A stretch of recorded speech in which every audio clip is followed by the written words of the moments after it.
Hi and welcome to the conference GovTech Baltic Leaders 2021. This is the second edition of the GovTech Baltic Leaders.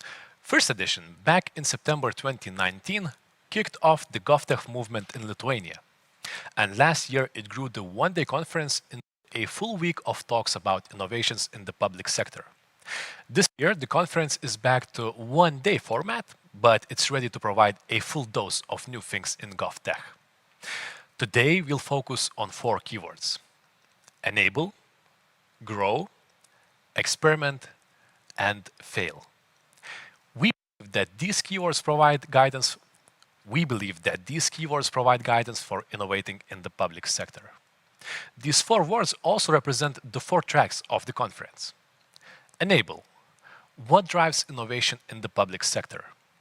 In this track, we will talk about the different frameworks of the public sector, as well as the role of international organizations in empowering GovTech innovation. Change. What's next in digital governing? What are the trends? Fail. How to fail successfully. How to feel comfortable making a mistake or two. And finally, we will finish with grow. Here we will discuss all things startups, from scaling to investing, to discussing specific opportunities and how startups can get contracts with Lithuania's public sector. The last discussion of the conference will summarize the potential for a GovTech unicorn. In this conference, we have a total of 2 stages and 2 tracks per stage. The second stage is hosted by Rūta Usaitė, Communications Manager at the GovTech Lab Lithuania, and will open soon at 10:15. You will be able to switch between the 2 stages anytime, so you can choose it on your right on the Live Now section, or go to the agenda on your left and join the other stage there. Each stage has 2 tracks. I know it can be hard, but just bear with me for a moment. The second stage will talk about growth and enabling, while here we are going to start with change and then move to a failure track. By the way, my name is Lukas Keraitis. I am a science and technology communicator. I host radio and TV shows about these topics, and today I'm happy to be your host. One more thing is networking. Today, our goal is not only to bring you information and inspiration, we hope that all of you can inspire each other. Therefore, the platform allows all of you to network with each other and have some unexpected connections. Hopefully next year we can meet in person, and for now we are doing it online. There are 2 ways to network. The first one is in the chat box on the right. So share your thoughts or a quote you just heard, challenge the speakers, and suggest your interpretations to what is being talked about. You can also set up networking meetings with other participants. On the left of your screen, you will find the pictogram of 2 people. If you just click there, you can see the participants of the conference. You can click on their profile and request a 15-minute networking meeting. You can find all of your personal meetings by clicking on Agenda and then on a tab, Meetings. If you prefer listening to the conference in Lithuanian, you can use Interactio app provided by our partners Interactio. Download the app, add the code GovTech 2021, that's capital letters GovTech, one word, 2021, and choose which language you want to listen to. We will also share the code and instructions in the chat as well. And now, before we start our conference, let's begin with the opening talk from the Minister of Economy and Innovation of the Republic of Lithuania, Aušrinė Armonaitė.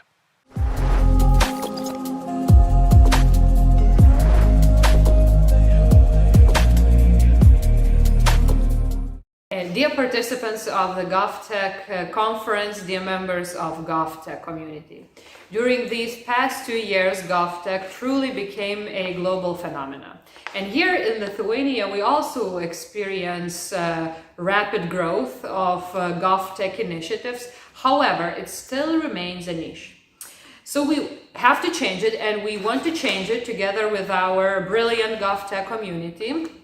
And at the very beginning of next year, we are launching a new innovation agency that will work together with businesses and private sector in order to achieve more smart solutions for our public sector. So thank you for your great ideas, and here in the public sector, we are ready to create better things, innovative solutions together with you. Thank you and have a great event.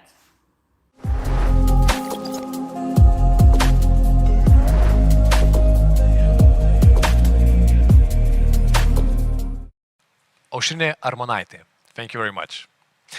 And now it's time to start the conference. We start with the track of change, which is powered by NRD companies. NRD Companies is a global information technology and consulting group of companies delivering information and communications technology projects in more than 50 countries. The group is known for its deep specialization and results in the development of economical digital infrastructure for governments, registries, tax administrations, financial institutions, retailers, and national postal services providers. Thank you, NRD Companies, for joining and for being our partner.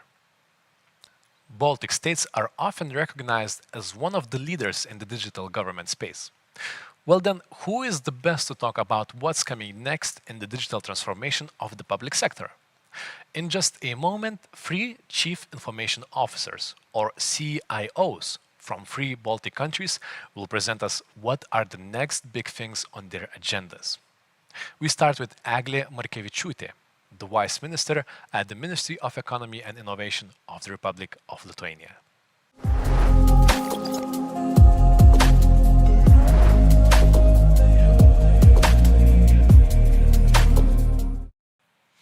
Ladies and gentlemen, on behalf of the Ministry of Economy and Innovation, it is my great pleasure to virtually meet you all at GovTech Lab, which, safe to say, plays an important role in Lithuania's digital and innovation transformation. So, how does the Lithuanian digital agenda look like? First, let's start with the Lithuanian achievements. Currently, Lithuania ranks 14th among the EU states in the Digital Economy and Society Index 2020, also known as DESI. Lithuania ranks 6th in the EU for digital public services and scores well above the EU average for most components of digital public services. Of course, in the Baltic context, there is plenty of room for improvement. Lithuania also ranks 10th for the integration of digital technology. We excel in electronic information sharing. Our SMEs perform exceptionally well in e-commerce and online services, both at home and across borders. And lastly, Lithuania is also progressing in the field of open data. According to the Open Data Maturity Report 2020, Lithuania was ranked 11th among 35 countries. Despite all the achievements, our goal is to improve our results further, reaching at least 10th place in DESI index by 2025. And today, the 3 main priorities of the Lithuanian government are first, digital and information technology transformation, second, open data, and third, last but not least, the promotion of digital innovations. Let's begin with the first priority, digital and information tech transformation. The main aim is to improve and create a strong digital basis for the public sector so as to meet the expectations of society, create better conditions for businesses, improve its competitiveness, and also reduce public spending. Our first and foremost ambition in this reform is to fully consolidate Lithuanian public information resources so that the EIT infrastructure, services, and processes of public institutions are managed centrally, efficiently, and safely. We hope that this consolidation will help to set the standards for the state management resources, reduce costs, and ensure higher security of the IT system. Lithuania will invest about 95 million euros to ensure the success of this reform. Another 15 million euros will be allocated to strengthen the cybersecurity of the national IT systems. Certainly, the main guarantee for a long-lasting success of this reform is efficient monitoring and decision-making mechanism. Only this way we will be able to prevent mistakes and a rational use of funds, as well as to optimize the reforms and goals of different ministries. This is to be achieved by the Competence Center under the Chancellor of the government, whose experts will work out a system to ensure funding for projects which bring the most efficient investments and information technology, data opening, and e-services development. The Competence Center will seek to ensure coherence between open data and digital transformation initiatives. Our second top priority is Lithuania's digital agenda, which is, of course, The second top priority in Lithuania's digital agenda is, of course, open data. Open data is prioritized in our public policy with the aim to A, strengthen tech infrastructure and data management capacity, and B, to improve its quality and submission platform so that the public, science, and business communities can use it easily, hopefully creating economic and non-economic added value. The current government has already reached tangible regulatory results, namely the amendments to the law on the right to receive information and reuse of data, entered into force in July. This law obliges institutions to inventory their data, to know what data are owned by the state and open the data according to consumer demand. This opens a path for a more open public sector and free of charge and easily accessible public data. We have to admit that only those regulatory changes which are followed by investments and strong political will are usually successful. Therefore, Lithuania will allocate 30 million euros for a reform to improve data management efficiency. Additional 15 million euros will be allocated from the EU structural funds. These reforms, we hope, will ensure the availability and openness of high-quality public sector data, the possibility of sharing data among economic sectors, and will also facilitate adopting database decisions by public sector institutions. More tangible numbers, we plan to open more than 400 new high-demand datasets from 50 public sector institutions by 2023. These data sets will be immediately accessible both via Lithuanian and European open data portals.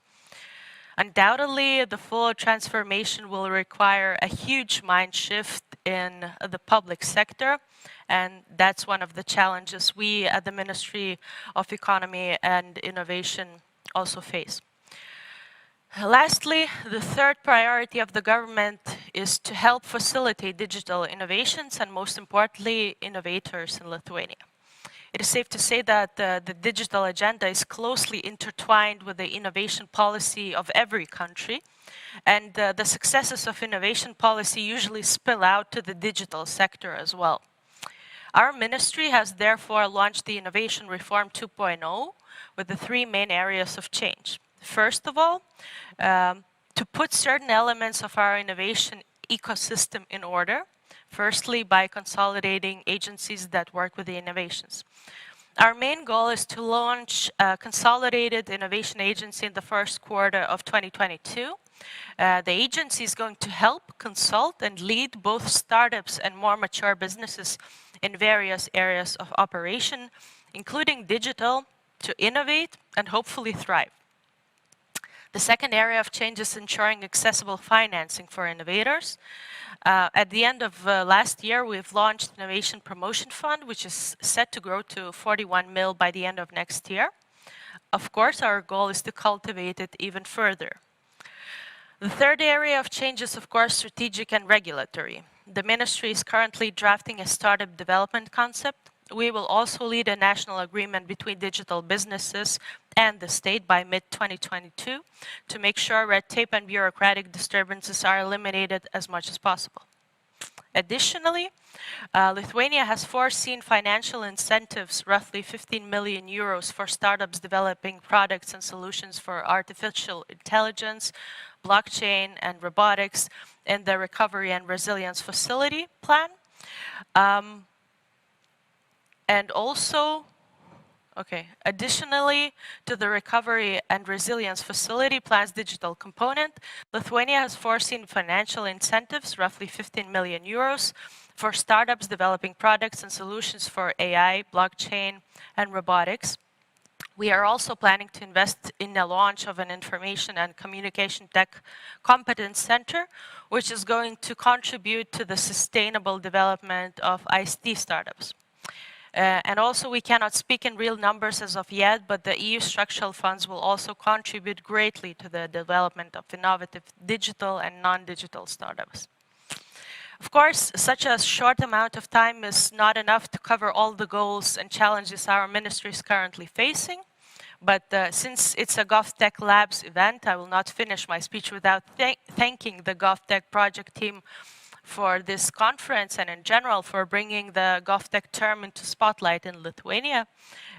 This project helps Lithuania encourage the development and also the application of innovative tech solutions in the public sector. And the results are very tangible and we're really proud of it. You certainly help us change the culture in the public sector by helping it seek new solutions outside the box. The ministry, and I would dare to say the government, appreciates your work and plans to help grow this project further. The GovTech project will find its place in the new innovation agency, and we will contribute to your work in any way we can. So thank you to everybody who listened, the speakers, the guests, the organizational team. I wish you a good conference and enriching discussions.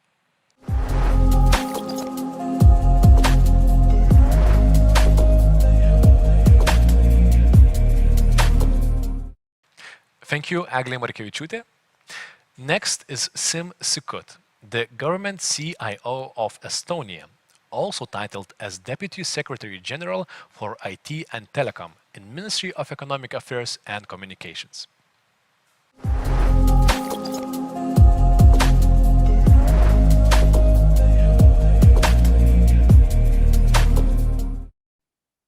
Hi, my name is Siim Sikut and I am the government CIO for Estonia.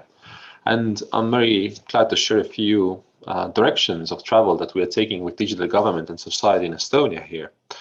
We have been building up the digital government and society for the last 20 years, but the work never stops as technology moves ahead, as expectations from users move ahead, and so on.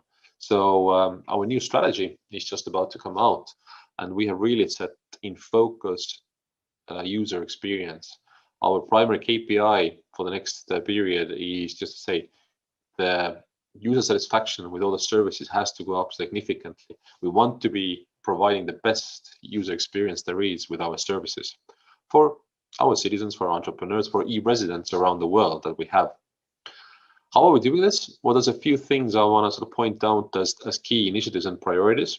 Well, first of all, we are redesigning many of the services to happen proactively and happen in one seamless interaction in our life events. So if a child is born, you set up a company, you retire, you lose a job, whatever, at one interaction, you should get all the things done. And the interactions should ideally start proactively with government, because we know several bits and pieces that can trigger this. So the idea is that we should make exactly government as seamless as possible, because the best experience is one that I, as a user, am not bothered with. Things happen automatically, more or less in the background. I am being bothered or I have to interact only in cases where truly necessary. Like I do actually have to input some information or some advice and choices necessary. Like if I'm a new parent, yes, I can choose when do I stay for maternity or paternity leave. So these sort of situations and interactions will still happen. But fundamentally, one interaction, whatever happens in my life, that's the goal that we're building out. And exactly, not just talking about it building, we have this program ongoing now to build it out one by one. And so we are redesigning our digital service portfolio for citizens and for entrepreneurs alike.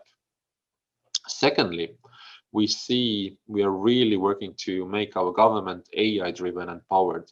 So to make the best use of artificial intelligence technologies, even with the current state of AI, we see that there's so much we can gain in terms of better effectiveness of government.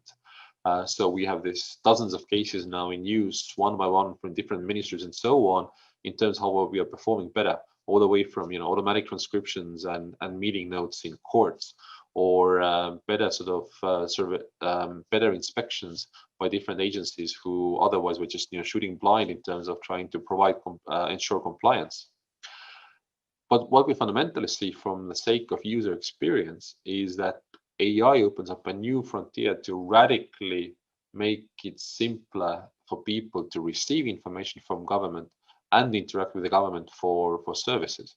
And that's through virtual assistants. These are the series, the Google Assistants, these are things in your phone, in your car tomorrow, or even today, in your fridge, and so on. Our goal is that all of our government should be accessible through all the mainstream virtual assistants from whatever device, and in Estonian language, and at least, so not just English only, for example.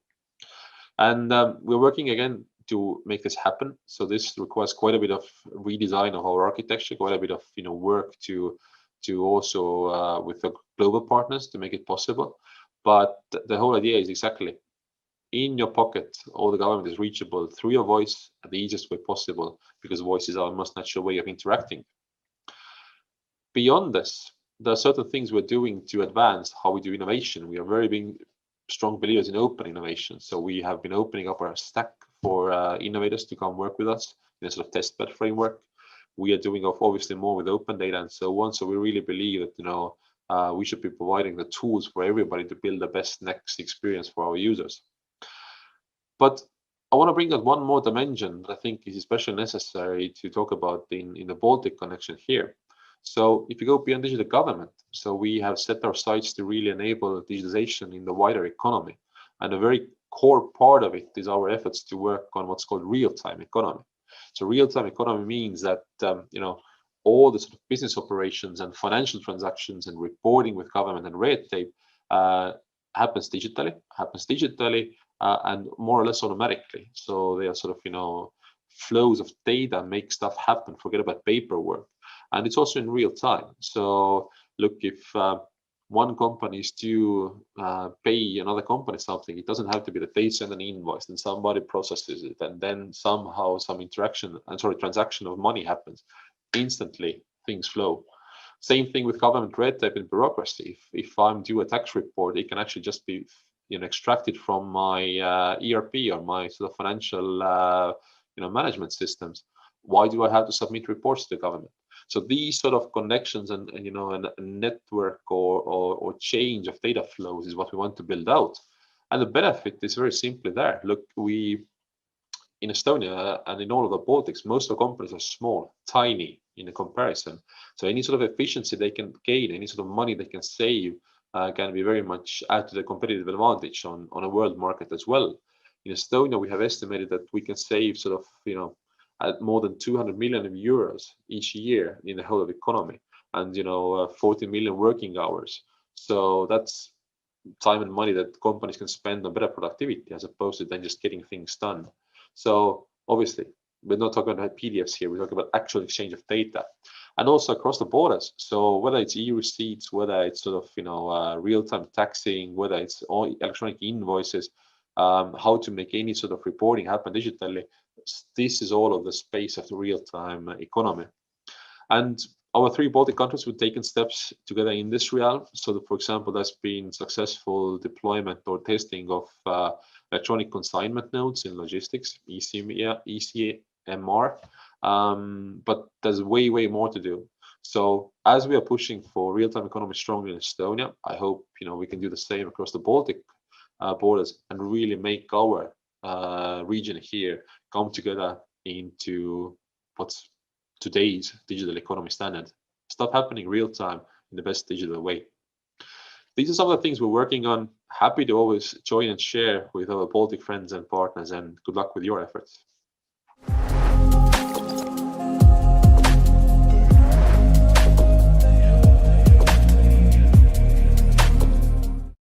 Thank you, Simsikat. Next is his colleague from Latvia, Gatis Ozols, the Deputy State Secretary on Digital Transformation Affairs, Ministry of Environmental Protection and Regional Development of the Republic of Latvia.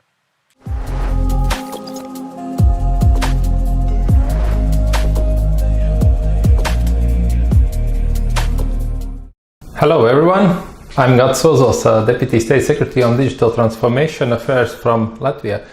I'm glad to be here in the GovTech Community Conference, and I'm looking forward to share with you a few insights on digital transformation priorities of Latvia. My professional motto is you can't foresee the future, but you can enable that. Originally it was written by Saint-Exupéry, but I believe open-minded and technically open government and strong GovTech community is key to make government and public services and community services future-proof. So I really appreciate what you are doing here in Lithuania and participating here in this conference. Earlier this year, also we were working on digital transformation strategy for the next 7 years that will set digital transformation priorities. Since last year, we see clearly that the change can happen rapidly and come with high uncertainty. So actually planning for a 5-7 years period might appear to be an unachievable moving target. So in collaboration with OECD, we did a strategic foresight before development of the strategy and to examine the key uncertainties surrounding the future of the digital transformation and potential implications for Latvia. As the framework is generic, the reflection on future extreme scenarios of economic and societal changes might be also helpful for us to assess how future-proof and adaptive our plans are. So I will just share some insights and the core substance of those scenarios proposed by OECD and designed together with us. It's proposed that there could be 3 alternative worlds for the future. Were designed. The scenario 1 outlined a very localized, individual-centric future where world will consist of active citizens who have taken the digitalization into their own hands and formed a comprehensive third pillar of online empowered communities that provide a counterweight to states and markets.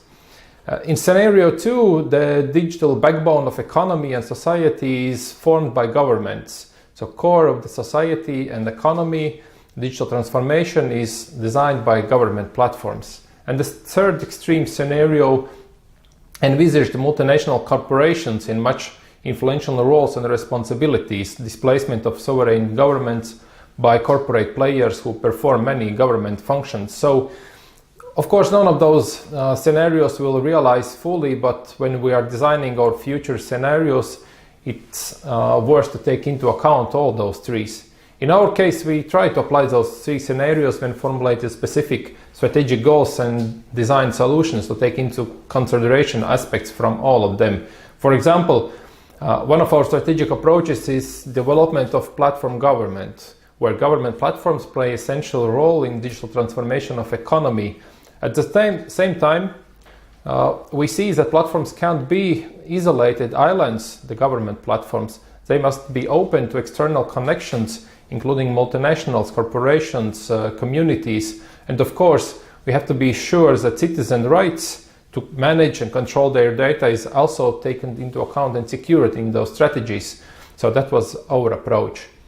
The strategy that we adopted recently sets out a common policy for the digital development of public administration, economy and society. 5 main strategic pillars are addressed in the strategy, and the first one and most essential is digital skills and education. We see that citizen participation in e-government in Latvia grows steadily, and at the same time we see that there are some groups, particular citizen groups, that lack the necessary skills. And according to World Economic Forum, up to 50% of workers will need reskilling by 2025. So for this reason, comprehensive digital skills program is being developed that will include training programs, higher education partnership programs with esteemed universities, access to world knowledge and training platforms, both for the citizens, for businesses, and also for government. In our view, the government officials also has to be advanced on digital skills, not only on technical, but also on policy planning and conceptual planning level. So totally investment plan for this activity is around 180 million for the next 7 years. So next priority area is digital security and trust, and I will not go in depth in all the pillars, but the goal here is to ensure resilience to cyber threats, and what's essential also to increase the level of cyber literacy among citizens, among businesses, as still the weakest point of the security is still human, not the technology. The third, connectivity and the computing capacities. Focus here is to meet the gigabit society goals and lay foundation for the next generation connectivity, such as 5G connectivity in big cities, also on the major roads and also on Via Baltic route. So we are here preparing also the next level connectivity goes through these activities. And finally, digital transformation of economy that focuses on 3 aspects: development and growth of data economy, public sector digital transformation, and digital transformation of businesses. Due to time limits, I will address few government digital transformation priority examples in more details and will not touch the other one. Public sector digital transformation is organized around three pillars: the public service modernization and inclusive access to public service, facilitation of data economy development from the government side, and efficiency and interoperability of ICT resources and competencies, and a little bit more details now. Regarding the first public service modernization and inclusive access, we see that we have done, I think all our Baltic countries and also other European countries have done a good job by providing citizens with necessary tools to participate in digital economy, and previous investments in government digital services also allowed us to ensure continuity of government services also during the complete lockdown of access to the desk provision of services. This period of the COVID has resulted also in change of habits of how citizens are requesting services, and this also leads us to rethink the model how government services are delivered. As most of institutions have switched now to digital as primary service channel, we see that there is other challenge that we are facing. It's on the one hand, it provides great opportunity to ensure service availability in regions by providing them digitally. On the second hand, we still shall take care of the people without necessary digital administrative skills or knowledge, who aren't able to access or reuse the digital services. So we are partnering now with municipalities to ensure inclusive access to government services, even if they are available digitally only. So for this reason, we are setting up a network of unified customer service points where citizens can access all government and municipal services that are already digitized and will be provide assistance if needed. And in case of complex issues, there will be provided a remote video consultation possibility with national agencies who can provide in-depth consultation. So currently there are more than 100 such contact points, and we foresee to open up around 500 in common years. So we see that in future this model will allow us to gradually phase out our sectoral customer service centers while still ensuring access to services and consultations also to citizens who have limitations to use digital technologies. Other role we are focusing on is to build digital ecosystems that unifies both the public and the private sector services ecosystems nationally and on EU level. The first one, as example, is ensuring that all citizens are owning means of digital, secure digital identities and identification. And also the second step ensures that it's widely accepted also by private sector service providers. It's already going now and progressing very rapidly during this previous year, but still we have agreed also with private sector, and we'll have a first reading in Parliament on regulation which foresees mandatory acceptance of national ID also for private sector's digital services where qualified identification has to be provided. So we would like to see that citizens can have this digital identity as a passport that's universally acceptable in private and public sector across the borders. The same happens with digital identification. And other aspect is to open the government platforms for private sector to enable a higher level of process automation, development of private sector added value services upon government digital platforms.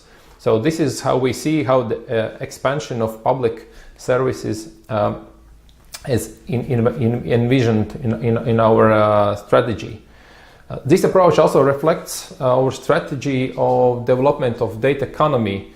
Management of COVID pandemic showed the great potential of public and private sector cooperation to fight challenges by joining data for facts-based decision making.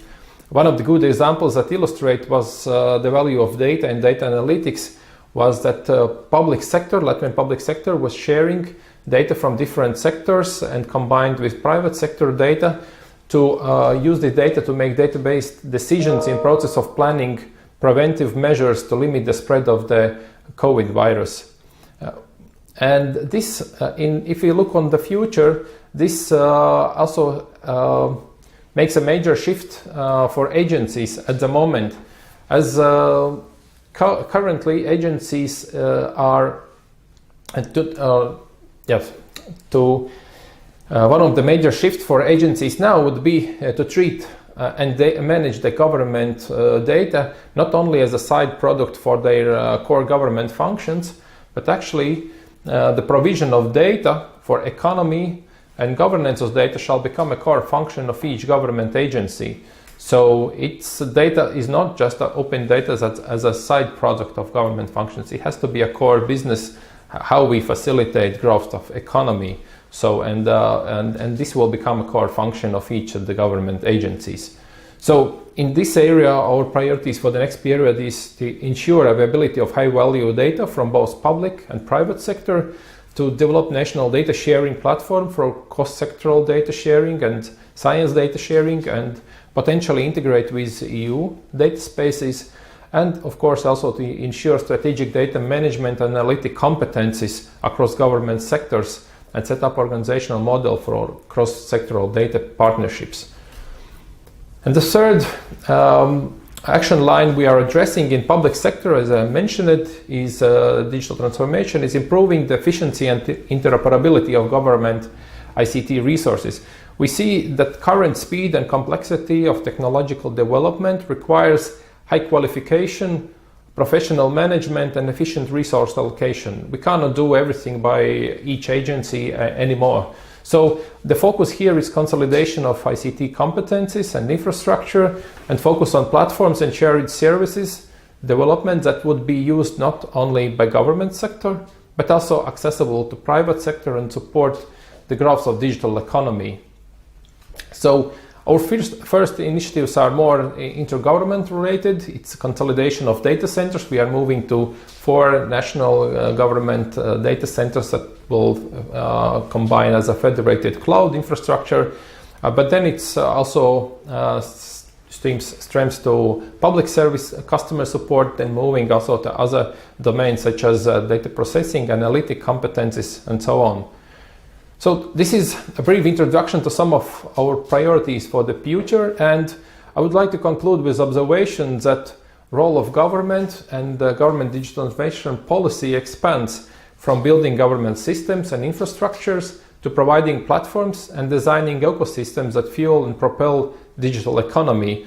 And as I mentioned already in the beginning, we can't foresee the future, but I trust we can enable it by being open and by building partnerships with tech and civil communities. So thank you, and let this conference inspire us in this way. I will follow it with great professional interest.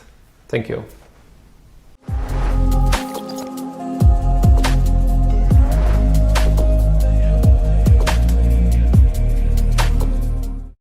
You've just heard from 3 CIOs of Lithuania, Latvia, and Estonia. As the name says, GovTech Baltic Leaders 2021, and that's what you are listening to. Before we continue, I would like to announce that the second stage is now opening up. The first topic of the second stage is how to create a budget and process for experimentation. If you're interested, you can switch to the second stage on the screen on your right. Just press the Enable Grow Track button under Live Now section and choose the stage. And now we go beyond digital. Public services for humans. Digitalization has become the focus of the recent iteration of public services, and are we becoming too focused on the tools themselves instead of the goals of the technology? How could we bring humans to the heart of transformation of public services? And now I am passing the microphone to the moderator of this discussion, a public sector innovation specialist at OECD, Organization for Economic Cooperation and Development, Misha Kau.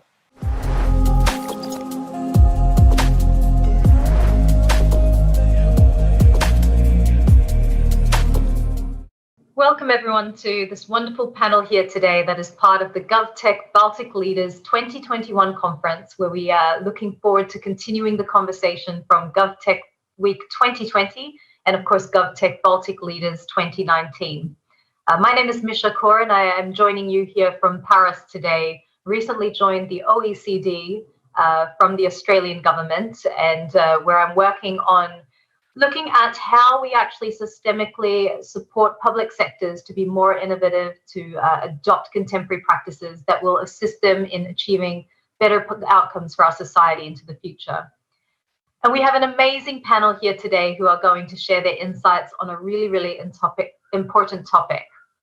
Digital transformation is an incredibly prevalent discussion in government, which has only been catalyzed for all of us through the pandemic, both from our workplaces, but also how we live, how we interact socially, and how we think about our homes. Digital transformation often leads the conversation when it comes to thinking about new policy options, delivery of public services, or even to support the operations of government. However, as we think about digital transformation, it is also interesting and important for us to explore how this is part of a holistic and integrated approach that governments take to create public services for citizens and society. And this begs the question to ask ourselves, has the digitalization of public services focused too much on the tools and products instead of its purpose and goals? Have we maintained the human at the heart of the transformation of our public services? I look forward to exploring this topic further with our panel, who I will introduce now. To start off, we have Java Zelonian. Java is a consulting business lead in NRD companies. She's an expert in digitalization policy and strategy with broad experience in national and global ICT trends. Previously, she's been working at Information Society Development Committee, and she was responsible for the state's digitalization, overseeing the development and implementation of Lithuania's information society and electronic governance strategies and programs. Later, as Deputy Director General at the Communications and Regulation Authority of the Republic of Lithuania, she was responsible for the coordination of economic and technical regulation of electronic communications, postal services, and rail transport sectors, and supervision of digital trust services. And Java, I might just get you to say hi so you pop up big on the screen for everyone. Hi, it's a pleasure to be here with you today. Wonderful, thank you. Next, I'll introduce Ben Holliday, who is a designer and leader with 20 years experience focused on supporting organizations and teams to deliver great products and services.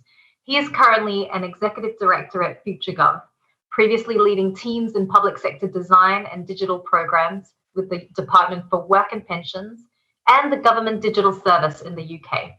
In the private sector, Ben has worked extensively in digital product and service delivery in the not-for-profit, charity, arts, education, and financial sectors. And Ben, I'll throw to you just to say hello to our audience today. Thanks, Risha. Hi, everybody. Really great to be here with you in the UK today, joining the conversation. Thank you. And finally, we have Elios Trivilis. Elios is currently head of IT Center LTG Digital at Lithuanian Railway.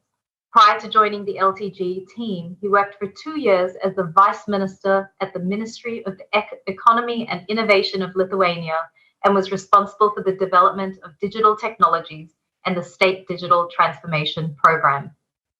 Under his leadership, a new national IT governance model was developed and implemented.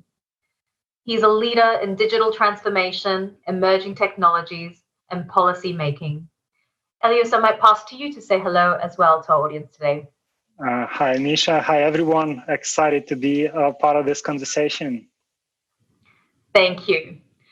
So to start off with exploring the topic of our conversation today, I might pass to each of you, and I would love your reflections on what it means to you to use digital transformation to create better, more human public services. And Java, I might start with yourself. Well, what is this for me? For me, it's, my job for many years now, because I have this many years of experience in Lithuanian public sector digitalization with various initiatives and projects. And I can really say from my experience, it's not easy to always keep in mind that human is the center, not the technology, or that person is in the center, not the institution, for example. But on the other hand, I think that we've come a really long way towards a very interesting road towards a better government through digitalization, and that we have today a lot to share. And that's what we are really doing now, sharing with other regions, with other countries, not just the best practices. It's always easy to share something what's been successful, but as well sharing lessons learned and even mistakes, because it helps maybe others to skip something and to move ahead faster. Thank you, and it's really true. We have achieved a lot, and sometimes I think we forget that. And actually, digitalization is allowing us to actually share across the globe a lot more easier now. So thank you for that. And Ben, I might pass over to you. Thank you. Yes, I guess building on that, there is so much really to look back on, especially over the last decade. Like the UK government, we've seen digital transformation kind of really accelerate over a decade, and then I'm sure we'll come on to talking about what's happened over the last kind of 18 months or so with COVID and the way governments and public sector has responded as well. I guess for me, it's about services that are truly user-centered or are centered around the real experiences of people and the impact that the work that we do, as the work that public servants do, the impact that work has in terms of the outcomes that are delivered and people experience in their lives, and keeping that strong link between policy and delivery and the role of technology in transforming how services work, how organizations work as well. Reflecting on kind of digital government in the UK especially, I think we've made fantastic strides up until a couple of years ago, but very much in kind of transactional services, very much kind of digital tools and products that often sat in isolation to bigger policy areas, to kind of really the larger transformation kind of agenda of government and really changing how government works to deliver citizen outcomes. So that's hopefully some of the challenge we can explore more today. Thanks, Ben. And Elias? Yeah, I'm fully with Ben and Yeva on the fact that, yes, this word digital transformation somehow catches us immediately to think of the technology. But in reality, this is just the tool that allows to overcome the barriers that we have with the legacy technology.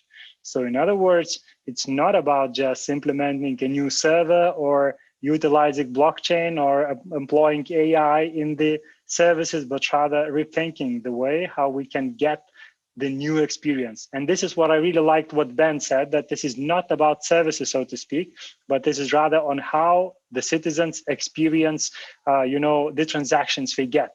And it's not necessarily true services, because in many ways, government with these new technologies can rethink the way how we provide those services, because sometimes you can do many things actually in advance or by default, even without calling the service. So I think the technologies are great.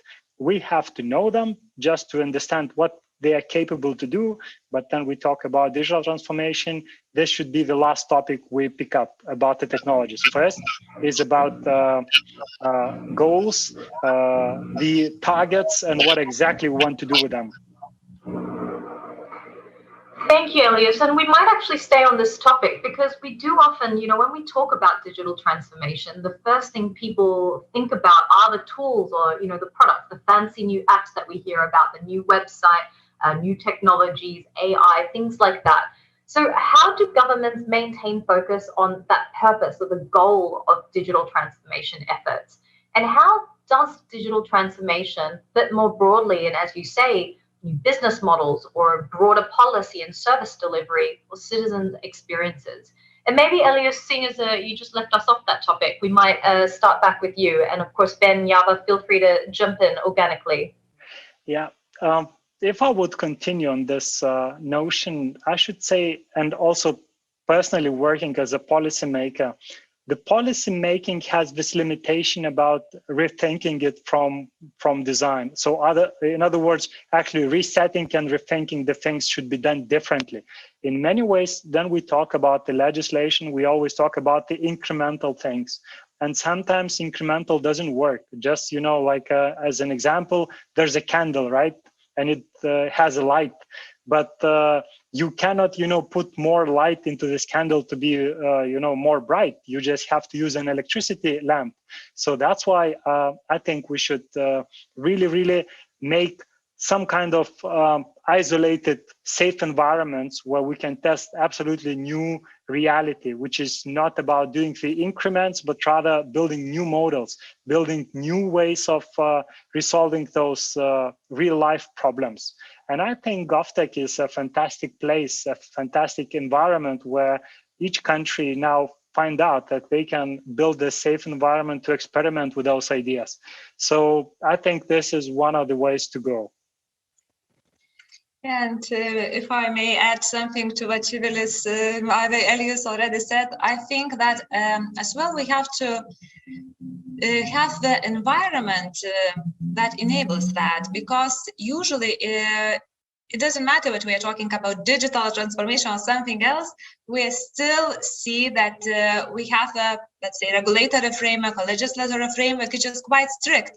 And what the states have to be really careful about is to look through the requirements and to have the legal environment that would be open to some transformations, because as Elias said, it's not just incremental change. Sometimes we really would gain a lot for being more disruptive, for being more innovative. And the problem is that sometimes these very good ideas are stopped because it's not put into legislation. For example, the legislation says that you cannot, deliver service in that way or get the result in that way or something else.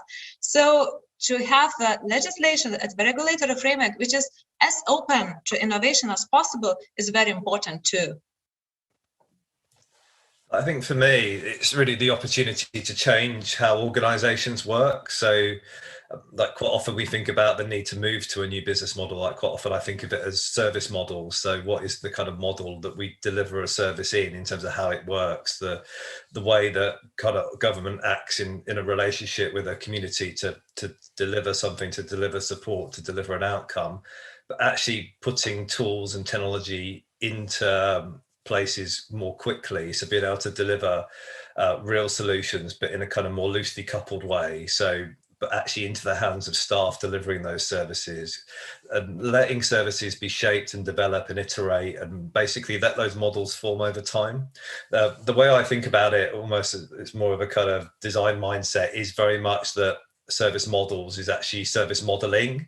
It's the active state of creating something over time, technology being the tools that we get to work with to say, actually, if we start to allow staff to use these new tools in these ways, if we let people at the front line interact with communities in this way, this starts to create a new model. It's not about having those answers up front. It's actually an active prototyping, an active piloting approach that can actually be part of how an organization works. And that, for me, we've seen a really great focus on digital skills over the last decade or so. But I think what's often missing is a digital mindset. It's that mindset shift. Actually, we're constantly modeling and building out. So we can start with technology and tools, but we're building out these new models of the world. And we're seeing what works through the way that these ideas come into contact with reality, testing and evaluating, but really doing that in, like, it can be small and incremental, but without losing sight of actually what is the bigger vision about how this could work, how this really could be transformed in the context of the way that government works and people experience those services. Thank you, panel. And I think, the concept of safe spaces, rethinking our regulatory and legal frameworks, and then, of course, our broader models and how we actually need to work. These are all really, really good as concepts. And I think I want to understand perhaps some examples that you can draw on from your experiences. And I think I know a lot of us have been experiencing COVID for some time now, and we don't want to continuously labor on the point, but there has been really rapid digital innovation and transformation during COVID. How people are working, the public services, how we're thinking about policy, how we're networking across the globe, and how we're actually delivering in new business models. So I'm really interested from each of your experiences, where did you see digital transformation have the most positive impact, and what enabled it to be successful? And perhaps conversely as well, what were some of the negative consequences, and how do we actually address those? And perhaps, Java, I might start with you here. Yeah, as you said, COVID is something what we cannot get very far away, but it's absolutely understandable. It changed the way we see technology, I'd say overnight, from nice to have. It suddenly became an absolute necessity to have these tools, to have these possibilities. And in such countries like Lithuania, for example, where we have a very good electronic infrastructure, electronic communications infrastructure, where we have tools, digital tools in public sector, in businesses everywhere needed to function, it was easier, but not easy, because of course you had to rethink your procedures, your way of working, to see how you will be managing. And I think that the success of institutions here again depended maybe not even so much on the technological framework, let's say, but on the mindset of the institutions, because even in the same country, different institutions are not the same, let's say, not the same embracing the dynamics, embracing the possible changes. And I think that the ones that are more ready to adapt and to change and to cooperate and to do things on an innovative way, we were more successful here. Of course, everybody at the end had to adapt, but yes, it was not the same process everywhere.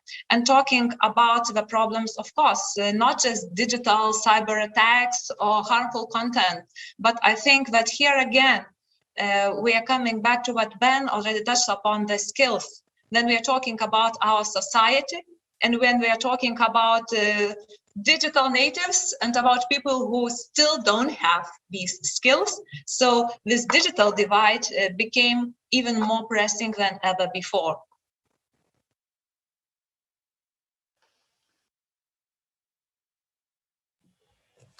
So maybe, shall I pick up there and build on that one? Like, I think it's sort of fascinating that we're still in COVID, obviously, but even looking back at the response so far, like, I think of it less as innovation, but really fascinating to see how priorities align so quickly. I think one of the biggest insights for us as FutureGov and working in the public sector in the UK especially, was just how quickly we were able to align priorities and respond to the most urgent problems.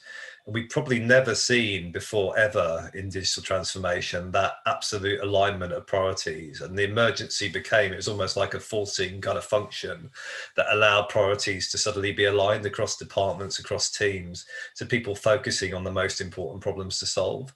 And we saw actually some amazing things, like projects that would have taken, pieces of delivery that could have taken months or years. Like, as one example, there was a London health and care partnership needed to deliver a solution to manage personal protective equipment, so PPE equipment, to distribute that back really early in the pandemic. It was all spreadsheets and emails, and actually, like, a team went in and delivered a live solution in 2 weeks, like using building on common technologies, existing work that they could reuse. But what was really interesting, they were able to get that live really quickly, and then actually work and iterate and improve with data and user research as part of a live service, working much more closely with those health trusts.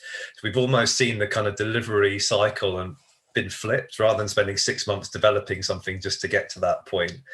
I think the difficulty is, like we've shown, like, organizations have kind of moved to remote working. There's better tools for collaboration. We've seen the public sector kind of accelerate that change.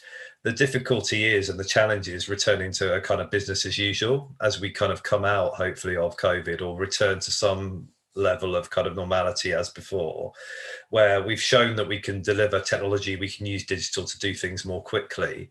But the risk again is that ministers or senior stakeholders think that the job is done, whereas we've already touched already, some of the real opportunity is really about that long-term commitment to teams aligned around policy areas, around whole services, service outcomes, so that how you solve whole service problems in a community, whether it's housing or education or health.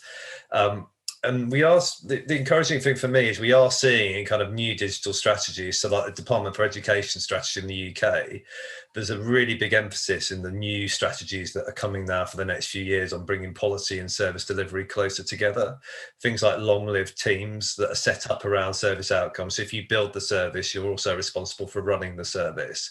So we move away from a kind of traditional IT supplier, buyer, solution-based kind of approach. And really, I think the challenge now is how do we move to these new models so they become how our organizations work again, but really building on, we've shown that we can do a lot more, and a lot more will be needed to really meet future challenges as well. Because we know that the pandemic was really just the first major disruption that was, we were already just starting to talk about a climate emergency and how society was going to fundamentally change and be disrupted over the next 10 years. And this isn't the last time that our organizations will have to really question how they work and what they do and the relationship they have to policy and services. Yeah, well, I will just continue because I really like the way this conversation goes, because that's true. I mean, this proper transformation or this disruption, it never walks alone. And we see this health disruption very much matched with the digital disruption.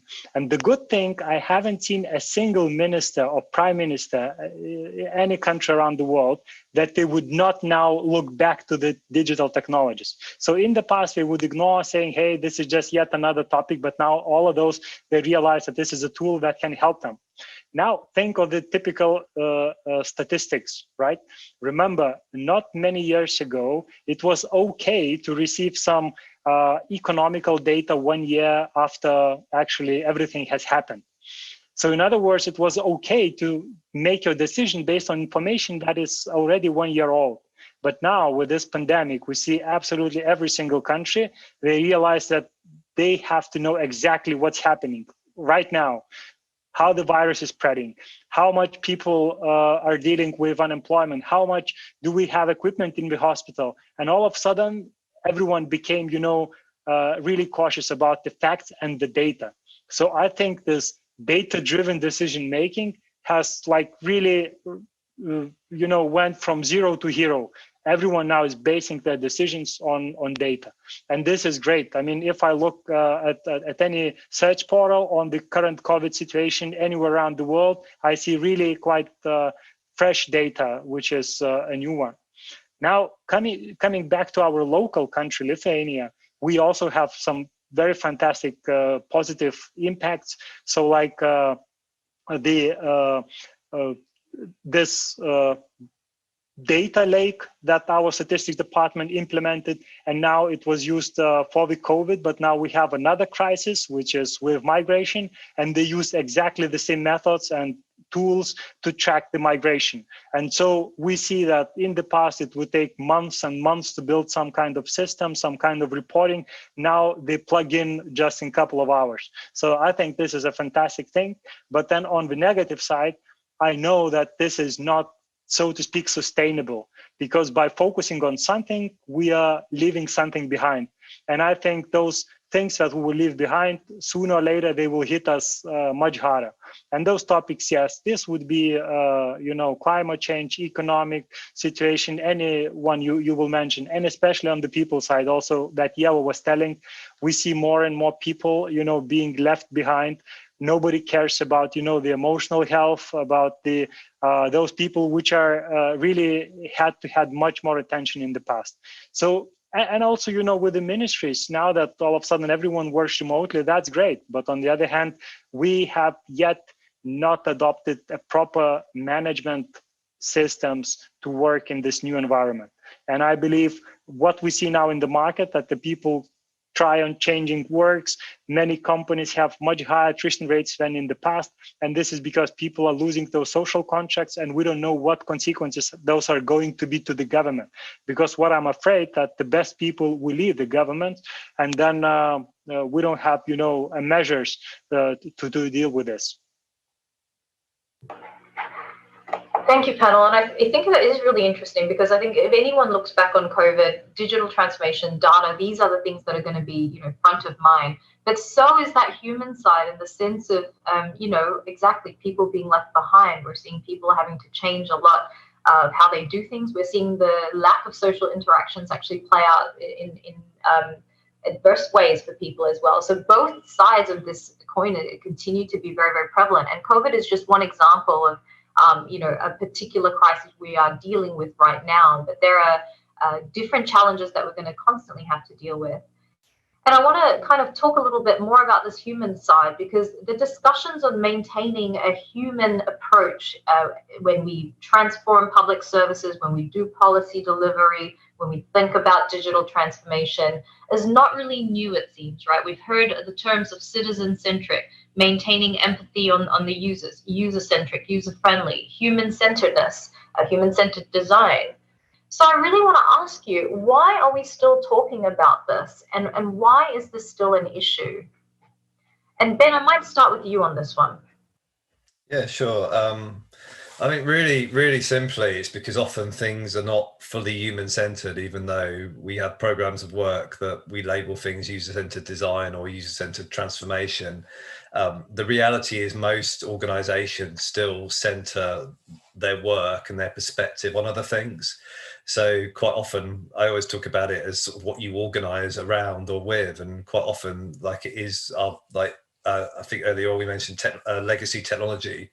Like our technology choices and the way our kind of buyer-supplier relationships determine those choices in our organizations with traditional IT departments often determine, or they create constraints around the outcomes that we're able to deliver.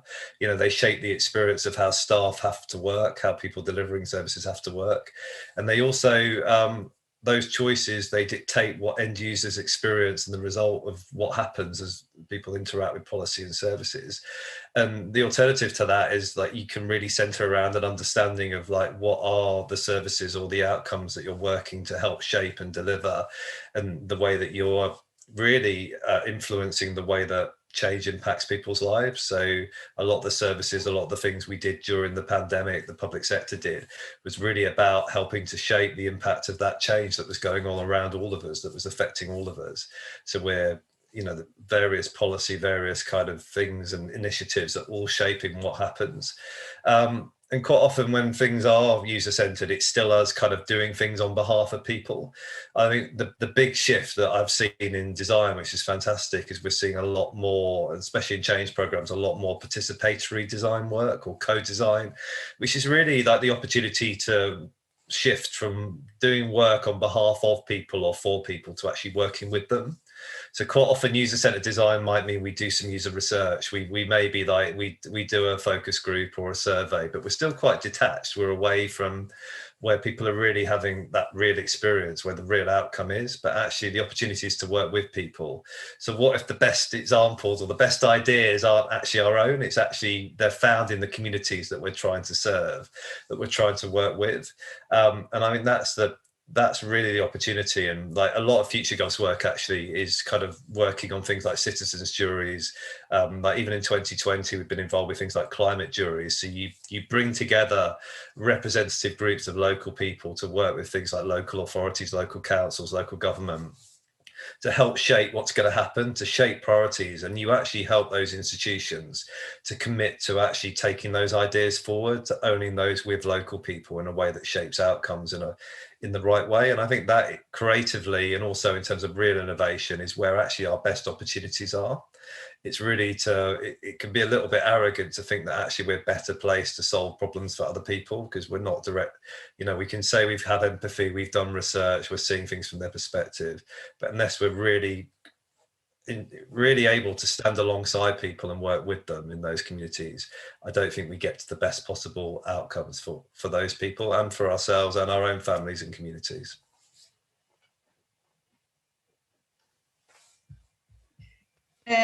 When we are talking about good digital government, we know a lots and lots and very smart words what describes it, but it has to be transparent and open and user-centric and proactive and interactive and so on and so on. But after all these words are said, I guess sometimes public servants who are in charge of that can just be left a bit lost, because it's very important to transform these words so that it's not just some buzzwords, but some practical and understandable things. And for example, when we are talking about let's say, requirements, how to build digital services in public sector. At least in Lithuania, we have several complex documents with lots and lots of pages of requirements and methodologies and so on and so on. And we somehow expect that every person involved in development of public service, digital public services would know all these requirements by heart, but it's not the case. And very often, I guess, these requirements are just, the box that ticks. Yes, it is okay, everything is in place. We do some survey, we interview users, so the user is involved, and that's it. We have a very good service, but that's not the way.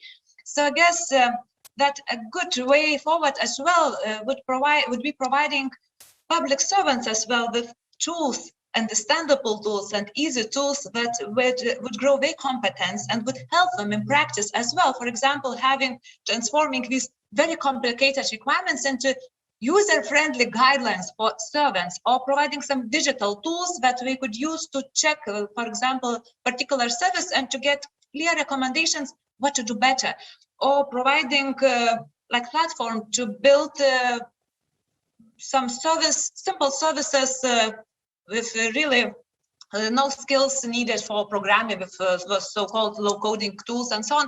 So there is a lot of improvement as well for building tools for public servants as well, that would ensure that the understanding is in all countries, in all institutions, even within the same country, is sufficient to do a good job in this field as well.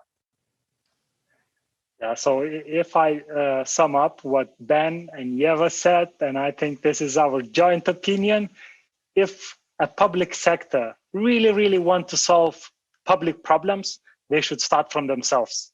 So in other words, sometimes this bottom-up approach really works, and that works for communities. If you ask them, you will get the answers, and same for the public servants. I mean, if you want to empower the person, do that. Except, for the fact that we're so keen to direct top-down decisions, top-down technologies, top-down services, but we never do it bottom-up. And I think this whole GovTech movement is exactly about this. It's about empowering communities to give the feedback exactly what they want, but then also the public servants to turn them into innovators, in enabling them, to do the best out of their role. And I think this is so true that someone, cannot take care of someone else if he's lost himself at his job. So I wish that turns into the reality and practice. Hope so, and hope I will be still witnessing those new ways of working.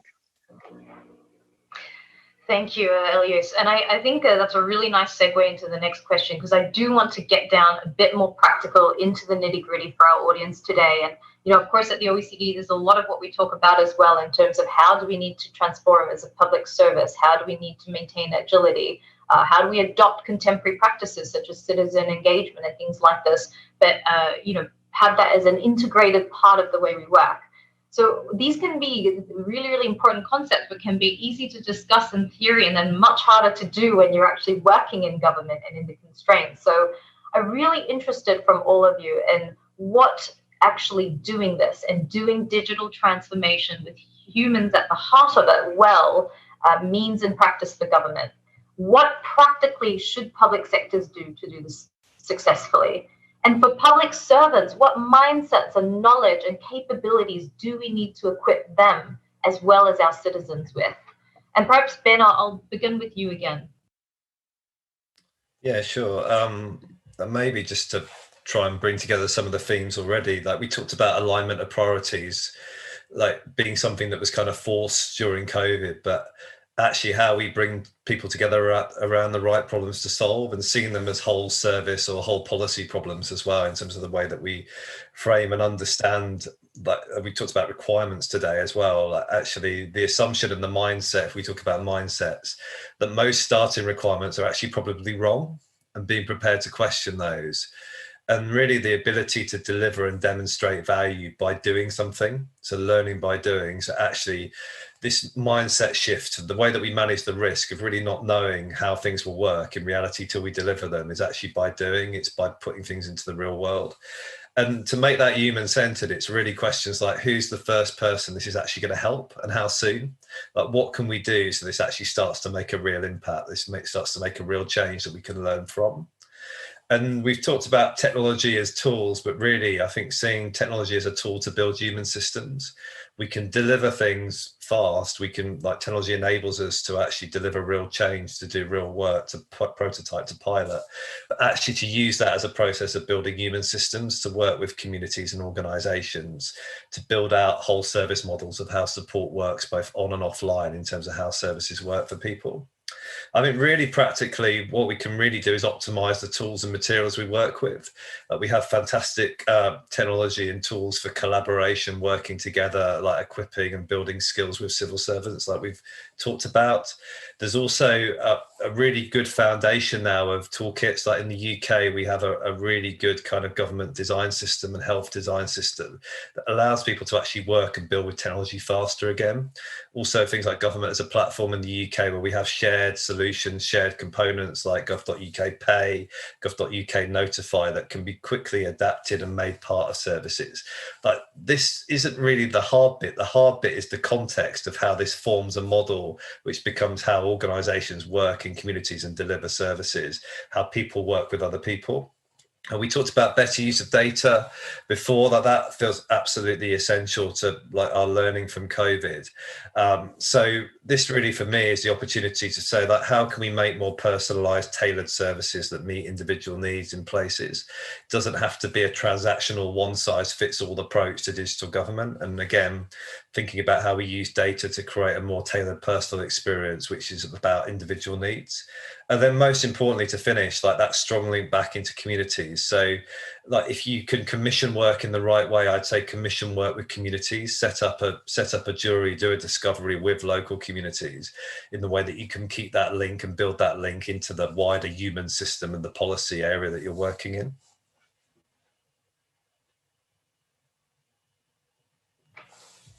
Thanks, Ben. Elias or Yaval, did you want to build on that? Well, I think that was a fantastic summary of the best practices that exist in the world. So I will just add on top, maybe translating into the really direct things that every government can do. So please do have a safe environment to do the experiments. Please do focus on the public servants and their enablement to be part of this new world, because you know, we had this strange feeling that someday we will get, you know, new generation that will come and they will fix this world. But honestly, this will never happen, because we are here to stay, and that's why we have to fix it now. And you know, you cannot leave someone behind. So, like myself, looking at my kids, right? I mean, now they're doing those things that are strange to me, and very soon I will be that old guy who is complaining about those youngsters doing something I don't understand. So this is not about, you know, waiting for the Santa Claus or someone coming and fixing, but rather taking the ownership and doing it now. So hope that that's the very urgent call for action, that we not just discuss, but we do in practice, the experimentation, the self-development, and the focus on enabling the public sector to enable the rest of the society. And just to add something more on what Ben and Elias already said, you know, it might be sometimes surprising to say it at the, let's say, technology-oriented conference, but in this case, I guess the technology is the least problem, because we have all these digital solutions, lots and lots of them, and they can be applied in very smart ways. But the problems that stop the changes sometimes, they are not about technologies. They are about organizations, how they see themselves as unique and very necessary and very important, and not wanting to share, I don't know, sometimes a mandate or cooperate or something because maybe of fear of losing their role and importance.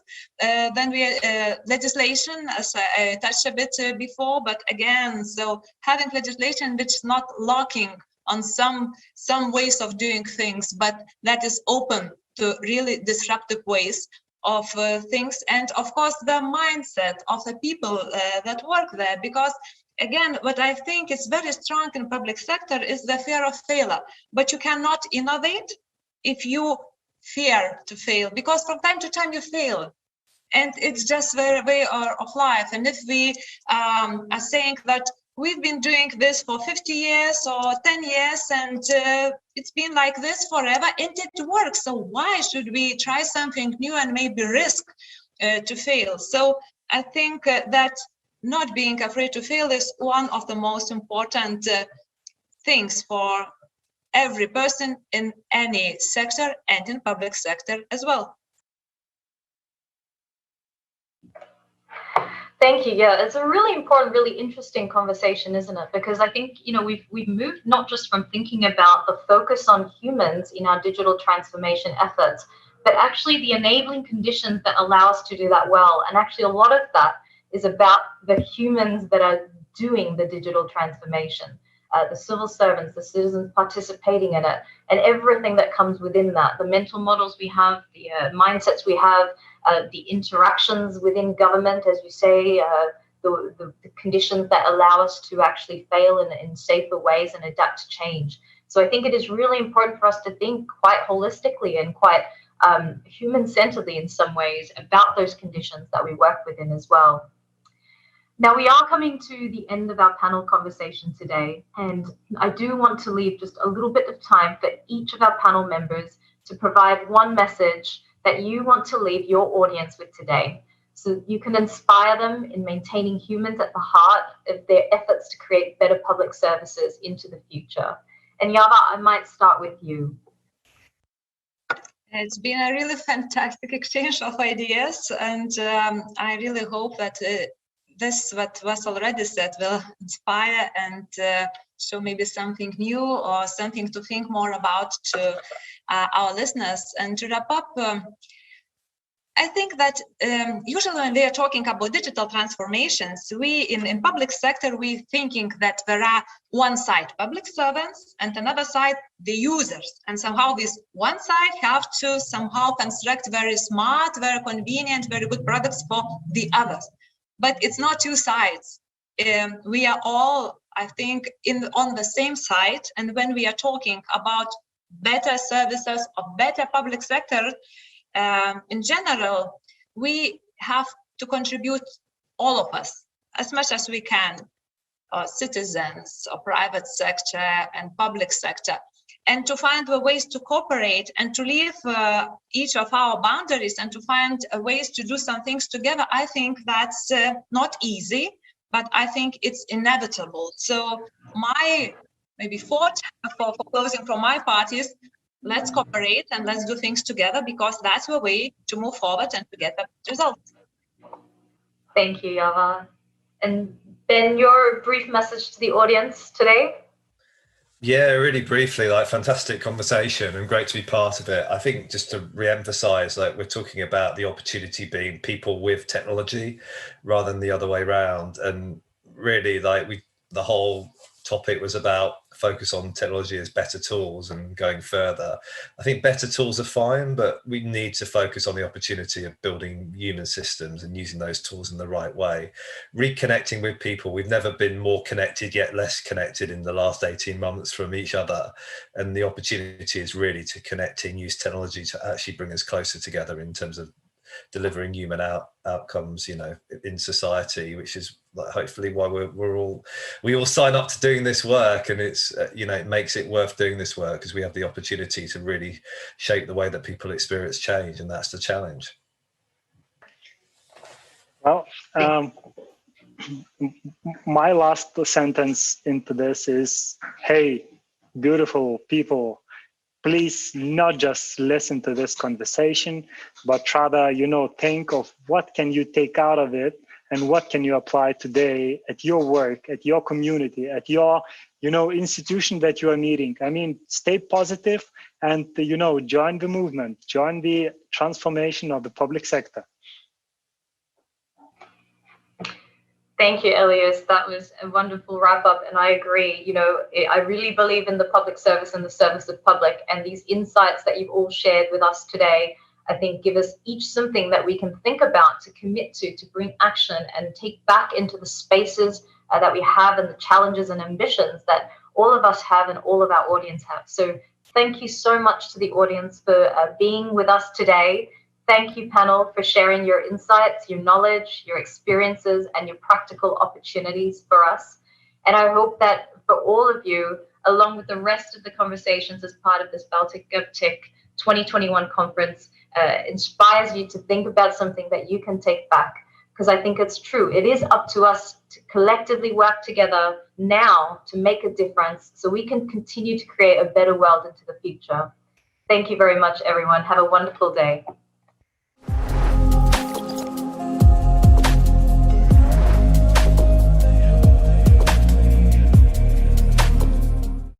Thank you, Mishakau and the speakers. Don't forget that you can comment and share your thoughts in the chat window next to the live video. Coming up is open data. The buzz around open data has been around for a few decades now. While increasingly more people understand the value of opening public sector data, it is still often just a formality in depicting innovation, not a fully operational feature. Have your data here, but it is in some unusable format. Have you ever experienced anything like that? So how could the next truly impactful chapter of open data look like? Better quality, real-time data, APIs, connected private and public sector data, or maybe something else? Barbora Kuzmanaitė, a senior consultant at Wavestone, is going to find that out in the following panel discussion. Beyond open data. Data that works.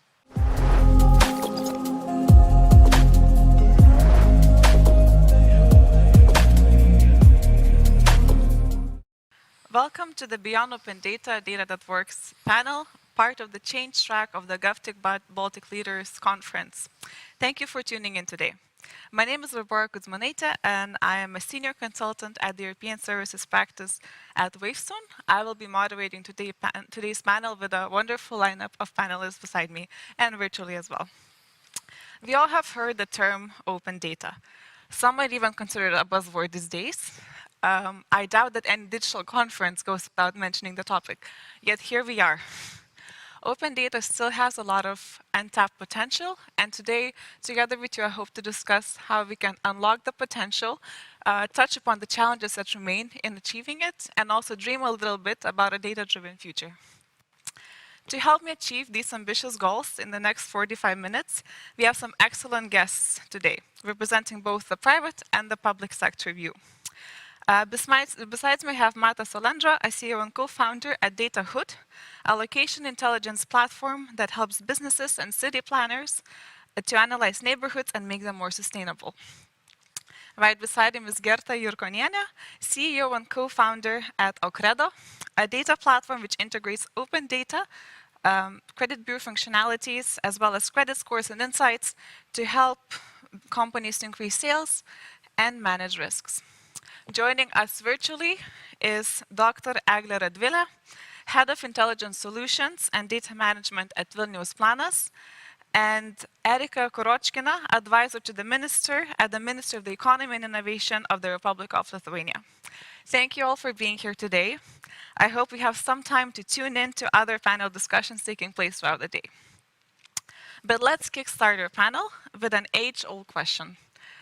What is the potential that open data has to offer, and why it is important to continue harnessing? In other words, why should we still care? I will perhaps begin with the public sector view as the owners of the data. So Eglė, perhaps let's ask you, what would be your take on this? Why should we still care about open data? Thank you for the question. And I think that the question is not like what is the potential, but it's exactly what we are doing now, because potential is something in the future. And I think that Vilnius municipality now using open data more than 5 years. So we have a huge amount of data and nice results. So if we can go like that, step by step, creating data center and using data from 10 or 15 different sectors. So we have these data for everything, for managing, for decision support, for prognosis, for better future, for better planning, for less mistake. So I think that it's not like potential, we just should do that. And it's daily life. So for this moment in our sector, in municipality sector, we are using it daily. And more or less it's like decision supporter, and we hope that in the future it will be not supported, but it will be the main tool for making our city better. So something like daily and looking to the future, not more data, but better data, more qualified data, more digitalization in the city, and more exactly data what we needed. And what is the main thing, I think that we should use data, not that it's often using by everyone. For example, if we can see that this bridge is not needed here, we don't need open data to say that this bridge is not needed. We need to find a solution from open data that we cannot recognize now, and this is the main potential. So to see what is not seen now. Thank you. So I think a key word here is making decisions better and helping us use it better in the future. I'll also ask the private sector view. Gerda, what would be your take on this? Why should we still care about open data? I partly agree with Egle that we already are using, for example, a Credo platform is based on open data. We aggregate from all different registers. Not all of them are open so far, but still the majority of them are, not in a very IT-friendly way maybe. So already 2 years, Lithuanian companies are using it, and for different purposes, for sales increase, for credit risk management. And what we see that it helps, actually open data helps for companies to improve their effectiveness of their internal processes, of their performance. In such a way they are helping the economy to grow, the innovations and technology to improve. And of course, what we care about is to increase the transparency in the market, which is as well important. So yes, we are using daily. Lithuanian companies are also using it daily, and we need it even more. So the potential is huge, actually. Thank you very much. And closely linked to the question of why should we care is also what has been done so far. So Egle touched on this slightly as well, but also I believe there is an increasing attention being paid to open data in Lithuania. I might even dare say it's a government priority at the moment. And Lithuania at the moment ranks 11th in the open data portal scale, a significant improvement from the previous years. However, it's not about the KPIs because there's so many ways to measure the same concept. It's about the tangible actions that we are taking at the moment. So Erika, I might turn this question to you. Could you shine some light on what the government has been doing recently to advance the opening up and, more importantly, the reuse of open data? Okay, hello, thank you for the question. Well, actually, I would add something according to the previous question, because it's of course difficult to add something else what my colleagues already said, but in Ministry of Economy and Innovation, we believe that actually data represents the lifeblood of every organization. So as it was mentioned, the open data theme is a priority nowadays in the government. And according to what is done, of course, we're working a lot with legal basis. We have reached tangible results in amending legislation in this regard, amendments to the law on the right to receive information and reuse of data entered into. Erika, you're breaking up a little bit. I think then we will continue. I might ask this question then also to Egle, if you're still there with us as well, as I think Vilnius municipality is also very active in harnessing its data and also opening up. So could you tell us a little bit about the initiatives that you've been having recently at Vilnius municipality? So maybe the biggest initiative now is that we are creating a special data center for open data and for any other data. So now we have like situation that, okay, it's enough. Now we have to be more specific. So now we have to work a little bit in a higher quality. So we have a huge team here, analytics and geographic and science and other specialists. So we are working here for making the city based on data. So what is the plan for us, and what is the main goal is that we have to plan our city and to prognose everything from hour to 10 years and do in the right way. And what Erika already started to mention, that it's huge problems with GDPR and other things, but no problem, we will solve it. So the biggest initiative, but it's just Centrum. So what will be the results, we will see. The results are different. So we created a map, 3 different maps. So second floor, our city floor, and underground floor, based on data from different views. So from energy, from sports, health, administration, and so on. So it's a huge matrix for everything, and we hope that all citizens and our government will use it, but especially private sector will use this data. Perfect. Thank you very much. Is Erika back with us?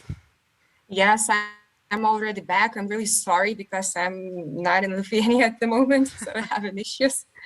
Well, what is important to add that in 2020, Lithuania's open data portal was launched, and the Information Society Development Committee is implementing an open data project. The plan is to open more than 400 new high-demand data sets from 50 public sector institutions by 2000 European Open Data Portal. What is important to mention that over the next 5 years, the Recovery and Resilience Funds are planned to be used to implement significant reforms of digital transformation in Lithuania, and it will cover a reform of the national IT management system and ensuring data management efficiency and data opening. And of course, the digitization of public services, development of innovation technology solutions for businesses and people, and other important steps. Excellent. Thank you very much, Erika. And also, Matas, I would like to turn to you. What Egle has been talking about, making the city data-driven, I think it also very closely links to the core of what you're doing at DataHood. Could you tell me a little bit about how does open data contribute to what you're doing and how it has driven your growth and innovation? Yeah, absolutely. We spoke to Egle a lot, actually, about open data. We spoke to a lot of people in Vilnius municipality. And I think Vilnius municipality is a great example of how to deal with these kind of matters. And in terms of how data could contribute to building better cities and how it helps us specifically, is that it enhances the other data, let's say the private data that we acquire, and it basically builds the support and ground system for it. So a lot of our systems work on GIS, which is geographical information systems, and we build everything on maps, and we work with territorial data. So starting from that point of having territorial data helps to build the core of our business. And at the same time, it's very, very important, I think. And I think, open data as private data, let's say, it's the same thing. I think we need to stop looking at it as you know, open data is, let's say, not worth anything, or let's say it's not as useful as the private data that we see, and we should stop looking at those two different things, and also we should stop thinking that it's extremely sensitive at some sorts. And I really like what Agle said. She said, you know, we sort it out. If it's a GDPR, we figure it out, and everything's fixable. But the idea of GDPR kind of scares people a lot, and a lot of organizations from public or private sector, they're not willing to even go into that place. You know, if it could help city planning, if it could help businesses to move into territories where their services lack, let's say, and so on. So there's one thing with cities, another thing is with the regions. I think the important thing is to understand the difference when we speak about Vilnius, when we speak about Kaunas, and when we talk about other regions, and regarding, let's say, EU funds that go into region support and development, kind of data is not following that, and therefore businesses are not able to build their understanding on those regions, you know. So yeah. Very key. I think we will be coming back to the importance of and lessons learned for regions and cities. Right. But before we do that, I also like to turn to Gerda. Would you have anything to add on what has been the impact on open data on your business personally? The impact is huge, actually, because It's what you do. Yes, is based on that mainly. Yeah, but what I would like to say, what's already done, we see that first steps, even though they are not quite complement enough, but still there are good examples what already has been done. For example, maybe the freshest one is the register of vehicles. They open data about companies' vehicles fleet. So we, based on that, calculate every car's model's CO2 emission. And based on that, we calculate the eco score of the company. So how environment friendly the vehicle fleet is. So it's only one example, and during pandemic situation last year we went to different institutions, asked for opening data, and actually we hear the feedback from the businesses that this data is useful, and so we don't need to wait while somebody does it. So we need to be proactive and to go into dialogue with public sector and to look for like a synergy and common decisions for better future for all of us. Thank you, Gerda. I think you're touching on a very important point that we're seeing also echoed by Agle earlier, is that data helps us to drive decisions and inform better decision making. And this is something also that the OECD is exploring recently. So the Digital Government Index goes beyond the concept of open data and measures how data-driven governments are. In other words, how data can feed policy making and decision making. And I would maybe also would like to ask Erica, how do you understand the statement of data-driven governments? You spoke about legislation reform, opening up data, but arguably that's only a first step in the long chain of actually making data reusable and, more importantly, impactful. If you are still with us, I would like to turn this question to you. Yeah, thank you. I'm still with you. Well, actually, we believe that the information collected, reproduced by public sector is an important primary material for digital content products and services, and is becoming even more important content resource with the development of advanced digital technologies such as artificial intelligence, for example, Internet of Things. Therefore, there is no doubt that this public information should be accessible to businesses as well as civil society to exploit its potential and contribute to economic development and high quality job creation and protection, and to important societal goals such as accountability and transparency. So probably talking about open data from the governmental perspective, we should speak not only about the economic potential, but also about the transparency and accountability for the citizens, before the citizens.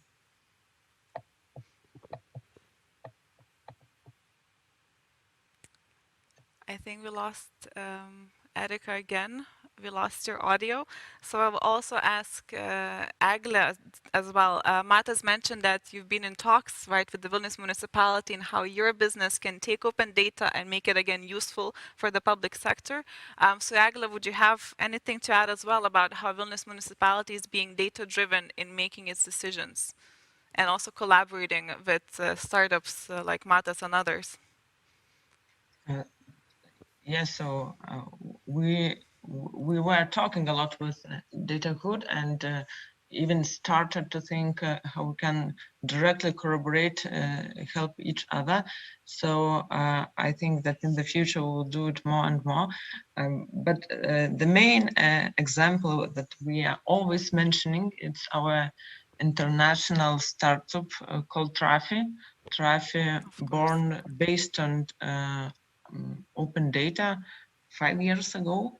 It was traffic open data, so it's the best example of now this company is monster everywhere in Berlin, in USA and other cities. So it would never happen if it will not started open data in the right time. So it's a good example. But how we are counting these good examples? So we are counting how many time we can save. For example, we have middle level, so architects, they are trying to do their job good, but they need to go everywhere around the city and to look, for example, something on the roof is not by the license rules. So what we're doing, we are scanning by drones and then putting it in open data, and then this middle level can just sit, I don't know, at home or mountains or whatever, and just check their own job. So this it's middle level decision. Of course, we had COVID. So it was a very good example. So we had a lot of data. So we started after 1 week following results, and then we can have good decision. And the top level, of course, it's like statistical information and prognosis. So if we have business plans, main results, 10 years future forward plan, so we can prognose a lot of things.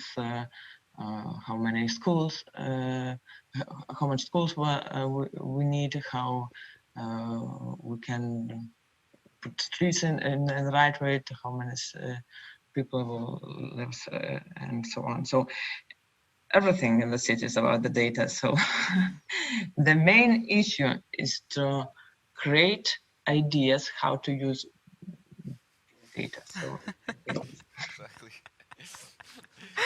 That's the hardest part, the creative part, you know, of you have the data and where do you put it? How do you understand things? Exactly. How do you harness it? Of course, it helps us to plan our future, but you also need to be creative with what we do with the future. So I might actually turn to you both now, as startups, as businesses making use of open data. How do you imagine private and public sector collaboration to harness the data and help public sector drive its decisions, plan for the future? If you have any examples personally to share of how you're collaborating with the public sector, or maybe you have some ambitions for the future as well. I can maybe start.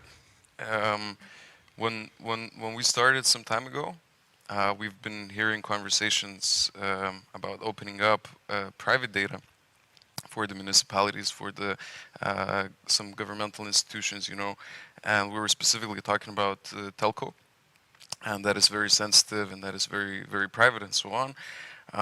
And we've been hearing stories how 3 years ago, you know, Ministry of what's the name of it, of tourism, was talking to all the different telcos, and they were saying, you know, please give it to us. We want to understand how foreigners travel when they come to Vilnius, you know. And everyone was saying like, no, we don't see the point in this, you know. And so kind of conversation started. And we heard another story about how they tried to open up that part of private data. And then when we got into this, We were trying to show the business case to the telco, to the private data provider, or to the bank, or to anyone else, and say, look, we can be the intermediary between all the organizations that could benefit to build good in the cities, in the country, you know, from transport to, I don't know, schools and other ministries and so on, you know. But for them individually to go into that private data provider is very, very complicated. It takes a lot of time, and let's say telco or bank doesn't see a direct benefit from it, you know. So monetization for us is another line. How can we open up for and kind of spread it out into multiple? And it works the other way, you know. So from private data to open to public sector, and vice versa. Yes. And we help to kind of open it up and make the use out of it for everyone. And the last point, I guess, is making a use for the provider as well, you know. So when we speak to, let's say, Kaunas municipality, we open up a chat that, you know, our tool could also benefit you. If we integrate your data, you can see it a lot more easier, but also you get the second layer of the private data, you know. So that's how we enhance, and that's how we support both the sides. So the case trying in the future to create this ecosystem between open and private data, using it together to make decisions and drive our planning for the future. I think it really touched upon. I have also one mention in this very good Mantas moment. So it's also a very simple problem here with data, that what we can do to move students, move small companies, not IT companies, to use open data, is to put open data in normal, human, understandable format. So it's very important. That's key. Key. When our government is talking that, you know, we have millions of lines of open data and we will be digital, so it's okay. But the problem is that nobody from except IT sector can understand what is written. So it's the key. Garrett, I think you have something to add. That's one of the main criteria for open data Exactly. in European Open Data Directive. And actually from our experience, I'm talking about dialogue with the public sector, I would say there are pros and cons.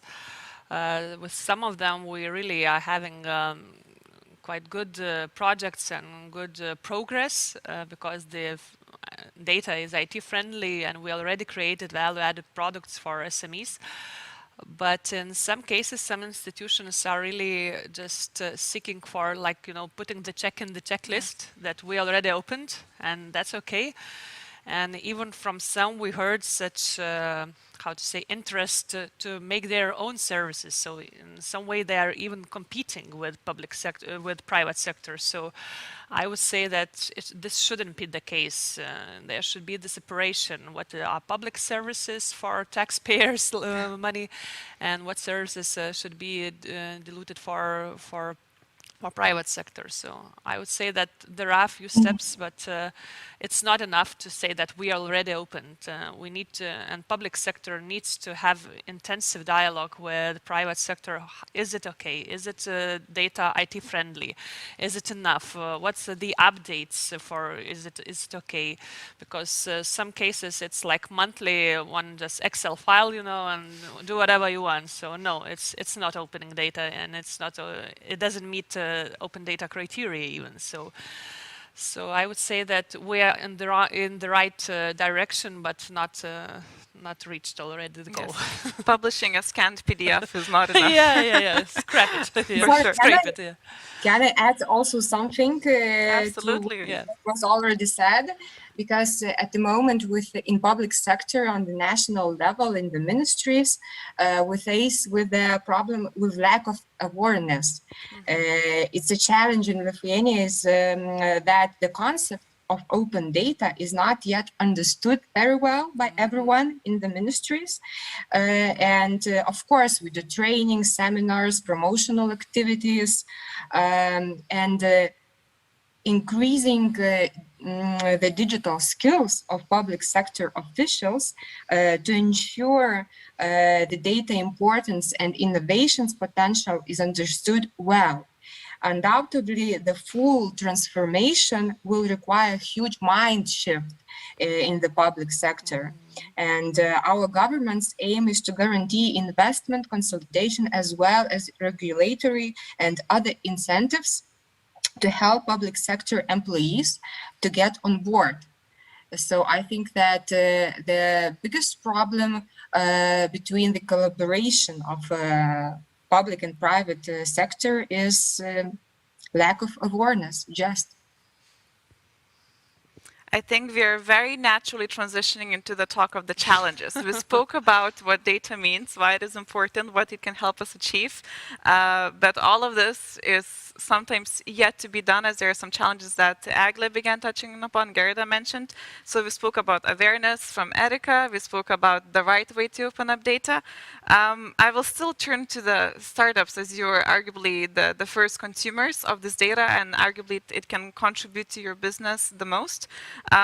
What other challenges do you see when trying to reuse or reusing already open data that has been made by the public sector? I just want to follow Erica. I totally agree that what we face now is the mindset. Because if the public institution thinks that it's their like ownership of the data, they need to reach some budget goal, you know, so they are not willing to open and to go into the dialogue. So I would totally agree that what we face, it's a little bit changing already, so that's okay, we see the progress, but still the mindset, because then GDPR and other problems are just the problems we need to solve. So we should like focus on getting the opportunities not to do and how to solve problems, rather than not on the problems to use them as an excuses, you know. So mindset, I would say, because everything then if you want, you can do anything. So we have very good neighborhood examples. Latvia, they are opening all data about companies. They update it through API monthly. So about financials, about ownership, etc. So it's already done. So if we want, if we seek for the decisions, for the opportunities, we'll solve all the problems and the format and the GDPR, etc. So I would say mindset, yes, and the willing to do that. I feel like it's almost an emotional decision, you know, when it comes from, and I think what it was created, I don't know, five years ago when data, or I don't know, 10 years ago when data wasn't so popular, all those articles by experts saying, you know, data is the next currency of tomorrow and so on and so on. The next oil. And people who were in charge of collecting and taking control of that data were like, holy moly, you know, that's the currency, I guess we got to monetize it. And since you don't know how to monetize it, then you kind of keep it to yourself and say like, you know, there's no use of it. We sit on a lot of it, but we don't know what to do with it, and we're not going to give it to you because maybe you want to pay us, or so on and so on. So I guess the Register Center is the good monetization example, but there are a lot of institutions that kind of don't monetize it, but they don't have an incentive to open it either, you know, because they don't monetize it.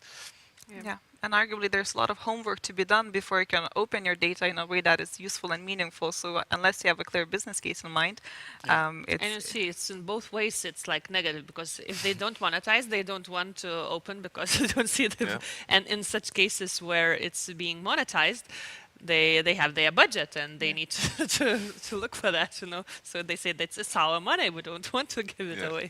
So it's both ways. But if the mindset is okay, then everything is. Yeah, that's definitely a key thing. Would Erika or Agle have something to add to the discussion about the challenges of reaching the full potential of open data? Sure. I think the main but okay, so it's like challenge number one, I think, in a municipality, that we have a very different level of digitalization. So one company is like 10 points and other companies 5 points, and we need data from this company from 5 points. So how to organize all of these processes? So first we have to have a high digital level of the sector, and then we will have more data. I think that this is the problem, and of course, not a problem, it's like a challenge, but the real problem is that our IT sector is growing here in Vilnius, and all super hero IT going to private sector, not to public, and then all these challenges with processes and of course digital transformation. So everything about the data starts from IT and CIO. So I think that this is the start from about data and about challenges. So well, actually, I would like to add something, of course. I see two big challenges. One we've mentioned and discussed already is a mind shift of public employees. And of course, another challenge which I see is a systemic approach, lack of systemic approach of open data policy in government in general. So, and it's quite difficult to find who is the owner of open data theme.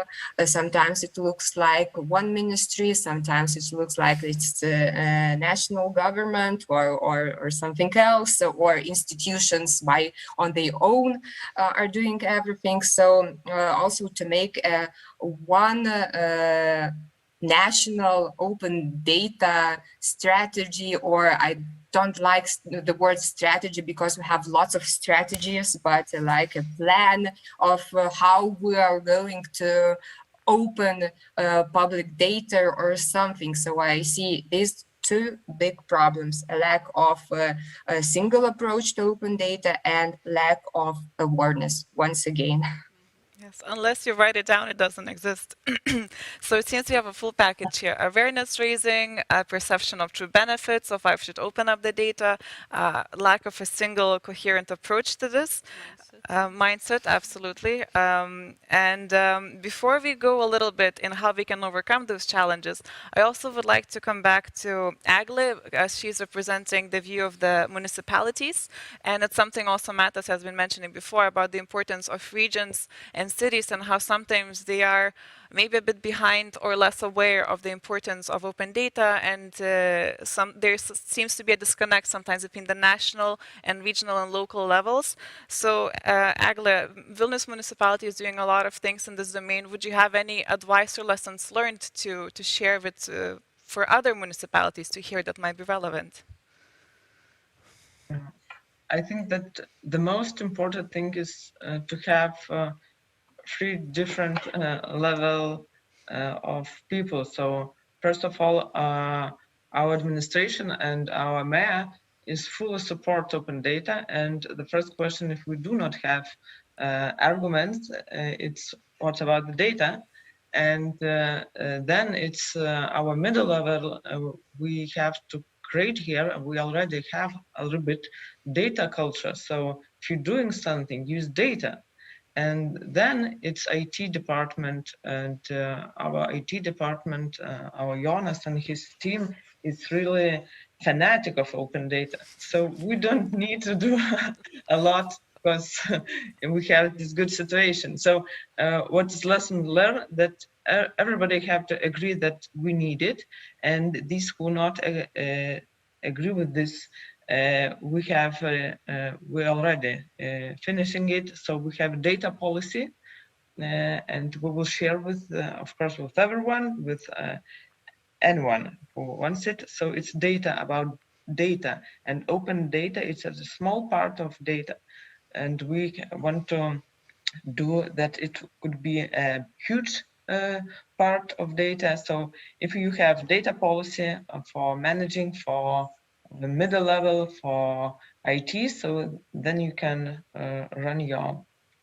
ideas and use open or any type of data. Great. So I think this already lists some solutions that we can think about for overcoming the challenges, such as having open data pioneers or just strong believers.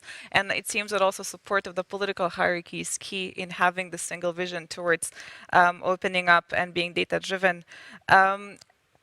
Maybe from the startups, any ideas on how the government or all of us can try to overcome some of the challenges that you mentioned? I know it's a very easy question to answer in a few minutes, but if you have any thoughts. I have no idea, actually. The more I think about it, the more complicated it sounds, because when you look at the governance of the regions, you know, the region and the municipalities and so on, and public procurement processes and all these things, when someone's trying to integrate it, and we had this discussion recently between with Kaunas transport department and Vilnius transport department, you know, and both at the same time were integrating their servers and data lakes. And I asked them, so was there some sort of incentive from above, you know, for you guys to do it? It was like, no, it's just completely kind of intuitive, you know. That happened almost at the same time. They're saying the lead time to this is like 4 months, and it's great for us because they're going to integrate and we can try and open it up through APIs. But at the same time, they do that exactly at the same timing, you know. So what's interesting is that for me it was a great shock. You know, why is this not coming from a hierarchy above? You know, saying you guys should start integrating your data in one place and have a coherent process the way it opens. You know, and so but as I said, the deeper we go, the more questions raise, you know, public procurement, you know, how do you order those services? If you order those services not from the same provider, they're not going to be the same. So it means the integration process is going to be different. So, you know, maybe for Ocredo, it doesn't matter that much because they don't work with territorial data. But for us, it really depends on, you know, because we have to map it all out, and it becomes a little bit complicated. Metadata is also key. Yeah, for us actually it's very important the dialogue and that we were listened, because we listen every day to hundreds of companies and we know what they need, so we can associate and represent them. So actually what we see that there is a lack of dialogue now, because something is being discussed, something is being decided, and then later on take it or leave it, but it shouldn't be in that way. So if we want to harness that data in more effective way, and in order that SMEs could use it even more, and startups and all the ecosystems, so I think the dialogue is a must thing. So. Because we can't say what we need, how we need, and in such a way the process should be organized. Yeah, having a feedback loop and being heard. Yes, very key. Erika, we are like a clients, the users of that data for final users. So providers should be listening to that. Absolutely. Erika, I turn to you for the look from the ministry on, you know, how to overcome some of these challenges that we've been talking about, but also to look at the future as well. What do you think, if we overcome those challenges, what would the future for open data and data-driven government hold? Again, we're not hearing you very well. Maybe you're on mute or it's the internet. So then maybe I will try to dream a little bit with... I will try to dream a little bit and with Agla in the meantime, and we'll come back to Erika as well. So Agla, looking at the challenges that we've been discussing, how can we work together to overcome them? And what would a data-driven future look like? I think that it could be the big day that we decided now to create a community of talking about the data, and it could be like periodical meets with examples, and we have these formats in energy, these formats in education, so we can have nice collaboration. So I think that all we need is to talk together with people who are, like you said, pioneers, but pioneers in our country. And then we can have net the stable government like Erika, like other municipalities. And then things, I think, will go very well. Perfect. Just as we're doing right now, right? Exactly. Discussing and cooking up the recipe together. Yeah, good start. Yeah. Amazing. Erika, if you're back with us, feel free to jump in. Yeah, a small comment. I'm really sorry for that problems. Well, as it was mentioned before, open data is a great raw material that can help create many new products and services that make everyday life easy. Both the public sector and business have huge data resources at their disposal, and we are facing great opportunities. So we need to be able to make use of this data, as the rational use of data can create an additional 2% national GDP. So I believe that in the nearest future, the use of data will create an additional 2% of national GDP. Amazing. Very ambitious and very concrete view for the future. Would the startups have an idea or your dream for the future of being data-driven? Oof. I would say that the government should be data hood and then give it all away for the data hub, actually. Data hub. Yeah. I think, the dream is, we live in a digital world, everything's digitized, and yet we still do so much manual effort and labor to open something that's digital already, So my kind of dream for the future, despite the sci-fi, intelligence moving data around you, and things like that, I think just a little bit more simple ways to access it and everything more coherent, maybe, in one place.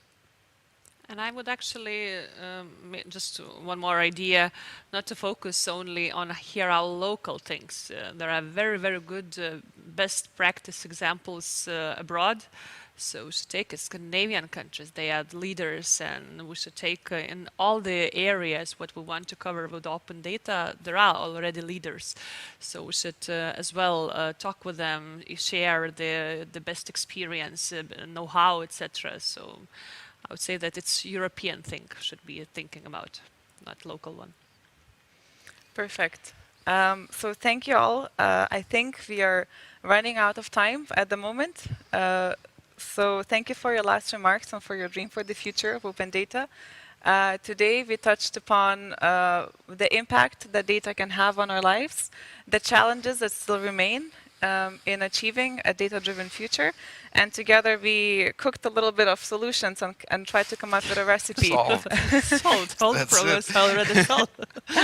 Well, I think, and we also left many questions for all of us to wonder for the future in how we can become data-driven. So thank you all very much for joining us today in this panel. And I wish you a nice day and a nice afternoon, and hope you have time to tune into other discussions taking place throughout the GovTech Baltic Leaders Conference. Perfect. Thank you. Thanks a lot, guys.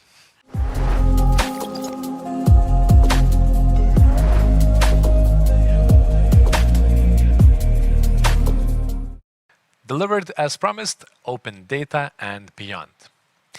In our next session, we will hear about some specific examples of innovation in public services in two countries, Estonia and the Netherlands. Public servants from around the world are looking for ways to ensure that public services match or even exceed citizens' expectations. One way of achieving that is being proactive. Proactive public services in practice. And the moderator of this panel discussion, Tomas Vitas, EU advocacy consultant at Fortold. He is about to question, is the future here already?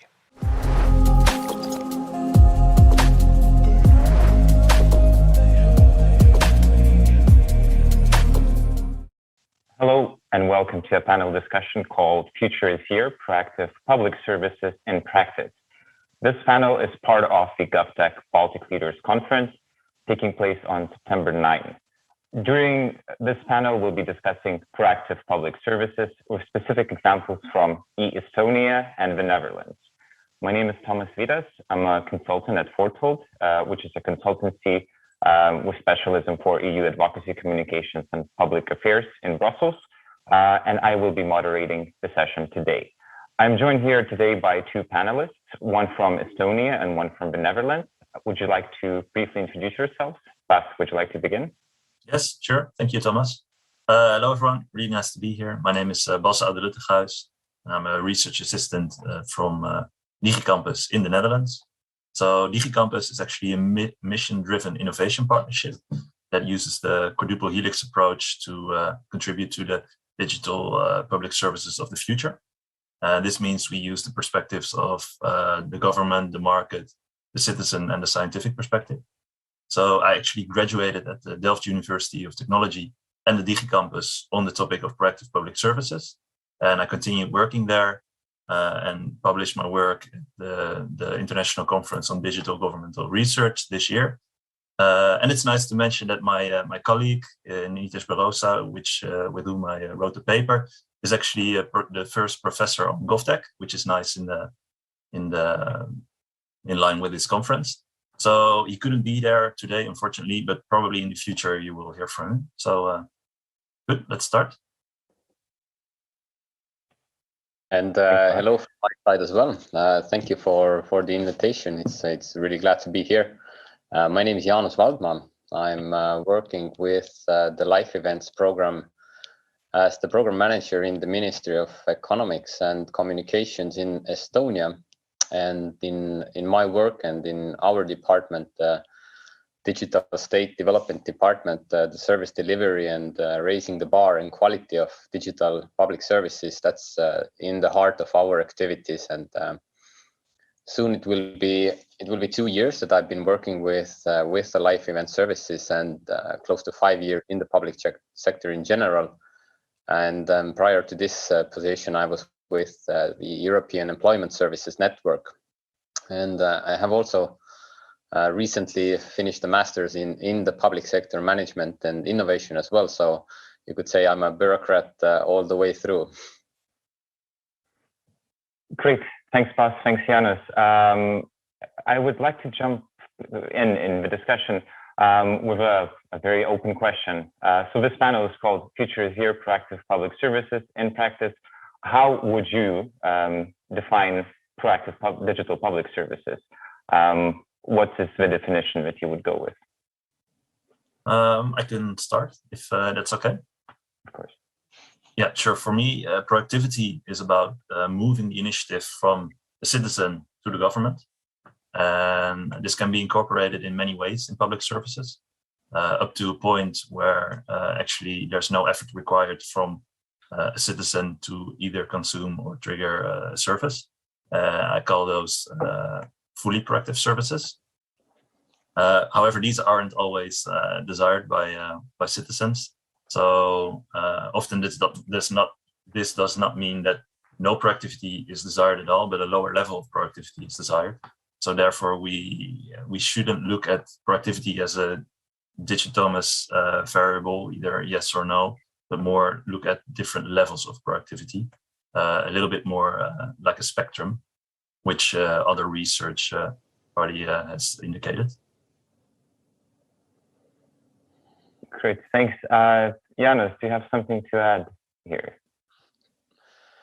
I would probably take the same route as well, that proactivity comes in when pretty much, well, to say the least, I mean, we probably many have experienced some proactive services regarding some law enforcement activity, or if you do something, either someone wants or the state wants something from you, that's definitely a proactive approach. But we are taking another direction, of course, here, and in that sense, proactivity comes in when all the information is in place to provide the service beforehand and on the initiative of the organization that is providing the service.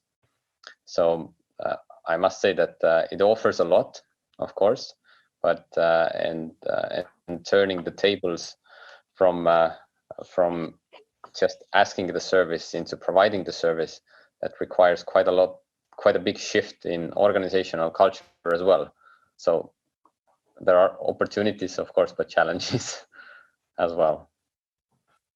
Just to capitalize on those opportunities that you're referring to, and actually have these proactive public services in place, there are challenges.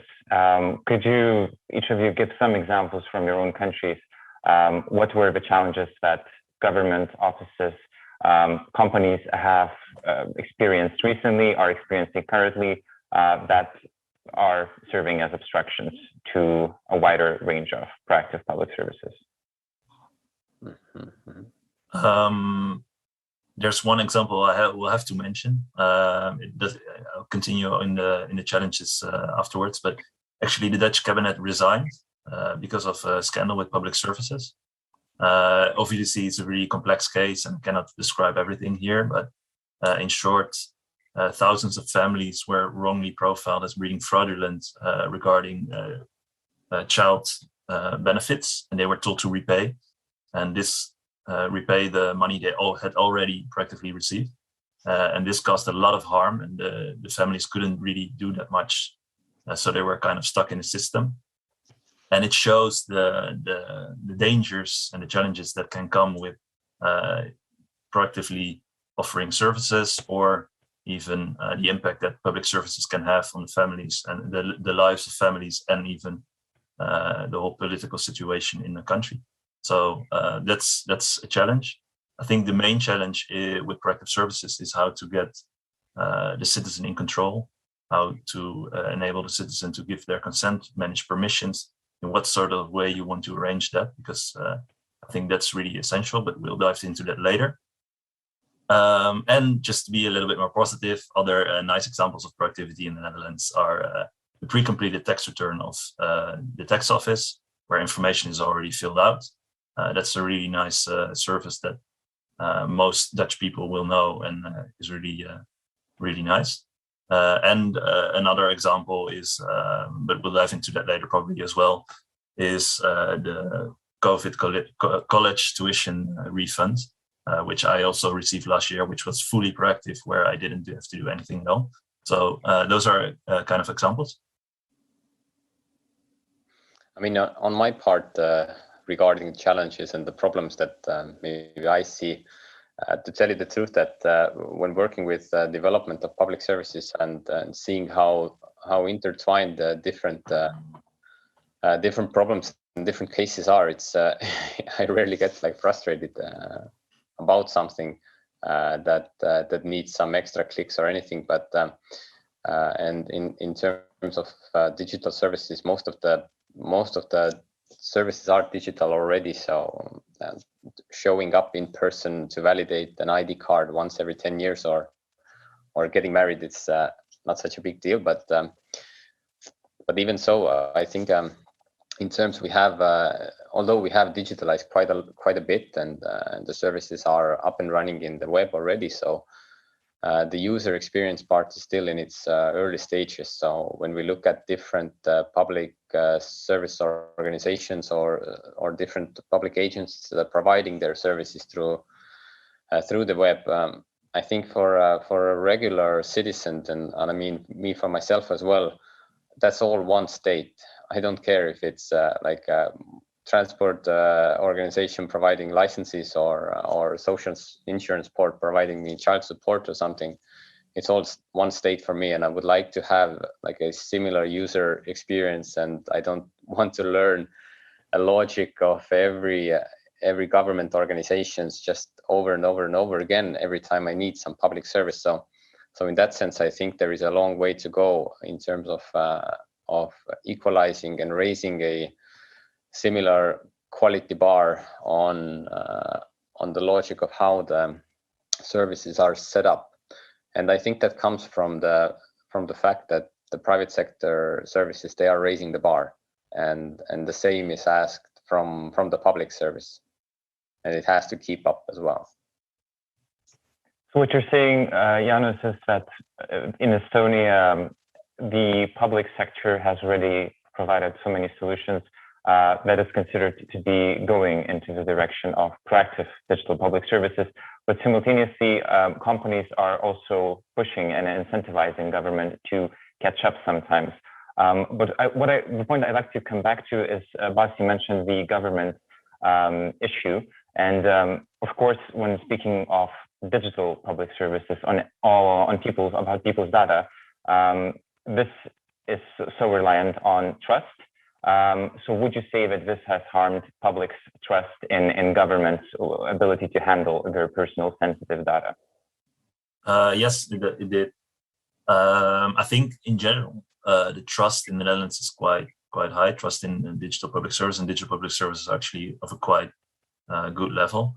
However, I think maybe even more trust in politics was harmed. I think they did also, they questioned citizens, and it was really, because it was really error on top of error on top of error to the main level of politics. So maybe even more than the public services and the public services providers, the level of trust in politics was harmed even more, and therefore they actually eventually resigned. I see. And overall, Janus, have there been any scandals of this magnitude in Estonia recently that you could think of? And has this affected trust amongst the Estonians in terms of trusting their data being handled by the government? Mm-hmm. I mean, there has been quite a few like bigger problems with developing different systems and different like difficult systems. For example, I think the one that each Estonian knows is probably the one that happened with the Social Insurance Board, where 10 years worth of development pretty much ended up at the same position where they started. So that was just a little bit too big of a chunk to chew at the moment, or at that moment. So I think that's definitely one like learning point, is that you have to go agile and you have to go step by step and iteratively. But I think like controversies pop up every now and then, because I think it was in the beginning of this year where they came up with a like a proposal to collect all the biometrical data and your personal data into the same database, pretty much. So a police and border guard would have total control of whose fingerprints, face, and ID and everything would have. So first of all, I mean, that kind of raised the eyebrows of even the most liberal people, but definitely for the conservative ones, it was a huge leap towards the police state. And but at the same time, of course, that kind of database would have a really huge, like a striking value as well. So in terms of cyber threats that are constantly all around, that would definitely be like a desirable target. So I think in that direction, there has been quite many problems and challenges. Yeah. So Estonia is at the crossroads between deciding on going full digital and limiting some of the more sensitive areas where users' data is handled at the moment. As we discussed, it would be interesting to hear a bit more from your own experience in terms of your work. So maybe, Bas, would you like to just share with us the research paper you've been working on and a bit more insights into what the findings were? Yeah, sure, I will. Thank you, Thomas. Yeah, I have to be brief, so of course I will go over it shortly. Just to repeat again, so well, proactivity is about moving the initiative from the citizen to the government. It can be incorporated in many ways in public services, ranging from a reactive service where no proactivity is incorporated at all to a fully proactive service where no effort from a citizen is required to either trigger or consume the service. However, in between, there are a lot of different possibilities. So you have to look at what the level of proactivity is desired for what type of service or citizen or situation. So no one-size-fits-all solution is possible. In the Netherlands, we looked at proactivity of public services. And while fully proactive services are very scarce, different forms and levels were observed. And we actually made a classification framework to be able to classify those different levels of proactivity on a more fine-grained level. So in order to be able to deliver a fully proactive service without any effort of a citizen required, you have to be able to trigger and deliver a service. without any involvement of the citizen. And you can assist, as a government, you can assist the citizen in these two processes to achieve moderate levels of productivity. For example, by assisting citizens in with pre-filling in information or recommending services or even recommending information. Furthermore, we developed a framework of design principles that can help policymakers and innovators develop proactive services or raising the level of productivity of their services. And I'll go over them in really in short. We chose principles because they leave guidance for different governmental agencies to fit them to the context of their individual governmental agency. In short, the most important part is the government actually takes the initiative, but the citizen is in control. And for me, in essence, those are the two main points of proactive services. Furthermore, productivity can be raised by minimizing interactions, minimizing the data that is requested from a citizen, personalizing services and service delivery, as well as make it really clear and make services understandable for citizens. Because with proactive services, it can become quite complex, quite fast. And in order to give citizens the trust, which you earlier described, they must know why and how a service was triggered. And that will help with user acceptance. So probably having the citizen in control and make the services transparent and understandable will help with user acceptance. But more research regarding user acceptance will have to be done. This is an interesting avenue for further research. So with proactive services, for them to be triggered or delivered, information exchange is essential. Maybe for Janus, this is a little bit less of a problem because they have this really nice infrastructure in Estonia. But in the Netherlands, this is the case. So you always have to be compliant with the GDPR, of course. And so most often exchange of information and therefore productivity can be achieved by getting consent of the citizen or making a legal duty for a governmental agency to provide a service. And an interesting example was, for example, debt assistance. So people who are in debt, the sooner they get assistance, the sooner they can clear their debts. But actually, no information could be exchanged because of privacy, and no help could be provided. So actually, the government made modifications in the law to actually task municipalities with providing proactive debt assistance. But for that case, you have to specifically modify the law, which takes a lot of time, and specifically task an agency with proactive assistance.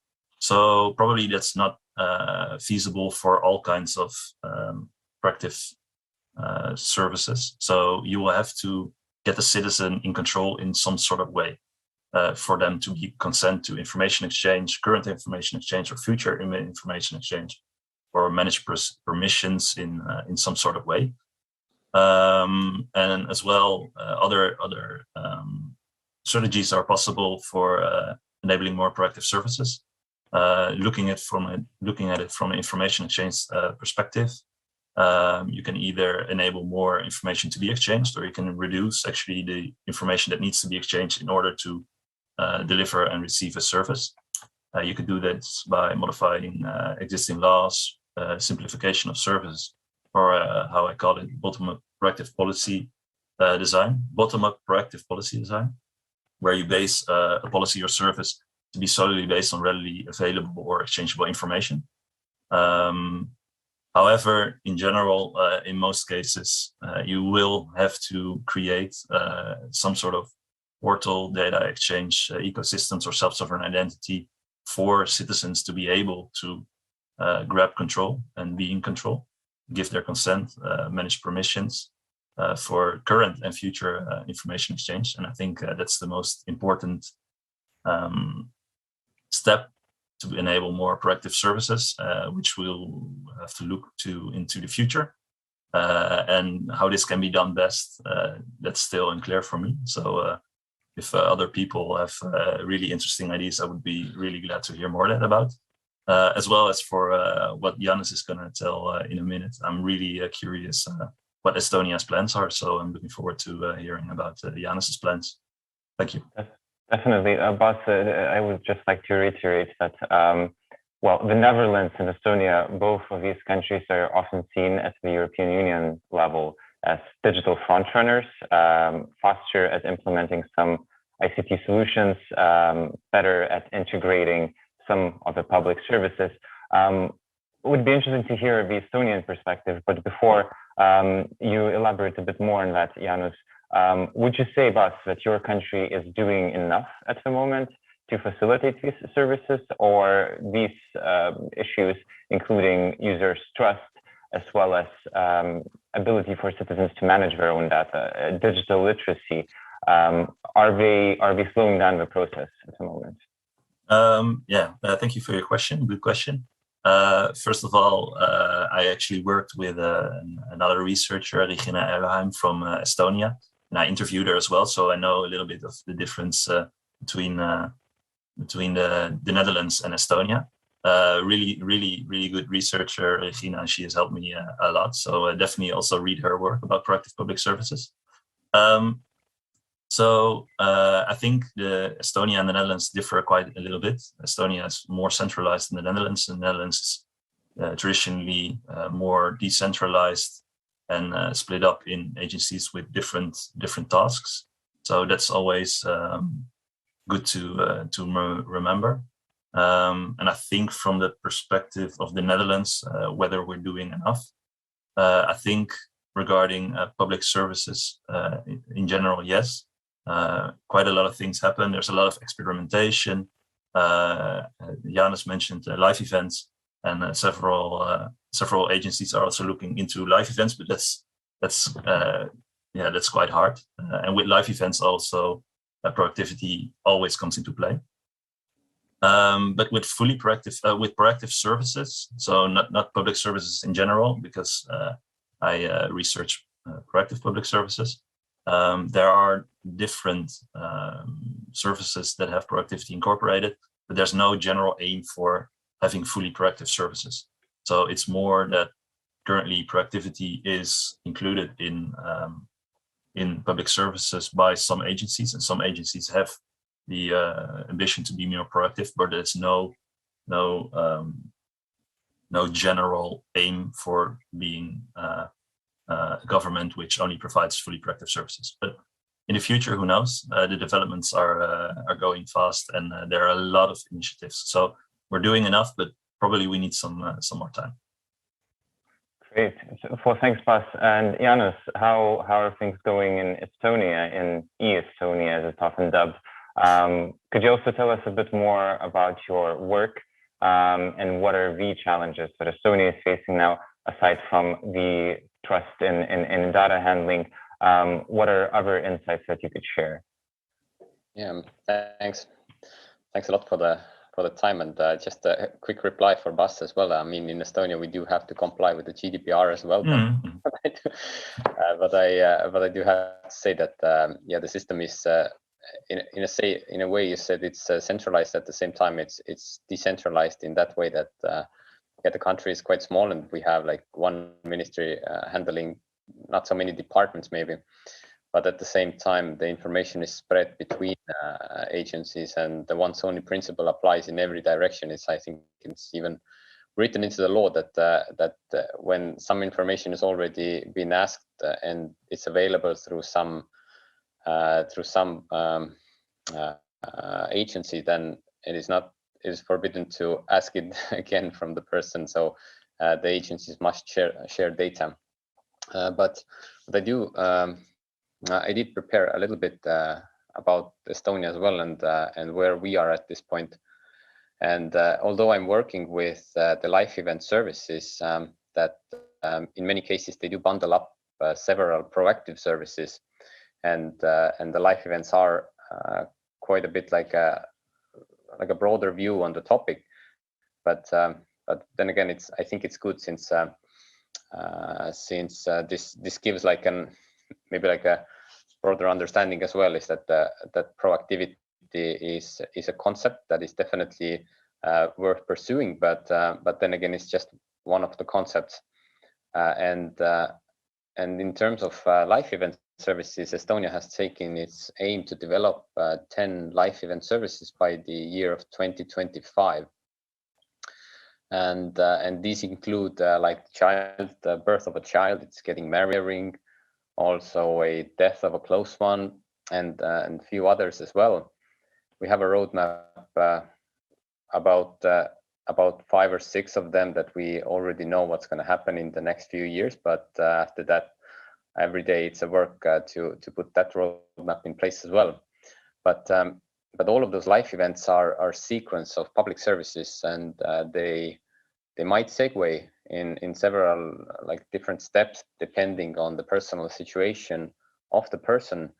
But of course, in the heart of all of those life event services are the conception of proactivity.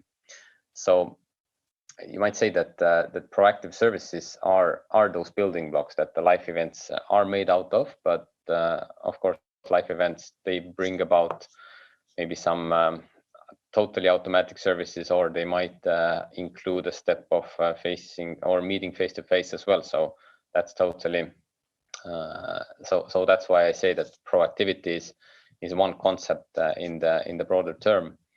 But I prepared some examples from our ecosystem here. There are no concrete plans regarding proactive services, but we've been going on with our ministry about the proactive concept for a while now, and it's really good to hear that different agencies and organizations, public organizations, are already writing proactivity in their strategies and in their plans as well. So hopefully in a couple of years we have many more examples. But there are quite a bit of experience and few examples already up and live and running, so to say. And for the first site, without seeing any without seeing the framework that BUS has provided, I think there are some similarities that I drew up as well. So first line of proactivity might be for as simple as just notifying the customer when something is coming about. So for example, the tax department notifies businesses every month, just days before the tax reform or the tax form is due to be submitted. And that small proactive like a notification has already increased the reporting quality quite a bit. So people are not fraudulent, they just forget at some point. And it's the same goes with the transport authority who is providing the driver's license. They will notify you when the licenses are expiring.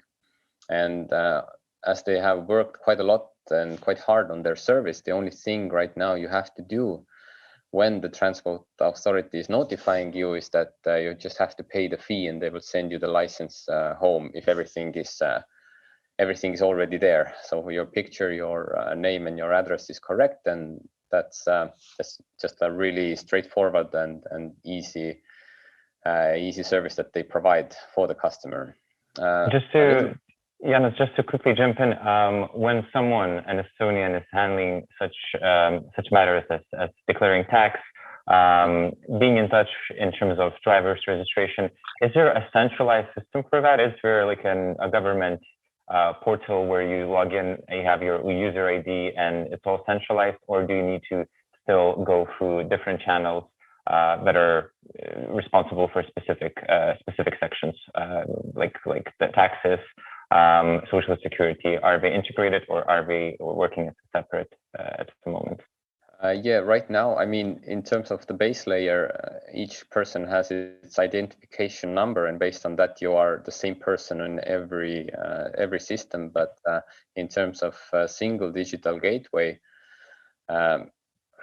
similar to what the European Union is proposing, right now the work is going towards that.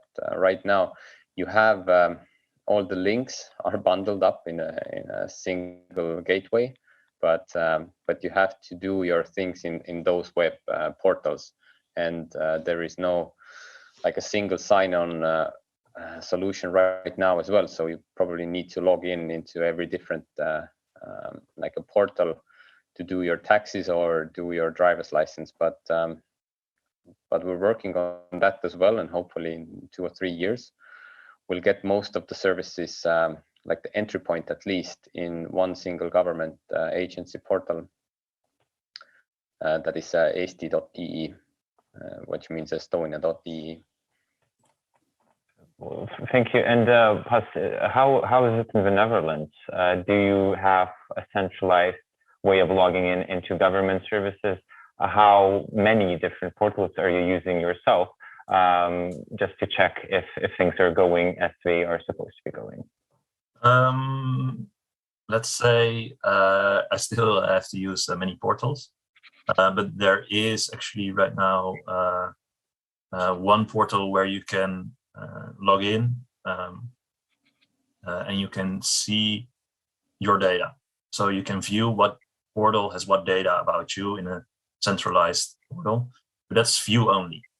So actually, I do not really know about the steps they're going to take over there, but the information is centralized, but you cannot go and use that information and share it with other agencies, public or private companies. And the steps that are going to be taken in the next 5 or 10 years, the next couple of years, will determine what will we do with that? Because the information is really useful, especially in the scene of GovTech, and many other organizations can build and deliver value based on that.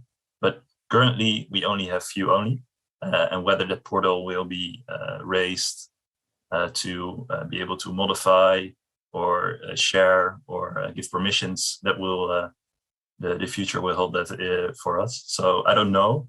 There's a lot of discussion about that, and we haven't have a clear answer to that.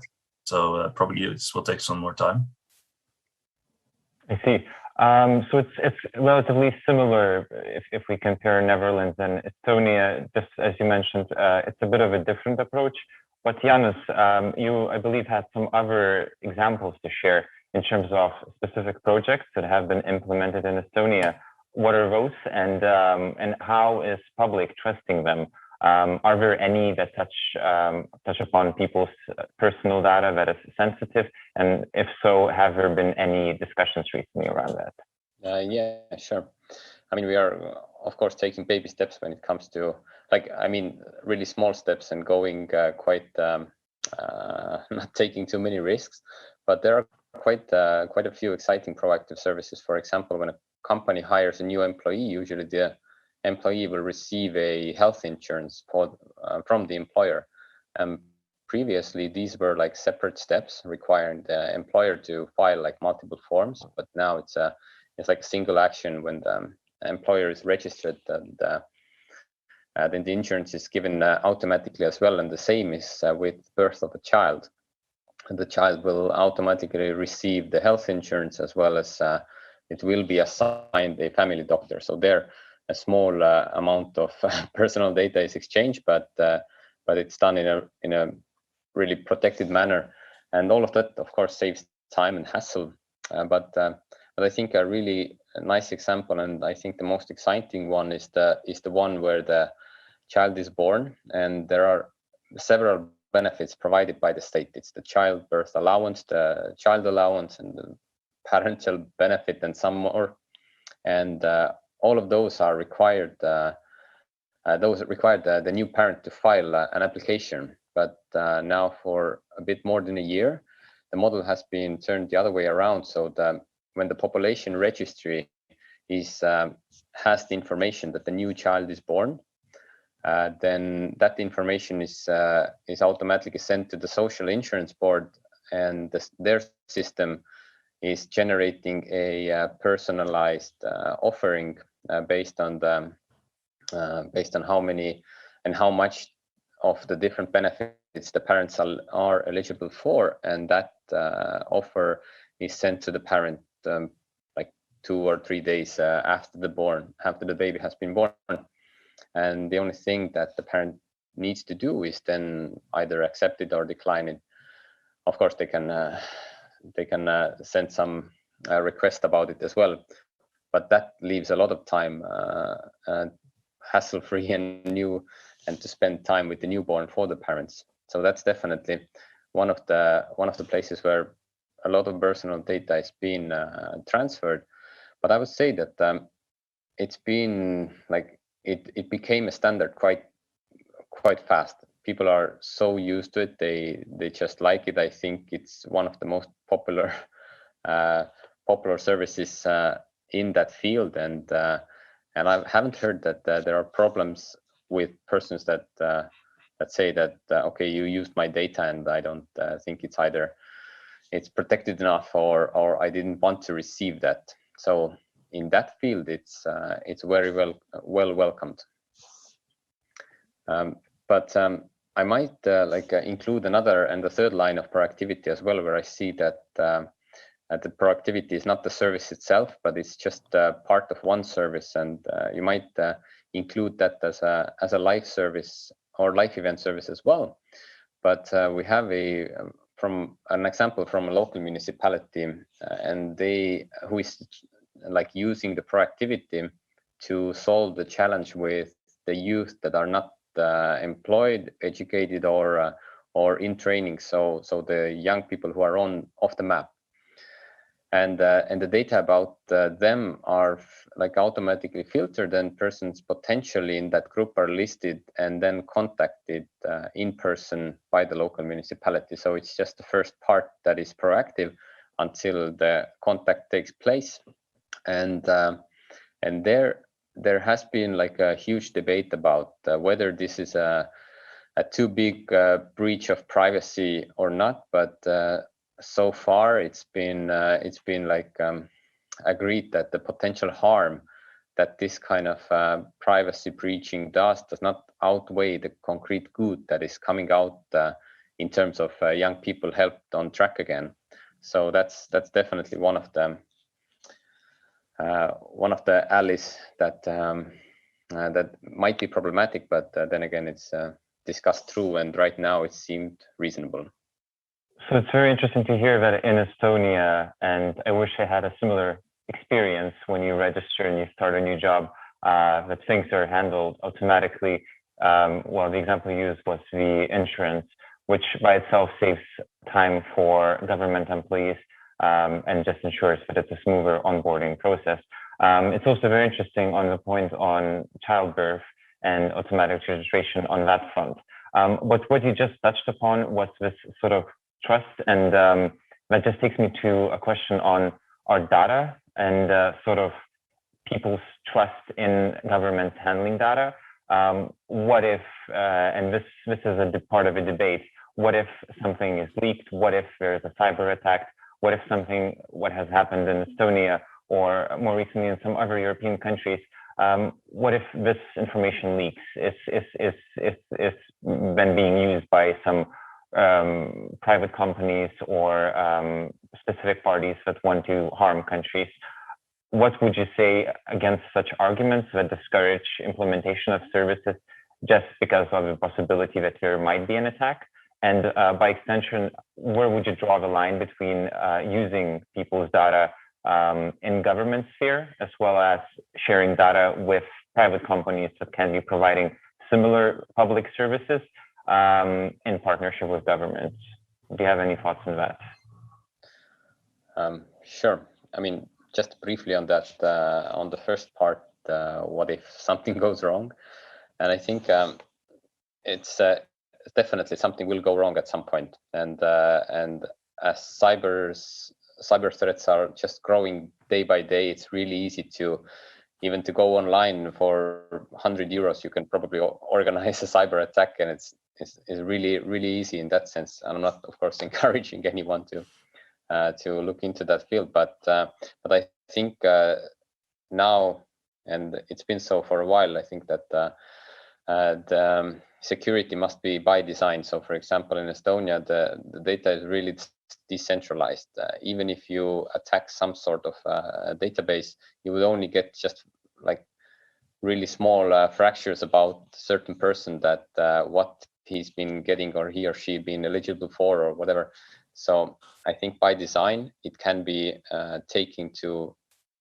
alleviated, or it can be taken to a minimum as well. But of course, I mean, we as a country and all the organizations are investing heavy on data protection and cyber security. So that's definitely a big thing. But regarding to sharing your data, there is a huge potential in it. We are just right now looking into how a person can authorize a third party to use its data that government has been collecting, for example, tax data or our medical data. So third party could come in and, for example, say to a pregnant woman, based on data collected through hospitals or through state hospitals, to offer some sort of third service or some additional advice or some other services. And we see that as a big opportunity for the state and also for the enterprises to work together. So the state provides the information, provides a platform where you can give your consent, take your consent, and no data is being left unknown. So if that platform is set up, I think there are big business opportunities there as well.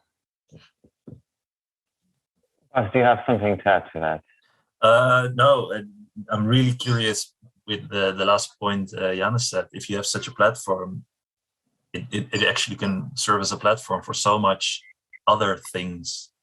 Of course, whether you can use public data for private purposes and by private companies is an entirely different debate, which also needs to take place. But another point Janis just mentioned about the youth and being unemployed, that there was a discussion that it actually, the proactive services strived for was actually more important than the harm that not having a job could be. And I'm very interesting, how did that discussion take place? Who discussed that? And I think in general with the whole conference with GovTech, it's also a really big important part. What do we allow to be able to do by GovTech companies? So what should be done by the state? What should be done by private companies? And how do we facilitate the discussion of what we as citizens want? Is that done by politicians? Is that done by other people? Janis? Yeah, that was one of the topics that were taking up even with our president in our government as well. So that was definitely one of the things that went through thoroughly by different parties. I mean, as an Estonia, we probably are quite a technocratic state. We hope to capitalize and realize all the possibilities that are at our hands, but at the same time, there needs to be, of course, like a buffer zone or some kind of debate platform to understand what sort of harm can be done as well. So it's just one of those topics that we're taking into the highest level, and it was just discussed through, and for quite a while it was on a debate. Of course, it wasn't like written into the law or anything. It was just a norm that was concluded that kind of service is at this point allowable. So, but I think that's just the first sign as well, and many different arguments, discussions are probably coming after that as well. Of course, but so basically, just to quickly sum up the discussion and the key points here, I think we can all agree that citizen dialogue is needed for people to trust in these services, and citizens must be engaged in.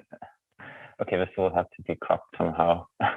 Sorry, it's like a sustainable office thing. And citizens must be able to manage their own data by basically being in control, giving consent, and being informed of different services being offered and also knowing how their data is being processed.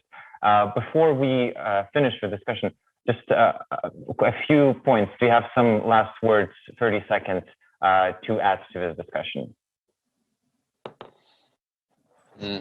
I mean, one of the points that is definitely a very interesting route for me is the one that I brought up later in the short presentation, that with proactive services we are opening the door of tackling the really wicked problems that our society is facing: the elderly care, the loneliness, the health problems, the youth that are not going on the radar, or all of those like different things that the public sector is best suited to tackle. But and of course, a lot of discussion and debate needs to be going on. But at the same time, there is quite a bit of benefit to be made there as well. Yeah, for me, thank you, Thomas. For me, it's really nice to hear the examples of Janis, and I'm really curious towards the platform that maybe in the future will be present in Estonia. And I feel the same way about proactivity. I think, as you said, Janis, it's a building block. It could be used as a building block for very interesting purposes. And the examples you mentioned are really good. But I think we have to be careful.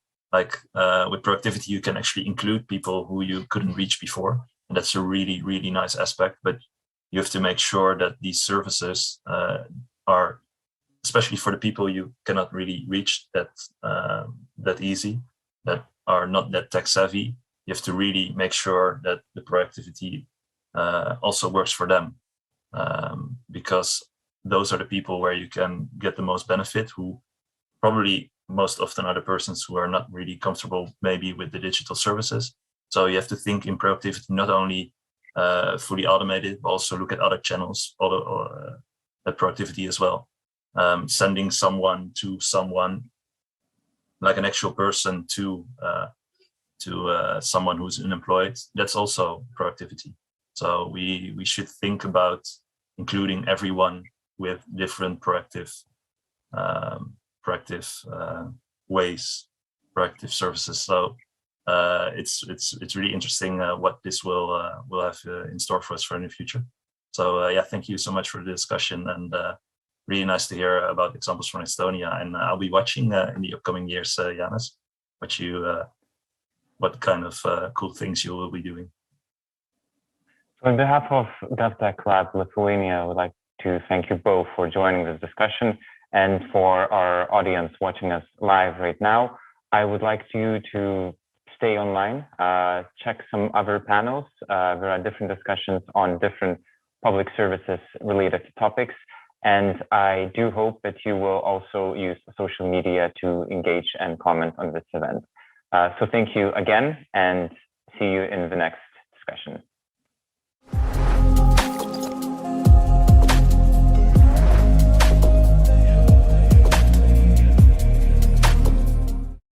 Thank you, Thomas, Vitas, and the team. There is one topic no conference nowadays can miss: artificial intelligence. Using AI in public sector decision-making can be a huge help in digesting massive amounts of data and making more accurate and targeted decisions. At the same time, it can embed biases and inequalities instead of fighting them. So how can we understand and balance the impact of AI algorithms? This panel discussion is led by Kristina Belikova, Communications Project Manager at the Office of the President of the Republic of Lithuania. AI in the public sector, a balancing act. We are listening carefully.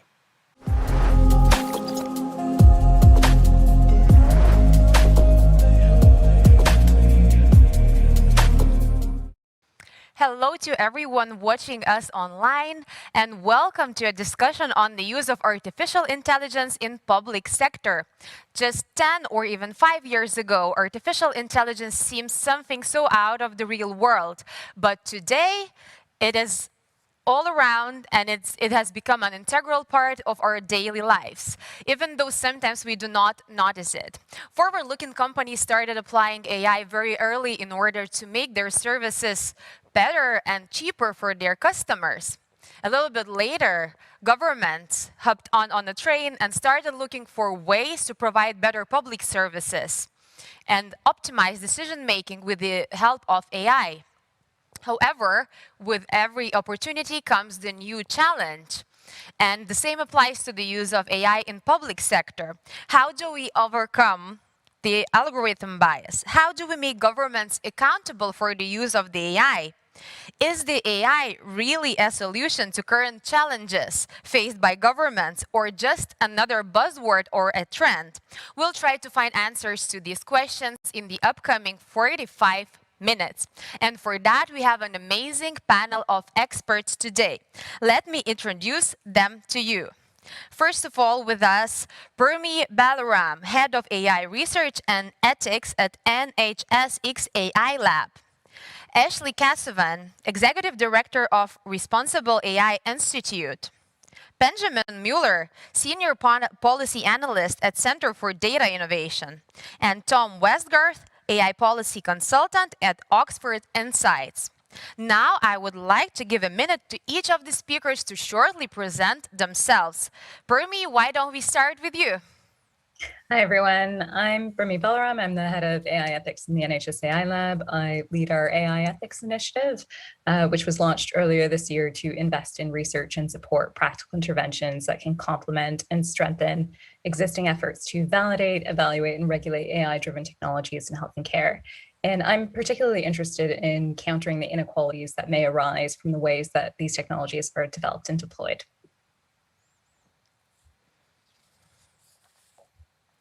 Ashley?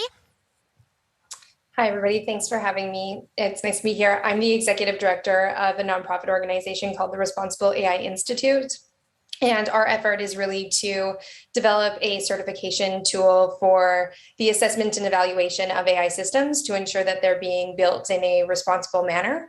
And this is really stemming from the experience that I had in the public sector, where I led the efforts in Canada to build the directive on automated decision-making systems. So quite interested in how public and private governance mechanisms can work together to support our broader societal objectives around balancing the innovation that comes with different types of technology like AI systems, but ensuring that harms are managed or mitigated. Benjamin? Hi, everyone. Pleasure to be here today. I'm a senior policy analyst at the Center for Data Innovation. We're a think tank that focuses on the intersection of data, technology, and public policy, and tries to promote pragmatic approaches to unlocking the benefits of data-driven innovation. My interest in AI was sparked by my work for a financial technology company, which leveraged machine learning to help drive better outcomes for our customers. And I think the intersection of innovation in technology space and the framework of policymakers and regulators is really important to pay attention to if we want to make sense of what the next decade is going to look like in terms of the technology. Tom? Firstly, thank you so much for inviting me. It's really great to have these sorts of conversations in the public domain.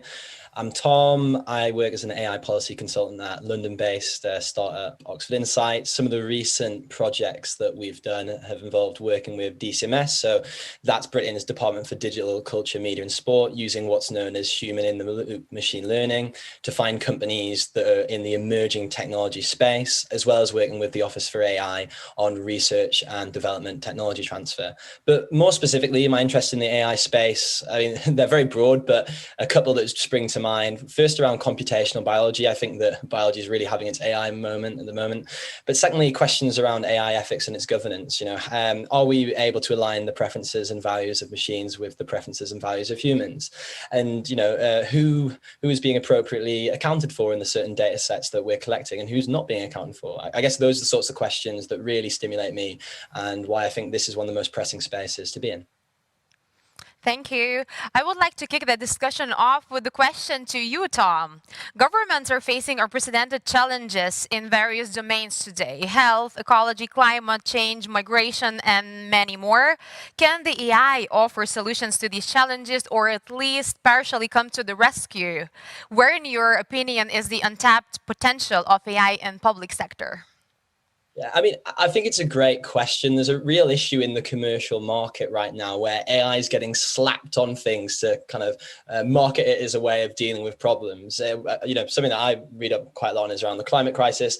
And there are so many products that are trying to be sold at the moment using machine learning and other forms of sort of satellite imagery in order to deal with agriculture. Now, the tough challenge is to be able to separate what's effective from what isn't, what's the hype, as you were saying in your introduction, and what is actually a tangible kind of tractable change. And for me, the real benefits in the public sector aren't always the super shiny, super sexy things. It might be much more simplistic things. So a good example of this is with something like chatbots. So chatbots on government websites. The UK, for example, where I'm from, has really good gov.uk digital website, and you're able to, well, not use chatbots necessarily yet, but you can see the scope there for people being able to access clear information to help them go about their day, to help them access public services in a much more streamlined way.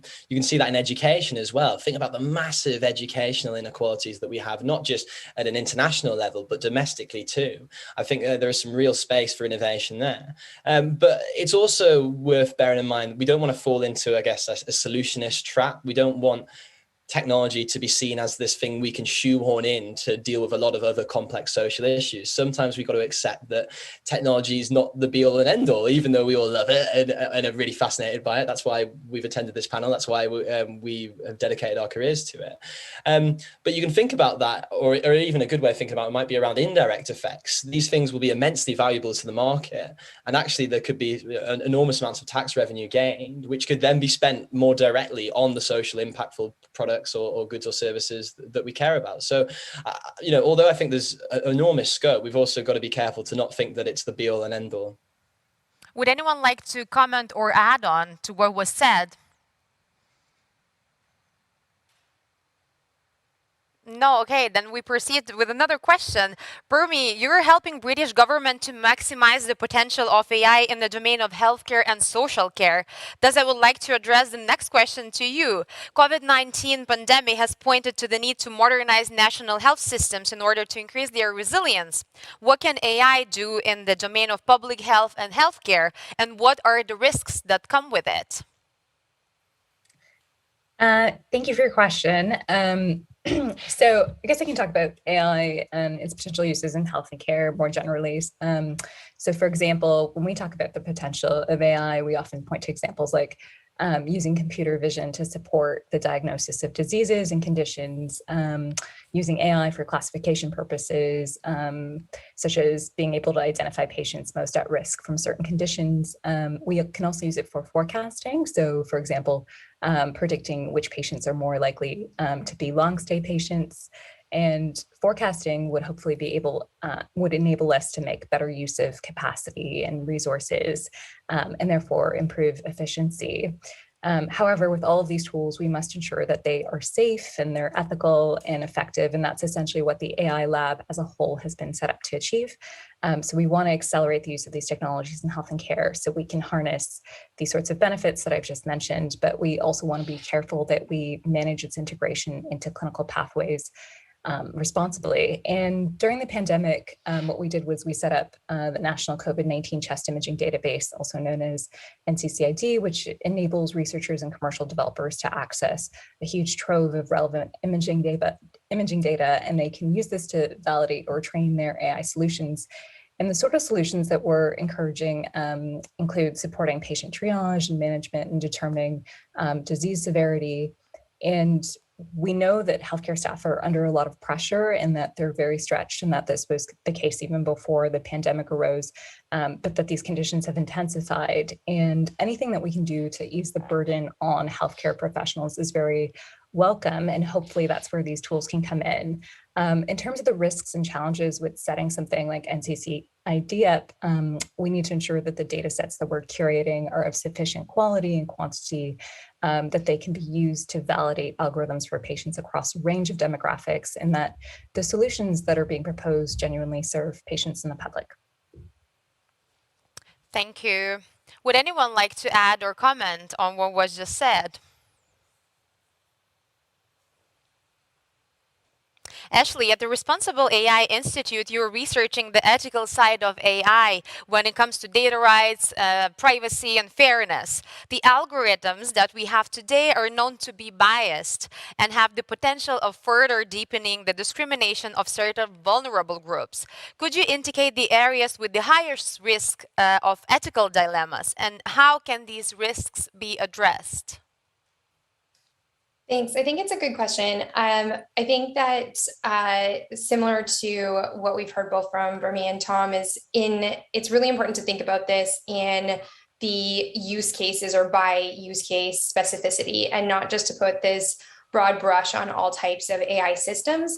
And also, we really try and focus on being responsible based in human rights frameworks, as opposed to saying that something is ethical or not ethical, recognizing that from each of these different domains or the areas in which they're being used, there could be different types of ethics that do apply and are acceptable. And so within that, where we've decided to focus our efforts, recognizing that well, there's definitely, as you mentioned, aspects of transparency and as talked about before, data quality really can be an issue, which leads then to bias generally in systems and is true almost across the board. There's different challenges that arise. And so what we've decided to do is really focus on finance, health, and labor to just get us to start to understand what some of those significant issues are. And part of that, again, is breaking this down by use case and then assigning risk based on a type of algorithmic impact assessment or AI impact assessment. And so not particularly saying all healthcare applications that are using AI are of high risk, or all types of facial recognition systems, for example, are of high risk. And so in relation to your question, some of the use cases that we're seeing that we have questions with or could pose some of these challenges related to banking could be in lending and making sure that there's demographic parity and fair access to credit. And that could be across all different types of loans for mortgages, for cars, for even credit cards, because that leads to some of the systemic challenges that exist. Without access to credit, you can't go to school, you can't improve your status, you don't have some flexibility to do the things that you want to do, and these lead to bigger challenges. And so even when we think about sometimes low risk applications, or that we might perceive as being low risk, sometimes those could have longer term impacts. And so what we're trying to do is put some of these guardrails around, again, specificity within what can be done to mitigate harm based on those different use cases.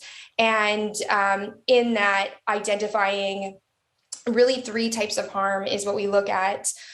So things that are accidental, or unintended, we often talk about in this space. Then more intentional, where it's a trade-off that needs to be made. And these are areas we've had to make these as policymakers for a long time, recognizing that there's some degree of risk that we need to take when delivering a service, whether that, again, has automation as a component of it or not.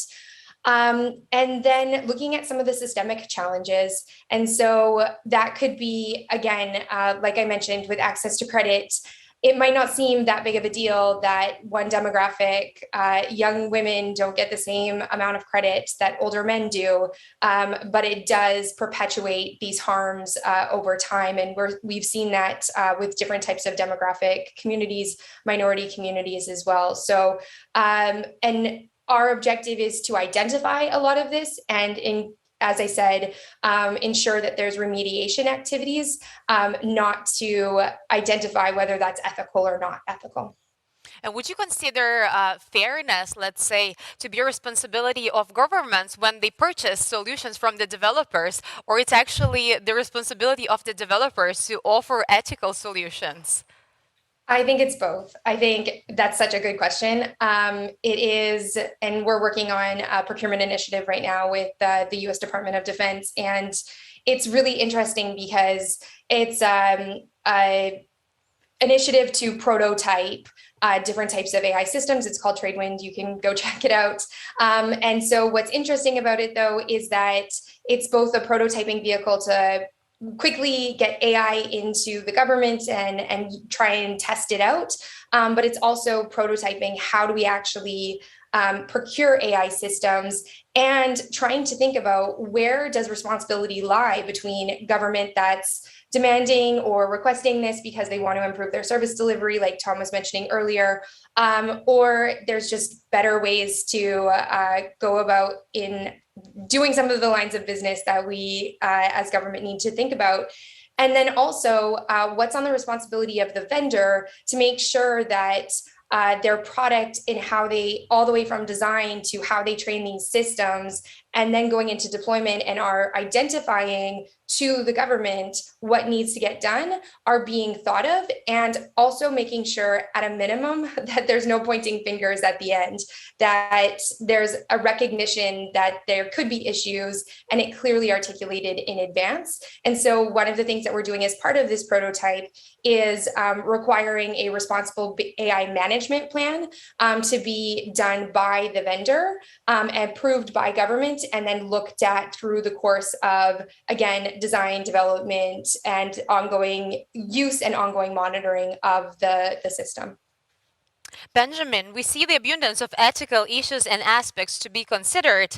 Do you think they can be addressed with the help of a regulation? And are there any good examples of that worldwide? Yeah, that's a great question. It's obviously very topical. Over the last couple of years, we've really seen concerns around the evolution of digital technology rise to the fore across the Western world, and increasing calls for stricter legal controls within which technology companies are expected to operate. And that's just largely driven by sort of the social implications of the increasing digitization of the world. And then also fears around the market power of companies that provide these technologies. And so the question then becomes is, what's the appropriate response from a sort of legislative and regulatory perspective? And what's been striking to me about the contribution so far in this panel is that the underlying common denominator is a very pragmatic way of approaching this. It's very tempting to try and derive a sort of set of clean first principles from which you then build an all-encompassing one-size-fits-all straitjacket into which you force a technological stack. But the reality is that we're just at the beginning, really, of the age of AI innovation. I mean, a lot of the developments we're seeing are still largely in a research stage, and to the extent that they're rolled out and applied, it tends to be in sort of quite narrowly specified domains. So for me, the key point is that we approach all of this with a sort of firm commitment to evidence-based policymaking, and also contextually analyzing the areas within which AI is being deployed. And I think that seems to work particularly well in the UK. I think it's very impressive what the NHS is trying to do in terms of experimenting with novel methods to solve existing problems, and sort of NHS has a skunk works lab where they're trying to be very, very dynamic in how they collaborate with researchers and healthies, and that, to me, because that's guided by sort of overarching strategy and principles, is a great way of trying to harness the potential of this technology. And then there are more limiting ways of setting very rigid red lines and guardrails, where the expectation then is that we can control how a technology is developed. And I think the European Union is trying to do that, sort of setting up an ex ante regulation around AI before the technology is mature, and we haven't really tried that before. It remains to be seen what the impact will be, that you're requiring companies to abide by a set of rules before the technology is really out there in the wild. And I think the downside of that is that you're not guided by the evidence, you're guided by sort of inference and to some extent fears. and therefore you could end up undermining the potential of the technology because you think you figured out in advance where it will go. And I think we've still got some ways to go before we see AI, getting to the stage where it's really widely applied across the economy and society. So in your opinion, what is the best way to go about it?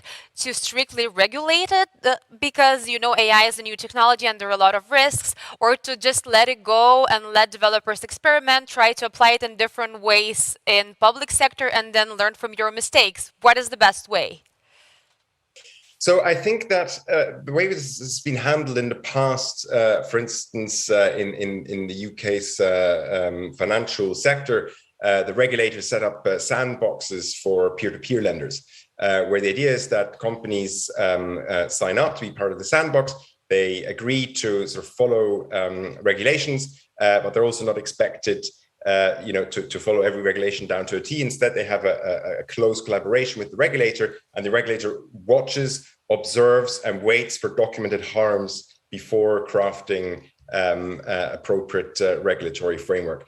And I think, frankly speaking, what we should be doing is finding ways to sort of systematically collect and collate information around where AI is benefiting consumers and what use cases it's really creating positive impacts, and similarly allowing people to report to some kind of ombudsman service or some kind of regulated entity instances where they feel that they've been let down by some kind of automated system. And then proceeding on that basis. So I just think it's a case of collecting the empirics, and you can do that in the context of creating sort of provisional regulatory frameworks rather than firmly enshrining and setting up laws before you're fully guided by the observed impacts and harms of a new technology. Do we have any comments or reactions to the comment? Yeah, if I can just add to that, I think that what Ben's saying is right in that there's the idea of sandboxes and obviously trying to understand what the challenges are before any sort of really significant punitive regulations are put in place. And we've seen how that can create its own set of challenges where it's either just not followed or there's people that just find ways around avoiding those types of regulations. And I think that we are really thinking about how do we create a strong behavioral shift. And I think that that's why the work of standards need to be thought about in terms of in relation to this work. And so one of the things, as Ben's mentioning, the proposed AI Act from the European Union also articulates the need for these conformity assessments that, as he mentioned, would be the responsibility of vendors.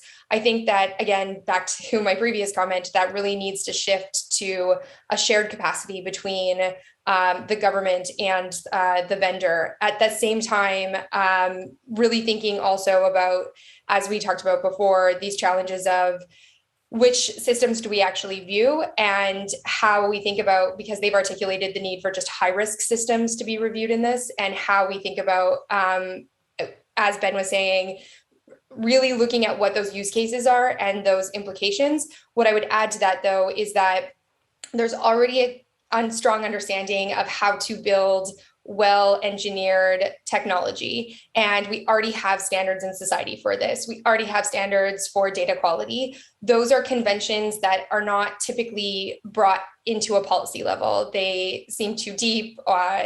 They seem not something that, in my experience as a policymaker, there's a strong connection between typically what we think of policy in terms of its impact that it has on society and how we kind of avoid that, or management policy and how we integrate aspects of technology. But I think we really need to bridge that gap, because a lot of those standards and best practices have existed for quite some time and can easily be applied to just have well-engineered and well-designed systems that would already mitigate some of these challenges that we're seeing. And that's not institutionalized right now in any of our regulations. Any more reactions or comments? Yeah, I actually just wanted to come in really quickly on this. So I'm not sure how helpful it is to talk about regulating AI in like a general sense excuse me, I think that be more useful to think about regulation in terms of like specific sectors or use cases, because, for example, in the UK, healthcare is a extremely like regulated industry, and we have like clear bodies that are regulating AI as a medical device here, whereas you might not be able to say that, for example, when it comes to like facial recognition technology used by police officers. And so I think that in some cases we do actually have like appropriate regulatory practices. But what I would say is that often when you get to the point where a product is being regulated, that is like quite an advanced stage.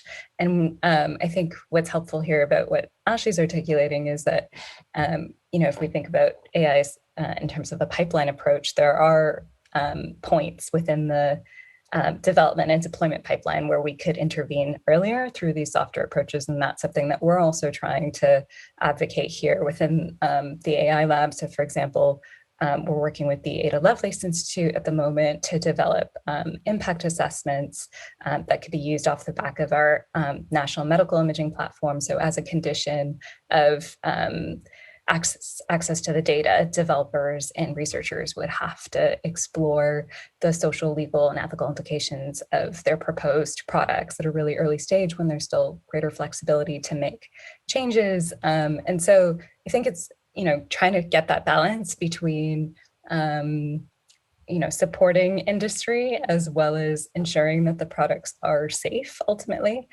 because we do want to accelerate this technology within health and care. And so we have to be able to intervene and support developers and researchers at these earlier points as well before, they get their products certified. Tom, would you like to add a word too?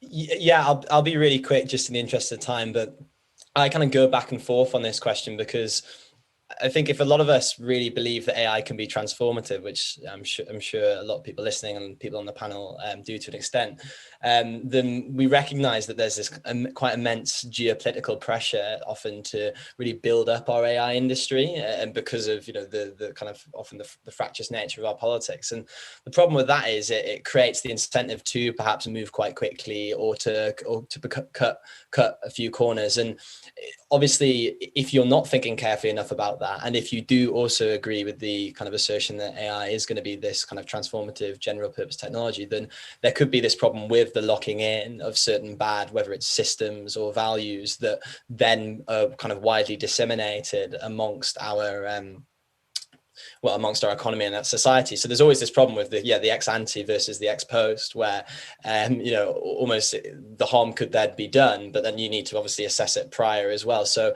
that's something that's fascinating. And then and the point that Birmi just made about with the Ada Lovelace Institute, I think they've really recently actually just released a kind of an assessment of some of the first wave of things like algorithmic impact assessments and other ways to understand the harms posed or potential harms posed by some of these systems. With I think it was the AI Now Institute and the Open Government Partnership. So people should check that out for more.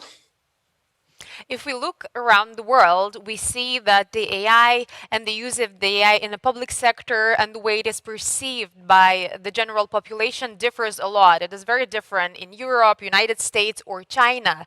Would you consider cultural aspects or the mentality of the nation to be an important factor in how it is being used and perceived? Benjamin, would you like to start? Yeah, I think that plays an important role. It's hard to sort of analytically break that down, but I think it revolves around perception and how that drives certain emotions. So it can be the case that a new technology can be viewed as sort of providing all these exciting potential opportunities for innovation and higher standards of living and solving, sort of pressing problems and advancing science and progress. And I think AI offers a lot of that, right? The part of the promise of AI is that it will unlock scientific discovery in the field, for instance, of protein synthesis that have eluded us for decades, and that it can sort of herald a new age of advancement. And so it becomes a question of are you trying to sort of focus and highlight on all the ways in which things can go wrong and end up creating harms, or do you want to try and accentuate the potential benefits? And I think that is to some extent a sort of social conversation, and it revolves around what vision of the future do you have to offer, and it boils down to what are you emphasizing. But obviously, the unifying factor is that technology is the same across the world. So it's not like different cultures, different countries can have completely separate conversations around this. But I do think that techno-optimism is probably more pronounced in the US and in China than in Europe. Why that is the case, that's a deep conversation for another day.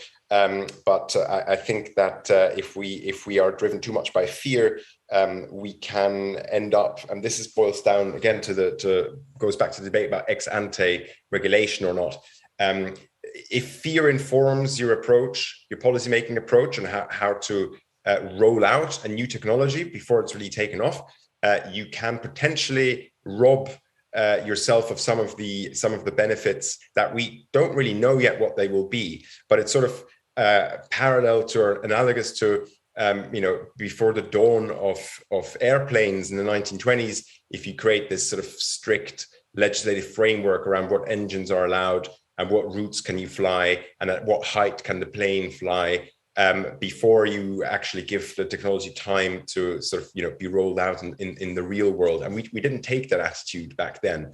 And I do think some degree of optimism is really important in how we view the story of human progress and how far we've come and how far we've still to go. Ashley, what would be your take on that? I agree with a lot of what Ben's saying. I think that when we built the agronomic impact assessment for the Government of Canada within the Directive on Automated Decision-Making Systems, it was really for that purpose, is to try and understand in advance what the potential challenges could be, harms to the public, harms or risks that the government could potentially face. And it was something that made us as policymakers, but also the people that were going to be responsible for these systems, think a little bit harder about what some of the potential unintended consequences could be, both in the short term and long term, and balance that with these potential positives that Ben's alluding to. And I think we all support. We wouldn't be here if we didn't think that these technologies were important. It's just really trying to find that balance, and whether it's done in a preventative manner or ex ante, ex post, it's just something that we really need to make sure that we are able to nimbly respond to. So the recourse mechanisms when a harm does exist, that we don't just say, oh, okay, that's documented. Now it's in our log. We know that harm exists. We need to make sure that there's both recourse and that potentially the action can be reversed for that individual or the group that's impacted. And ensuring that once we know about it, what are we going to do about it? What types of changes will be made? And does that mean that the system changes? There is a regulation that's put in place? What type of precedent is it setting legally? These are all different types of questions that we need to have that infrastructure in place for. And another thing we need to be thinking about in relation to this is that even when thinking about identifying, okay, these are the harms that had occurred by these systems, right now, and I can't speak to any other country, but in Canada, the Human Rights Commission has a massive backlog of challenges that have come to it. And so it takes, on average, in conversation with a human rights lawyer, about 7 years for some of their clients to get through the process. And so if these systems are impacting people at an exponential rate, which is some of the research we're seeing and some of the early cases that we're seeing, we just need to have the infrastructure in place in order to deal with the potential fallout from that. And again, really making sure that we're thinking about how do we then, based on that change or that impact, have a recourse mechanism or change our infrastructure, again, being policy, laws, or just behaviors and actions. Tom, how do you see this issue? Well, I mean, specifically around the cultural aspect, sometimes, I don't have an anthropological background, so I'm slightly wary to kind of weigh in perhaps. But one of the really interesting stories, and I think kind of various people have kind of alluded to it, even if not in a strict dialogue, there's a lot talked about the difference between US and China, and that's often posed as one of the big stories of our time, and obviously it's worth kind of thinking about.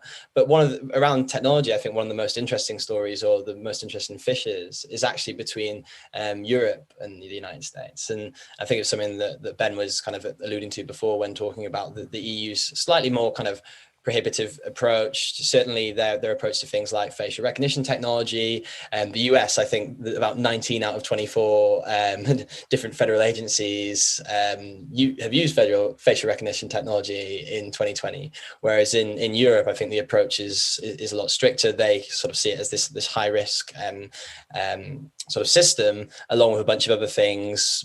For example, systems such as kind of biometric identification systems and so on. And that's something that could actually well be an issue in the future if you're thinking about things like the kind of refugee crisis that's unfolding and will continue to unfold for various climate-related reasons as well. So I'm quite fascinated by that, and I'm not entirely sure how that's played out and why that is. Perhaps part of it is to do with the relationship between some of the larger technology companies and DC, as opposed to kind of Brussels' position within lots of the kind of the political economy of these countries. But there are perhaps maybe some other cultural aspects around people's willingness to just forego certain rights because they think that they might get a better product at the end of it.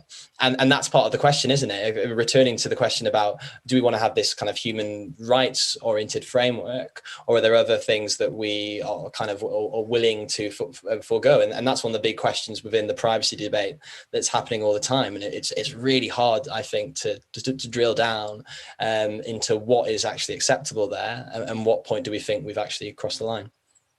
I would also like to touch upon the issue of accountability. When government is starting to apply AI in public sector, in public services, how do we make sure that the government is accountable to the population? How do we make sure this conversation is happening? And how can we educate the public about the new technology? Burmi, maybe you could start with this. Yeah, I'm happy to start on this question. So this is something that we're obviously thinking about in NHSX more widely. We have just released the draft data strategy, for example, and that's going out to consultation. So I think that's one way in which we try to get feedback on the work that we're proposing on technologies. But I think that there's probably a distinction here that we want to make between like public and patient involvement versus like public engagement. So I think with the former, what we're trying to do is actually involve citizens and patients in the process of making these sorts of decisions in a meaningful way. And with the latter, I think it's kind of what you talked about in terms of just communicating and educating the public about these technologies and their potential and their harm. And at the moment, we're trying to get the former right, because I do think that there are quite a few initiatives around educating the public. But I think what we want to get to is like a place where, for example, with these impact assessments, we can actually involve patients and the public as part of that process. So there, for example, there have been a number of models that have been proposed that recommend that we do consult the public and communities as part of this process and get them to weigh in on the sort of technologies and how they would impact them. But to do that in practice, I think is something that is actually quite complex. And the other thing that we're thinking about is how we actually involve patients when we make decisions about what to invest in. So what are the sort of ethical challenges that we should be prioritizing? So at the moment, we've taken kind of a top-down approach, and we said that we really want to highlight health inequalities as something that we invest in. But actually, how can we move to a more bottom-up approach? How can we actually involve patients in that sort of process of decision making? Benjamin, what would be your take on that? Well, look, I think that one of the most important things really in how the development of AI unfolds going forward is exactly this kind of public dialogue. Because we already live in an age where information is more than abundant, and people will seek out information. People are naturally curious, and so it's just really, really important that everyone engaged in AI, be it in the private sector or nonprofits or government, contributes their perspective in order for us to have that kind of feedback loop. Certainly in democratic societies where you expect an informed population to contribute their sort of preferences around policy making to the people who are actually in charge. So I think it's essential that we do that, and that's not just sort of a bland talking point. By way of an example, in the UK, there were moves earlier this year to make it possible for the NHS to use patient data that has been pseudonymized or anonymized. I'm not sure, one of the two. Maybe Brumi knows more about this. Point being that data privacy was not at stake, but this wasn't communicated in a way that generated public trust, and as a result, there was a sort of backlash, and the plans had to be shelved. And in a public health emergency, that's really not ideal. So I think in the past, that type of sort of communications around these very complex topics of data and ethics haven't really taken place in a sort of systematic, ongoing manner, and as a result, it has allowed certain emotions to take over, and instead events like the one today, where we're having sort of reasoned conversations with different perspectives being presented, form a really important part of the way forward. And we should give the public also credit that democracy wouldn't work if at the end of the day people weren't able to make up their own minds, and it might take some time. But the moral panics and hysteria around we're being led astray, I don't believe in that. And so I think the antidote really is these sustained public discussions, which form part and parcel of a system of self-rule. And I think that's something that should be borne in mind. Do you have any comments or reactions? Oh, Ashley, sorry, can I jump? Very quick, maybe to just what Ben said before, Tom, you can take this in a different direction. Once again, I agree with Ben. The only comment that I would make in addition to this or point of clarification, is that I've been involved in tons of education efforts and public engagement efforts that are done, and it's the same group of people that often participate or come. And I think we need to be cognizant that potentially the people that are being impacted by this don't necessarily have the time to get involved in different types of public engagement activities. And so how we do this in a way that is equitable and reaching the populations that could be impacted adversely is going to be really important. And also making sure that there's an appetite and a level of awareness of what those issues are before that dialogue begins, or else it becomes a box checking activity. And so I do think, though, to Ben's point, and I think something that also he said earlier around like, what vision of the future do we want to have, is exactly the type of dialogues we should be having in a democratic society. But I do think that it's important that as government, there's a role that's played in terms of making, I guess, special efforts or trying to figure out how to appropriately reach people. And that could be through things like just appropriate consent and easy consent, which we've seen with things like EU GDPR and the success, I think, that that's had to a certain extent. So we just kind of put a bit of an asterisk on that, but agree for sure. Tom, go ahead. Yeah, thanks. No, I'm glad I let Ashley speak there, because you made a great point, which ties on to mine, I hope, which is just, I mean, there's two immediate things that jump out there. The first, on the point of public transparency, I think there are examples. I think France have some I I'm not going to pronounce it in French, but a digital republic bill of some sorts, which allows people to sort of see some of the algorithmic logic there. So it does kind of open up the hood a little bit so that people can see, there's a justification for why it's in place in the first place, and also an explanation of how a particular decision has been made. And that's really important. But the second thing I think is around, and if there's any, I've got a background in journalism, and if there are any journalists out there, I think there's a real potential for journalists to really kind of deconstruct and demystify a lot of the language around AI and trying to explain it in as easy a way as possible. I think we've all seen the importance during the pandemic of really good science journalism, and that being able to explain, why a particular sort of disease spreads in a certain way. Questions around exponential growth, these things that don't necessarily, they kind of seem counterintuitive sometimes, but having really good journalists or people that can explain it in a clear way, not only does that help in the kind of immediate term, that public communication, but the long-term benefits of that are amazing. Think about all the academic journals and papers that we read quite a lot where it's really difficult to analyze language because there's almost this kind of pride in being able to speak in these jargonized terms, and to have people that could really save not just academics but the public a lot of time in understanding these questions. I think journalists would play a really, really important role in that civic conversation. We are out of time, so I would like to thank the experts for an insightful and lively discussion. It was a pleasure, and I would also like to thank GovTech Lab Lithuania for this wonderful event and for making the GovTech revolution happen in Lithuania. Thank you all, and hopefully see you soon in other talks about the AI.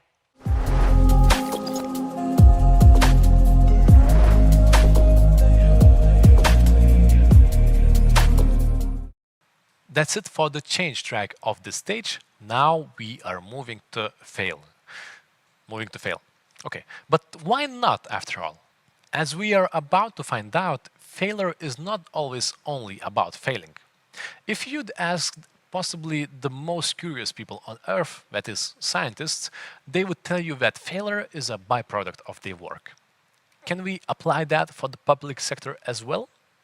Elijus Čivilis, head of IT at Lithuanian Railways, will try to find out how to turn public servants into innovators. Let's get warm in the next Fire Chat session.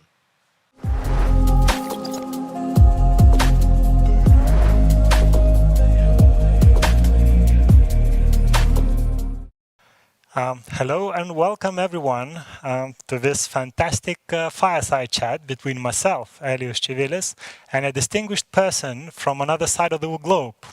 A person who is a global shaper at Wellington Hub, who is also a program director at Creative HQ, but also, really important to mention this, she is a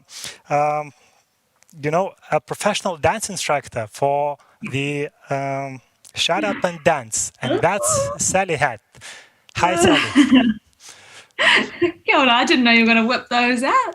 Lovely to be here. Hey, Sally, we are here for the conversation about how to turn the public service into innovators, and I think you are one of the best persons to talk around that. Is that true? Ooh, I don't know. I've got opinions. Wouldn't say the best person. All right. But yeah, doing a lot here in New Zealand. All right. So tell us how is New Zealand doing with this subject, and what exactly you are doing at Creative HQ? Yeah, sure. So it's really, really awesome to see that New Zealand does have a maturity around public sector innovation, where our staff and our senior leaders really get it and are driven to implement it. And so the work that I do at Creative HQ is leading as the program director for the New Zealand Innovation Barometer. And I'll touch more about that in a sec. But where it all came about, because I think that context is really important to know why it is the way that it is that we've been running a program called the NZ GovTech Accelerator for a number of years now. And the way that that program works is we take staff and problems from different government agencies across New Zealand working on really different issues and bring them to our innovation hub at Creative HQ based in Wellington, New Zealand. And we bring them there for 3 months, and they work sort of solely on this project from problem and all that discovery work and ideation into the prototyping and the build, measure, learn methodologies through to a sort of a solution, what the evidence shows would be successful in the business case that's needed for that. And it goes back into the government organization. And so we've had really diverse projects from looking at albatross populations to, Māori, New Zealand's Indigenous people's well-being, youth engagement and policy, geospatial things that I don't know all the details about. But they all benefit from that process. It's different to how problems are traditionally solved in government. And they benefit from being in a cohort, so taking between 8 and 12 projects together through that journey. And I have a sort of social policy and research background, was working at a head of research at a think tank for a few years, but was feeling that the BAU of government wasn't going to tackle the big challenges that we've got. And I was, hearing about them and feeling like, what are we going to do? That's when I heard about this innovation and public policy kaupapa or purpose and jumped on board to be part of that GovTech Accelerator work. Wow. And I mean, it's super interesting on this accelerator. It's like a training camp. But how you came up to this? Is it like a really demand for this type of ideation and this innovation process that you train the people? Yeah, so how it came about was Creative HQ was originally started to help startup businesses in the Wellington region. And we'd done that for a number of years and saw that there was such benefit in that sort of innovative methodologies, or, what would happen if we applied it to different sectors such as enterprise and government. And so the original model of this program was taking sort of startups to solve government problems. And while the process meant that the teams were coming up with things, the adoption wasn't as high from the government agencies because of that tension between sort of forever paying that startup, credibility, but also outsourcing a core government problem. And so then we pivoted the model to be actually creating and upskilling government staff in these ways of working, and that they can take those skills back into their organisation and hopefully share it and kind of contribute to that culture change in the organisation. And the uptake, it needs champions. We have people in these government organisations that really get it, and they're driven to put a project in and really champion it. So that's not everybody, but we're definitely seeing those pockets of innovation and champions occur all over the place. Wow. So from everything you said, I mean, there are so many questions actually I would like to deep dive. So let's start with the first one. On this work that you've done with the startups and then shifting to the public sector, is there a difference between the audience? I mean, and what are those differences you have found? Yeah, so I personally didn't do much of that startup work, but there are quite big differences. And I think you need to acknowledge that when innovating in the public sector for it to be picked up and dealing with those differences in risk profile, accountability, trust, transparency, things that are needed in that government context for very good reasons. But it's the kind of the processes and the tools, if adapted, and that mindset of constant improvement, how do we make progress with a lot of uncertainty around us and keep moving, that really can be applicable.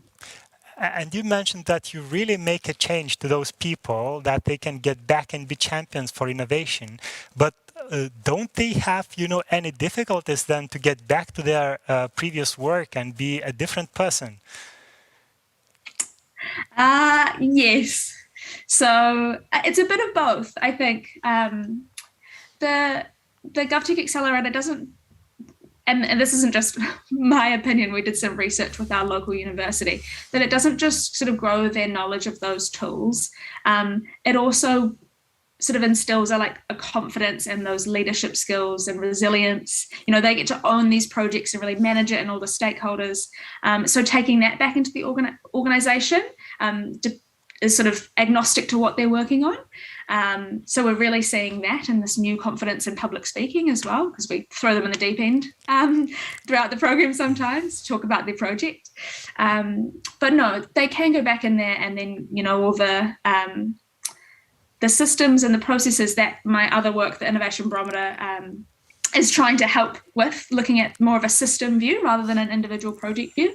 But they can feel that progress isn't as fast. And we've got, you know, we get together still and have coffees and a little support network. But yes, so it's a balance and connecting them with each other to stay kind of motivated. And could you describe the typical profile of the public servant who comes into your training programs? How many years of experience in the public sector? Is that normally, you know, a youngster or someone who's been for a long time already? Yeah, really good question. It's probably a bit of both. And it's true where we have someone who's a manager come into the program, it is easier for them to implement the changes that they'd like back in their team. So we've had full teams redesign how they engage with their stakeholders because it was not serving them. And that's so awesome that they can do that. But if the staff are slightly lower level, often they have really open minds and really excel in this environment. But don't have the mana or that ability to implement things as easily, you know, it's all a team culture. But yes, we have a range from sort of manager through to entry. And we have different techniques that we do to help craft a really good team. I think that's probably the most important sort of factor for success is whether you've got diverse skill sets, they all get along, you know, that really helps as people. And kind of diversity of thought and backgrounds and they just bring their different perspectives. So in other words, just like humans who have a different set of backgrounds, and that's super cool. It's super cool because you have this inspiration also to our listeners, you know, that it's not a specific education you have to have, but this is rather the willing, you know, to become one. And I'm just wondering, what's the position of the institutions themselves? Are they like encouraging them to go, or they're rather, you know, someone you have to convince that they allow people to join?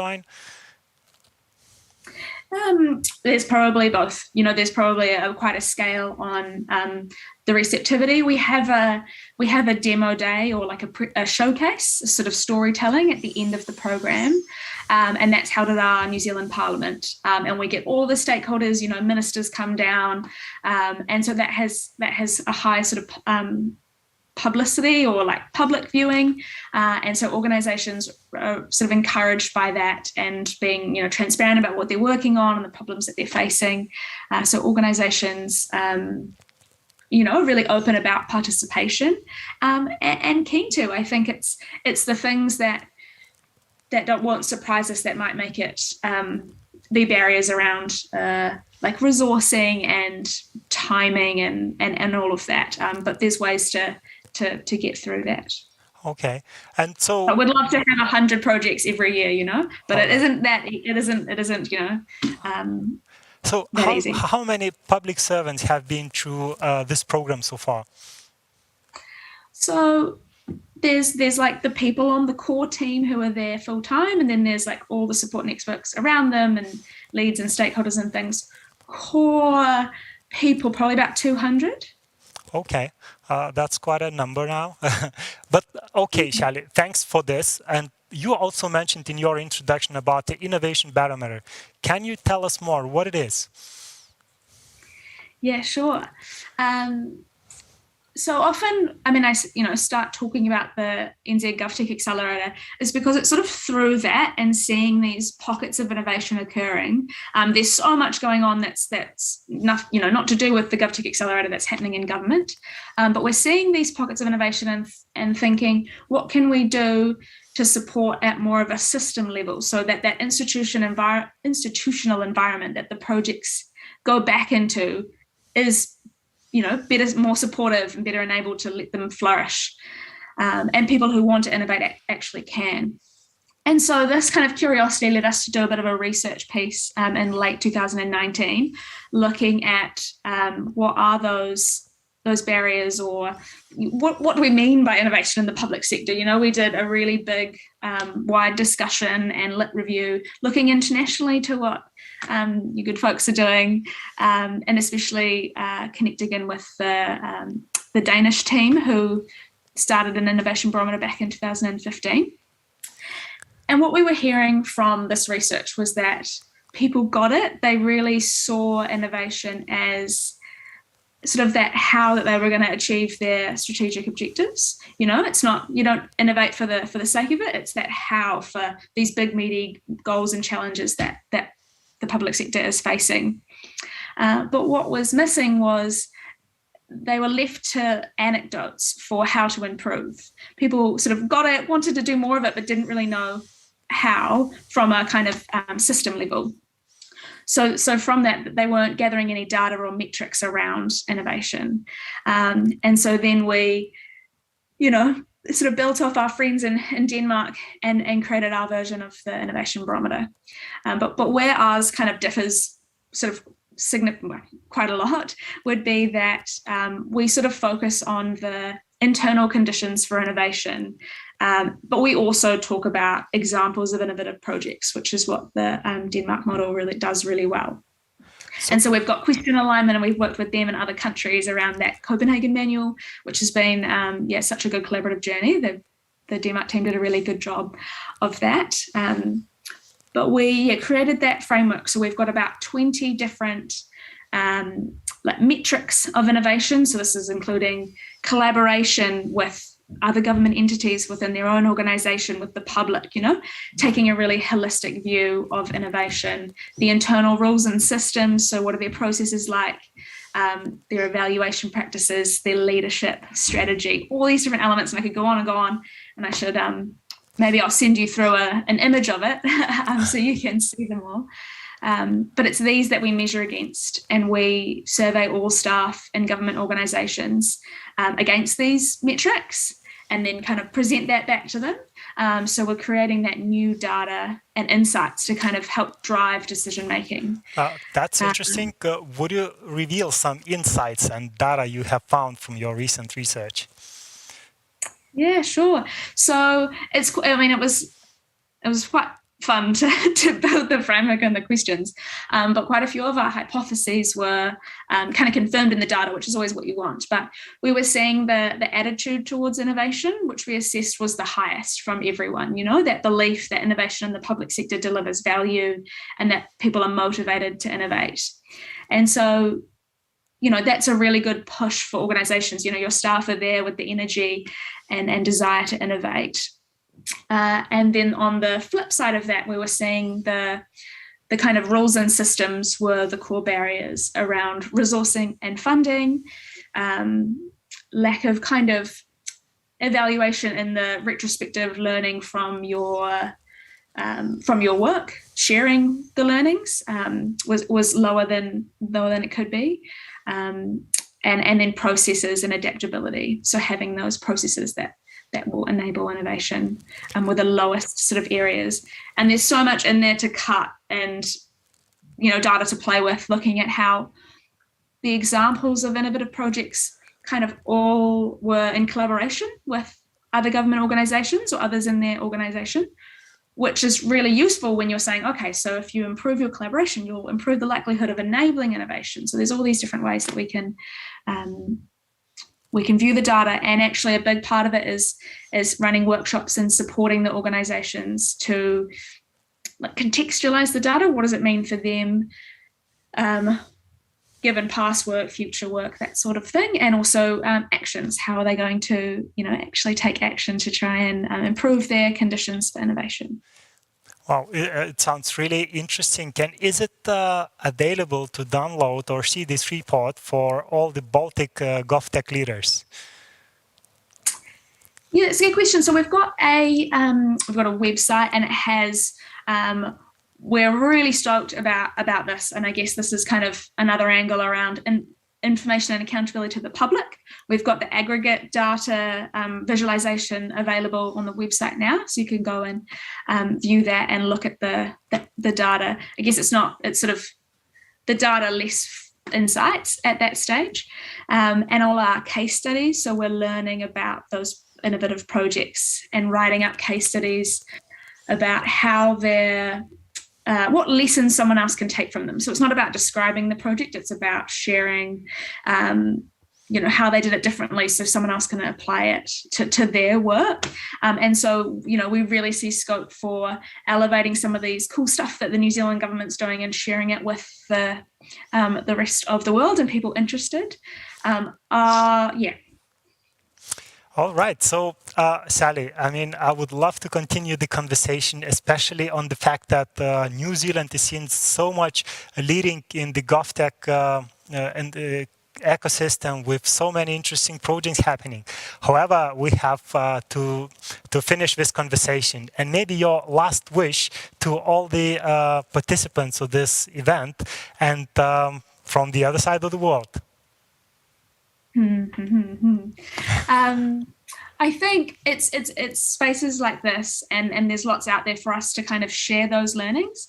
If we're saying for government to better share their learnings and collaborate with each other, what does that look like for people working in the public sector innovation space to really share and learn from each other as well? So let's encourage that. All right, I commit to this suggestion, and let's share to each other. So thank you, Sally. Thank you a lot for joining us from so far away and sharing with the experiences you have. And I think this is a good example to follow on turning public servants into innovators. Thank you and bye-bye.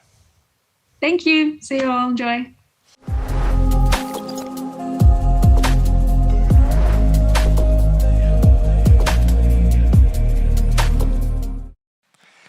All right, ladies and gentlemen, welcome back to our fireside chat with a very distinguished person, a person across the ocean who is also a big fan of the GovTech and the GovTech community. And that is Nico Papafil, who is a program director of 10X at GSA. And we will talk again on the subject, how can we turn our public servants into innovators? So, hi, Nico. Good morning here. Good afternoon where you are. Hey, it's really interesting to know a little bit more at the beginning what exactly you are doing at this 10X program, which sounds to be like really magic keyword. Yeah, happy to share the program with y'all. So my name is Nico Papafil. Pleasure meeting everyone. I am the director of a program called 10X within the General Services Administration in the US government. And our program is really doing just that. We turn employees, public servants into innovators. And we do that by the program we stood up back in 2016, 2017. And so this program crowdsources technology ideas from employees in the US government in different corners, different levels of the US government.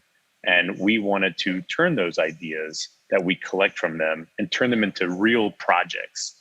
And our ultimate goal is to positively impact the relationship between the government and the public. And so how do we make the lives easier of the public through government services? And so the 10X program, we try to look at things a little bit differently. And one of the things we really wanted to focus on was casting a large net across the whole government and asking that question, what problem are you trying to solve? And public servants, they are the practitioners of these day-to-day problems.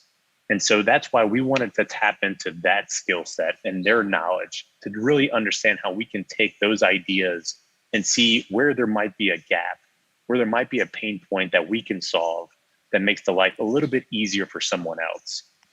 And so the 10X program, we created a very modular phased approach on how we wanted to take these ideas. And so we asked the question, what problem are you trying to solve? And we got ideas from acquisitions to artificial intelligence to data analysis and things about disaster management, problems that deal with climate change, And we now created a phased approach to take these very, very broad 3 to 4 sentence ideas and move them through this pipeline in an approach modeled after venture capital. And this allows us to basically mitigate risk and to perform diligence on these ideas as we form them into projects. And so happy to get more into that too. Yeah, that's really interesting on what you're doing, guys. But let us put the public servant at the center. There are so many stereotypes, how slow, how bureaucratic, how passive those people are. But you are then on the mission. Tell me, how do you succeed, with those transformations? Do you have like a special stages you have learned already, or is that something? It's I don't know, by default that anyone who enters your program exits as a pure innovator. How that happens? Yeah, great question. So public servants, they're key in all of this because they're really the subject matter experts. And so trying to find success in these ideas and try to really formulate these ideas into real projects and real solutions, that's really the hardest part about this, because typically traditionally in government, it's hard to really sustain innovation.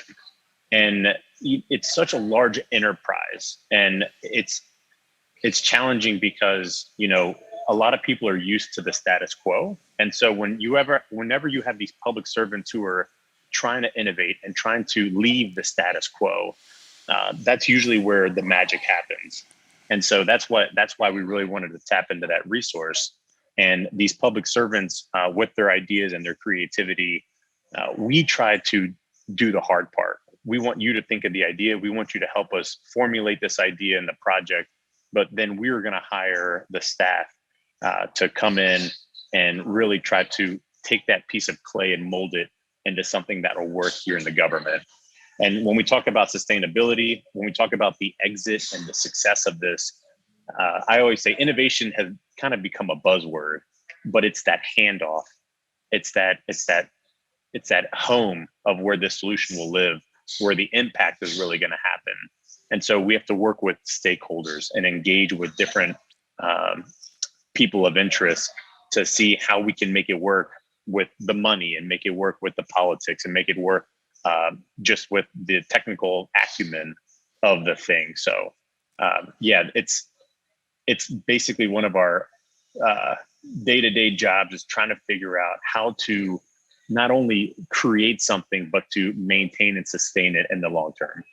But would you, Nico, share with us some tips and tricks on how to do that? I mean, how to take out the people from their daily tasks where they are always, busy and they don't have time even to take a look at the innovation, and then make them, to be focused actually on absolutely different topics. How do you manage that? How do you manage with institutions to allow their servants, to get time on the innovation? How do you make those people being interested in doing this? Can you share with some tips and tricks in this field? Certainly, yeah. So I look at it as two different types of spaces that we've created.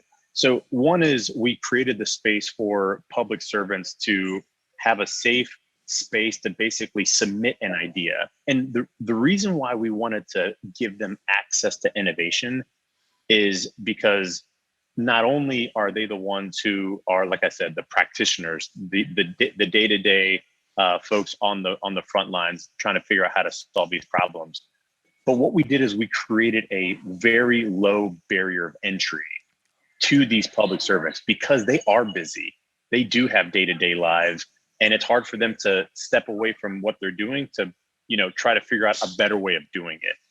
And so this program really created that space for the public servant to say, hey, I've got a problem.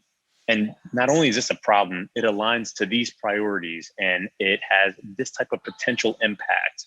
And this is what I think is a good solution. And so when I say low barrier of entry, we require up to 1,000 characters, which is about 3 to 4 sentences. And the question again is, what problem are you trying to solve? And with that, 10x injects a little bit of money into that idea to really explore that space. We want to really understand that problem space. And then from there, we take that problem space and we try to say, okay, we know this is not a bad idea. Now, is it a good idea? So let's move it to the next phase. And this is where we're trying to understand that solution space. And so the beautiful thing about 10X is giving these public servants a place to experiment and really a safe place to fail. And we give them a chance to fail fast and fail forward, but more importantly, fail small. And this is what I think the biggest value of 10X provides. Yeah, that's something really new. For the first time I hear, not just about failing fast, but actually failing small. And that's really an interesting concept. But those people who are coming into a program, by the way, how many public servants have gone through your program? So we received over 1,000 ideas in the last 4 years. And I'm telling you, they range from all types of different spaces within the government. When we have public servants who submit the ideas, and then we have a group within our own organization that are the strategists, the researchers, the developers, the programmers. These are the folks who are working on these ideas day to day in collaboration with the pitch authors. Okay, and staying with this failing fast, out of those 1,000, would you give some indication on how much failure it is in that portion? So even though we've collected over 1,000 ideas, we have 2 rounds a year. And so each round we kind of have a deadline that says, all right, we're going to stop here and we're going to see all X amount of ideas and we're going to select a handful of them. So last round we had 250 ideas that came in. We selected 22 of our most really exciting, very interesting, very transformational ideas where we thought, okay, like this is very interesting. It aligns to the current administration's priorities, and they really did well against the criteria we have when evaluating these ideas. So 22 were selected at 250.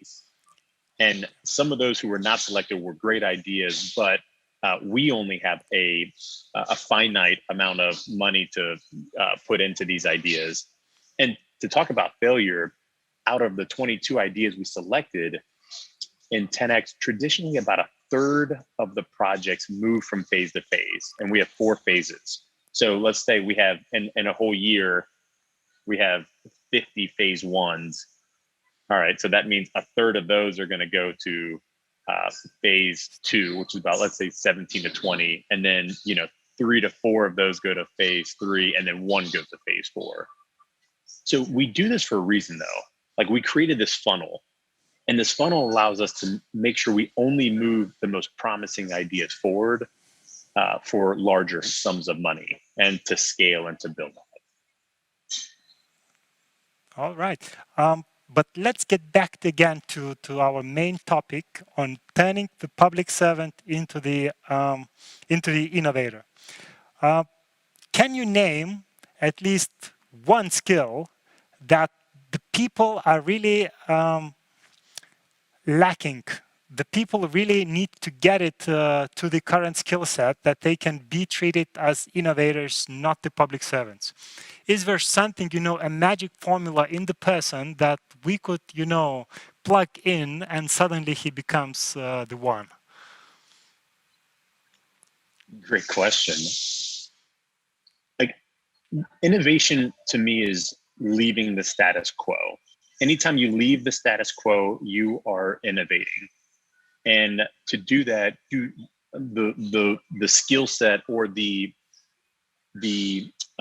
mentality you need to have is to don't be too risk averse. We want you to take the risk, and we want you to explore. We want you to have the imagination necessary to think differently. Because if you don't leave the status quo and you keep doing what you're doing day to day, especially in technology, you're failing. That's it. You're failing if you don't leave the status quo. And so we need to empower these public servants, and we want to empower these public servants to be transformational, to think differently, and to try to challenge themselves on what they could do better and what the problem they're dealing with can be different to help the public better. So now that you mentioned that we want to empower the public servants, out of your ideas or those people who are submitting those challenges, who are they? Are they more like upper level managers, or these are, you know, specialists? Do you see any, you know, trend in this? Great question. And so, you know, 10X, excellent question. I'm so glad you asked, because 10X was built to create more organic ground up ideas from the bottom. Because traditionally in government, a lot of decision making happens at the top, and it's very much a top down, very much like, this is what we're going to do. This is the solution we're going to do. And they don't get a lot of feedback from the bottom up. And so we don't want to disrupt, you know, the decision making that comes from the top, but what we want to do is meet them somewhere in the middle. What if we could influence policy with technology? What if we could really change the way that we think about how we command different solutions across the board versus what we create? And so this approach allows us to tap into different levels of the government. So we're getting folks who are entry-level applicants. We're getting folks who are senior level advisors that are submitting ideas. And the beauty is, in 10X, we remove everyone's names. We remove everyone's agency. So all we see when we evaluate ideas is the name of your problem, the name of your idea, and the idea itself. So we removed all bias because we wanted to have a very equitable experience. And we wanted to make sure that we weren't just favoring top level officials, but we wanted to really tap into anybody who has a voice, and we made everyone equal in this process. Hey, that sounds like a really good summary of the whole concept of the GovTech, giving technology to the people and allowing the public servants actually to use that for their benefit. So Nico, thank you a lot for this conversation. It's been really interesting to hear what's happening on the other side of the ocean, and thanks for joining us. It was a pleasure. Thank y'all so much for having me, and yeah. Hope to chat soon. Yeah. See you soon. Bye-bye.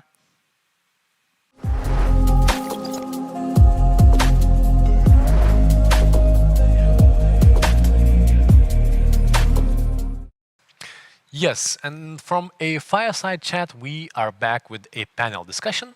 Bureaucracy is not just about following and enforcing the rules. Solving complex social challenges requires a different skill set, from openness to new ideas and creativity to flexibility and agility.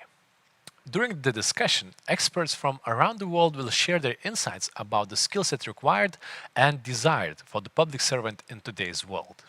I welcome the communications consultant at the Office of the President of the Republic of Lithuania, Justė Krančiukaitė, on stage, tackling uncertainty, skill set of the 21st century public servant. Let's listen.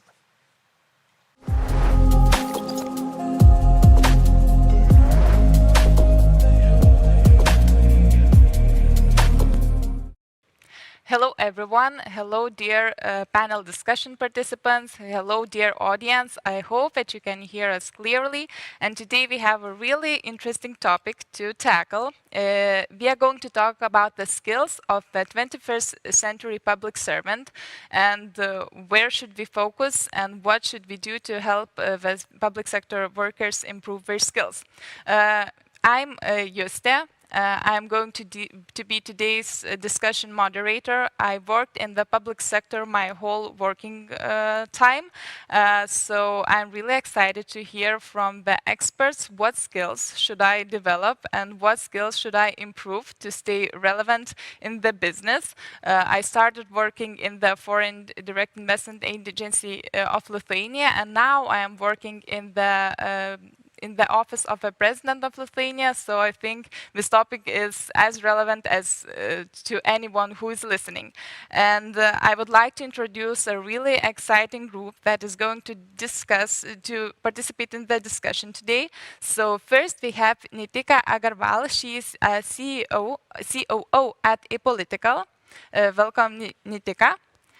Also, we have Catherine Mangan. She is a professor of public management and leadership in the Institute of Local Government Studies at University of Birmingham. Welcome. Also, we have Pamela Doe. She is an executive director of the New Government Skills at Circle Unit in the Cabinet Office. Welcome, Pamela. And also, we have Helen Dickinson. She is a professor of public service research and director of the Public Service Research Group at the School of Business at UNSW Canberra. Welcome. I hope that I said your names and stated your positions correctly, and I would like to start by asking the first question.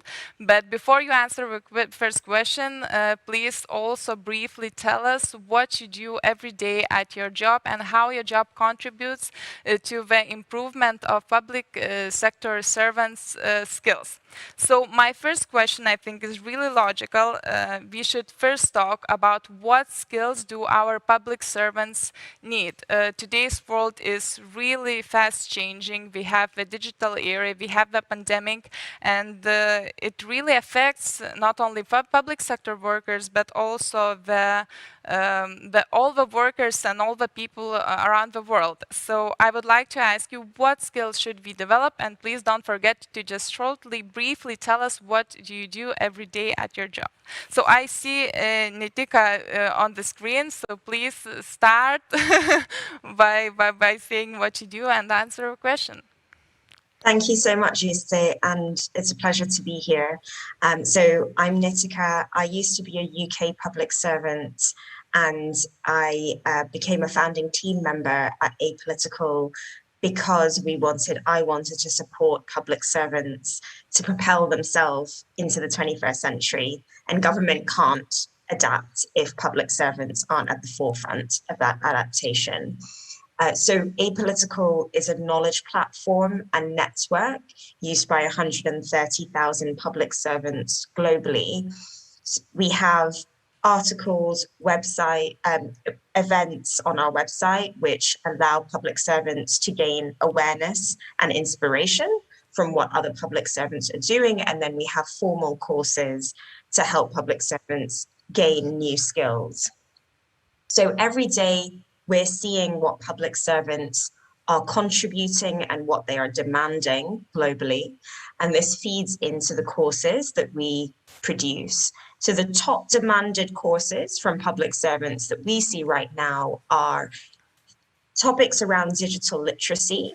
Often people mistake this for thinking, oh, I need to learn how to code. That's not the case.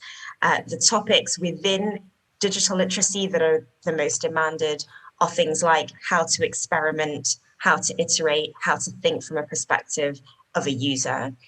The second are topics around empathy and influence. So this can be applied in how public servants manage, how to be heard internally and make the case for change is also very popular. And third is curiosity. So how to drive one's own self-development and also motivation sometimes, because being in the public service requires a lot of grit. We also speak to a lot of units who are leading learning and development for the public service. Obviously, Pamela's unit, we are big fans of, and they're kind of at the forefront of this thinking. But many of them focus on breaking down silos.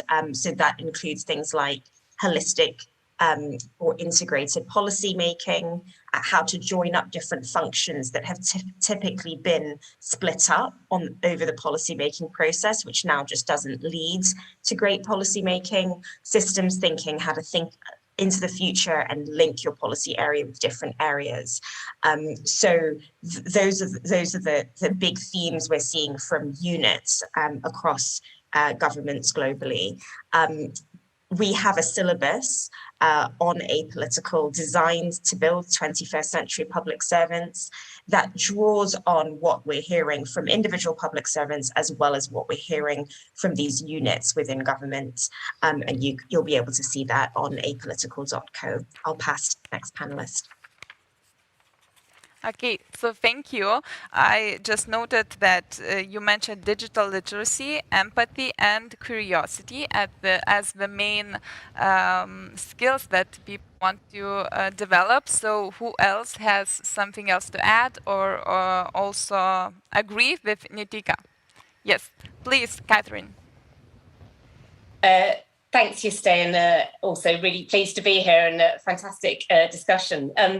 So we carry out research at the University of Birmingham into the future roles and skills that public servants will need. So that's across central government, local government, and the health service, with a particular focus on social care and local government, which has obviously been sort of at the forefront during the pandemic. And we've also done some follow-up research around sort of leadership within the pandemic. And I suppose there's three sort of expanding roles and skill sets that I think I would want to sort of share with people this morning, which I think are coming to the fore and that we teach in our master's programs. And firstly, that's around storytelling.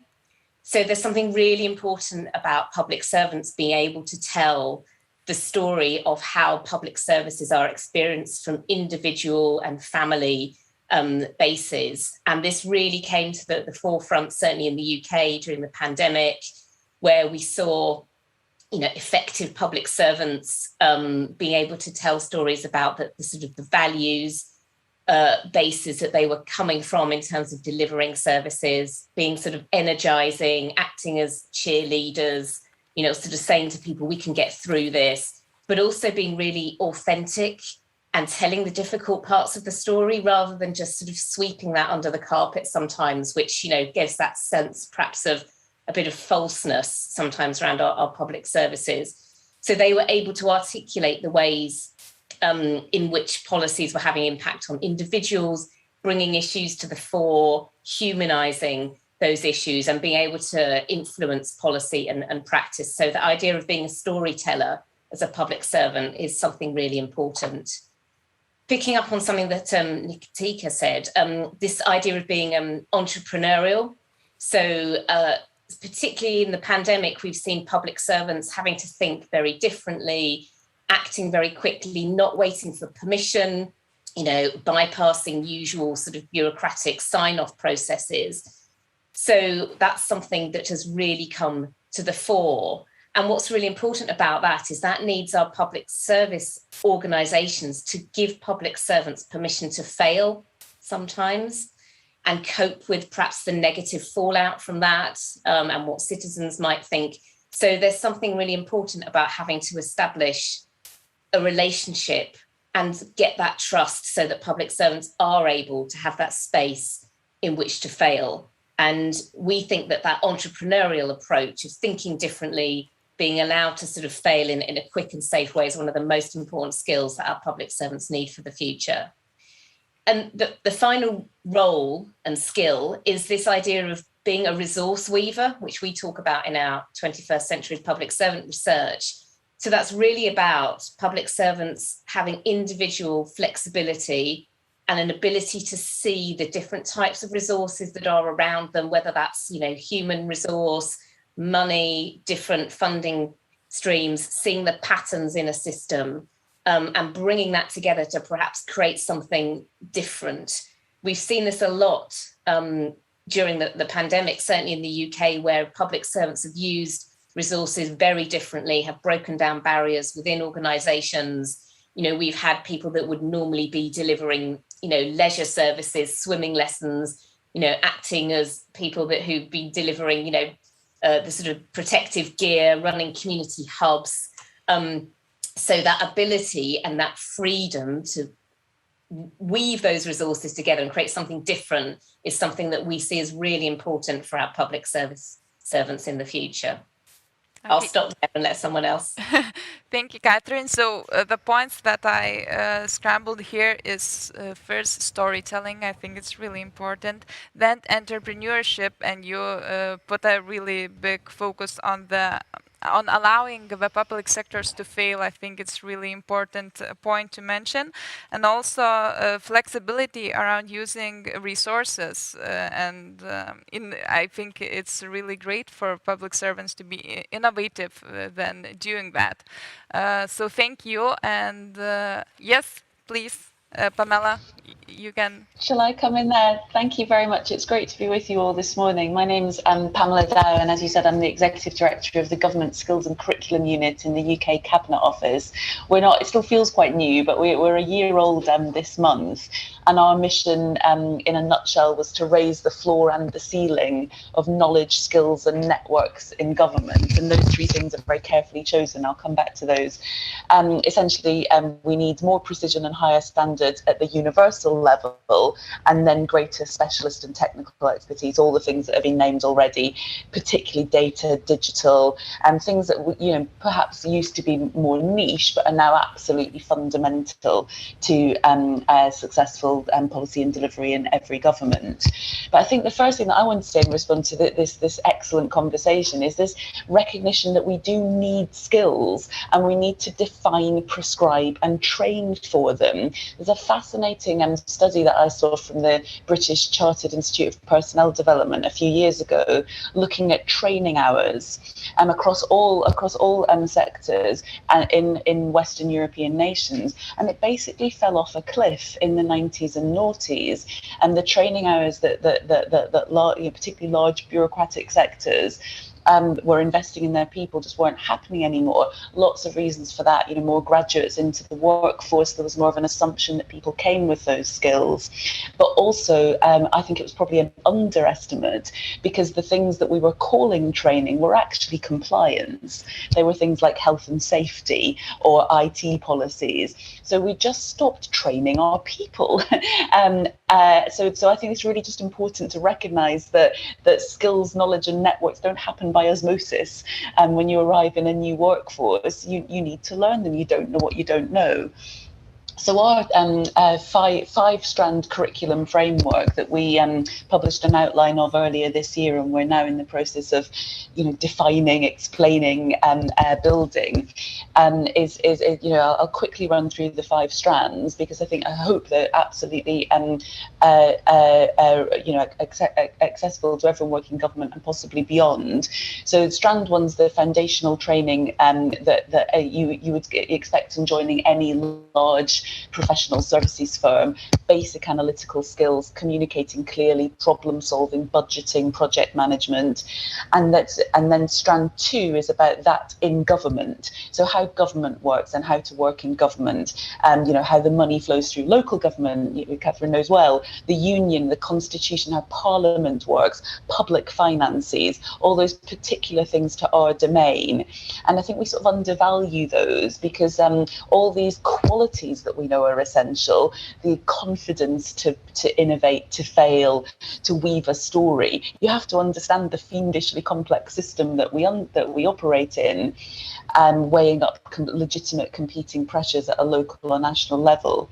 Then strand 3 is one that's concerning me most at the moment. It's about leadership and management. So giving these things equal status, because we all know that everyone wants to be a leader and being a manager is a bit less cool.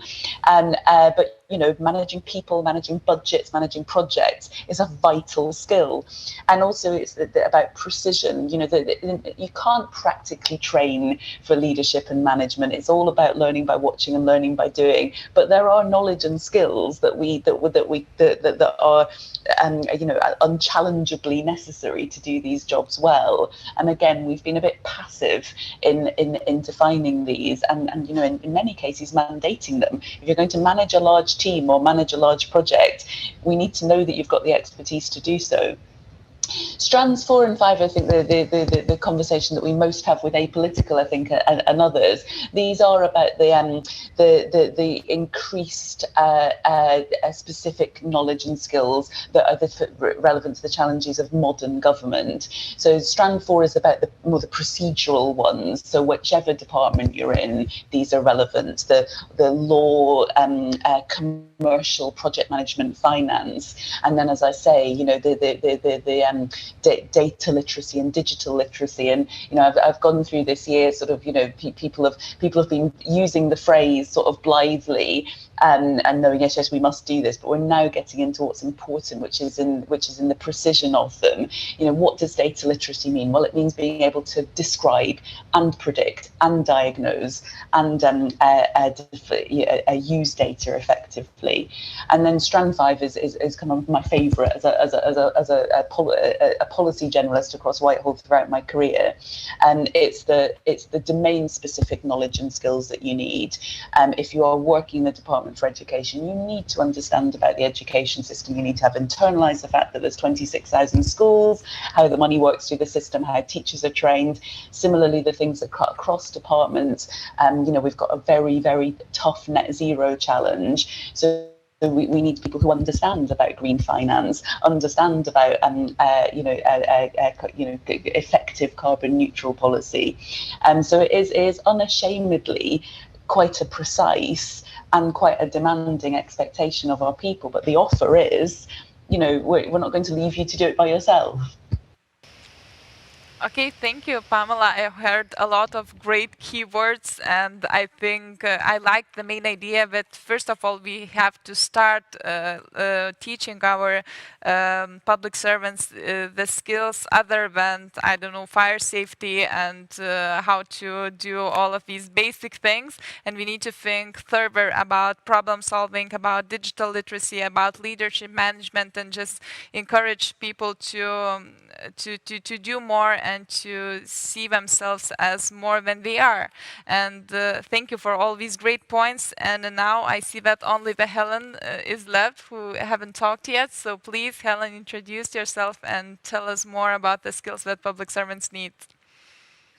Thank you. Thank you very much for the invitation. It's great to be on such a fantastic panel. So I'm an academic. I run a research group. So I do a bunch of research around public services in Australia at the federal, but also the state level across a range of different service areas.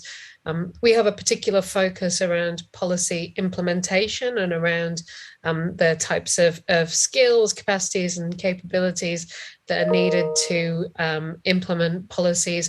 In Australia, we've got a keen interest in policy design, but we don't often think about, well, what happens once the policy gets out into the world and things look a bit different to the assumptions that we often make when we design that. So I research and I teach in this space and do a lot of applied work as well.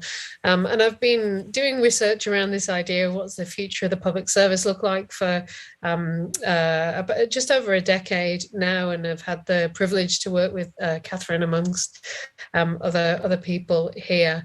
And I might come to this question in a slightly different way, because I agree with everything that my colleagues have said about the type of skills that are needed. So, you know, rather than adding to that, I just might think of this in a slightly different way, in that for me, often one of the challenges is that public servants have a whole series of skills, but sometimes what they lack is the ability to use those skills. And so if we think of this in relation to kind of the concepts of capability and capacity, now a lot of our education, our training, our development type programs, they focus on how we better develop individual capabilities of public servants.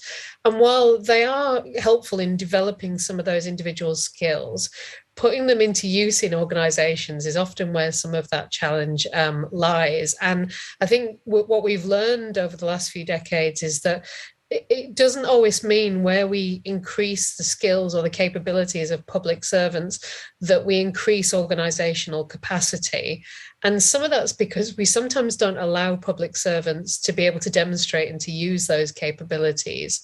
So in the last decade or so in Australia, we've had this constant discourse around this idea that the public service and public servants have lost capability.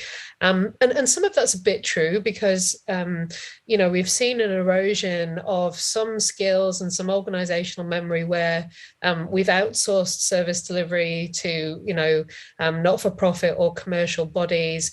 We've seen a large-scale use of management consultants inside public servants, and some of that has eroded a bit of that capability. But my experience of public servants is not that they're less kind of skilled than they were decades ago. They're actually often kind of incredibly bright, enthusiastic, and skilled people.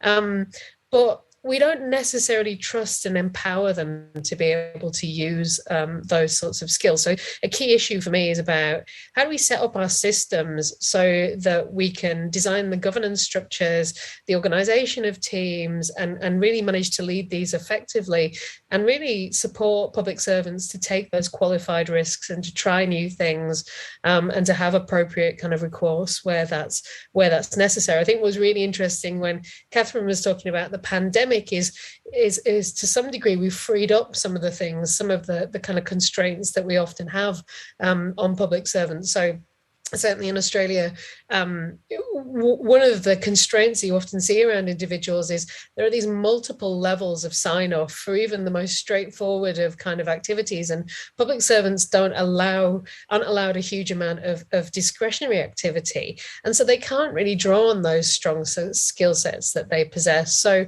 I agree completely with the analysis of my colleagues around the sorts of skill sets that we need to develop, but we also need to think about the organizational context that those individuals are working in so that we can allow for the best of them, we can support them to do what they want to do and not hamper people by putting constraints around that from an organizational perspective.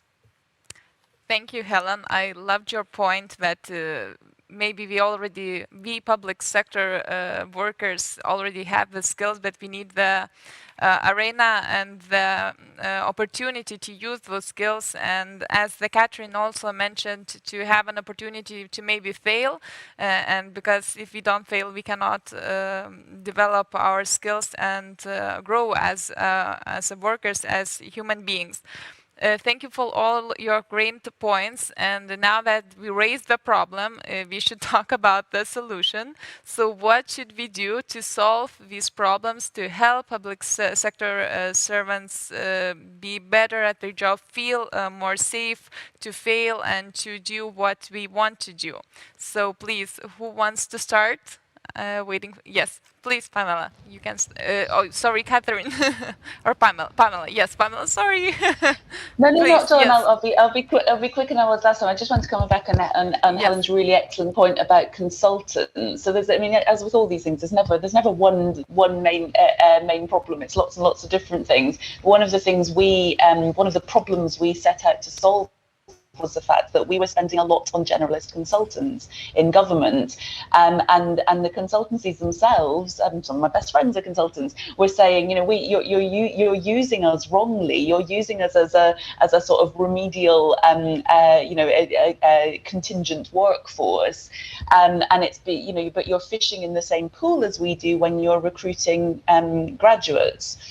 So what's happening between the people that choose to go into government and the people that choosing to go to consultants by the age 28, 29? And I'm afraid it comes back to that sort of training and drilling in those early years. So one of the answers to your question that we've been focusing a lot of attention on this year is our induction, particularly at entry level. Trying to borrow from what the consultancies do really well, which is quite an intense period of induction in the skills, knowledge, networks you need to succeed. And that going back to my strands 1 and 2. So I think we will address our overuse of consultancies issue by sort of mimicking their real investment in training. The other case study I wanted to just draw on from this year is, and I think, as ever, a real innovation and change happens when you're almost sort of forced to by natures of the circumstances. We've always had Zoom, but well, not always, but we've had it for a lot longer than the pandemic time, but no one's really been using it. It's taken a pandemic for us to really exploit what can be done virtually. I very rarely took part in panels that involved participants from all over the world, but unless everyone had flown a long way, but it's now possible.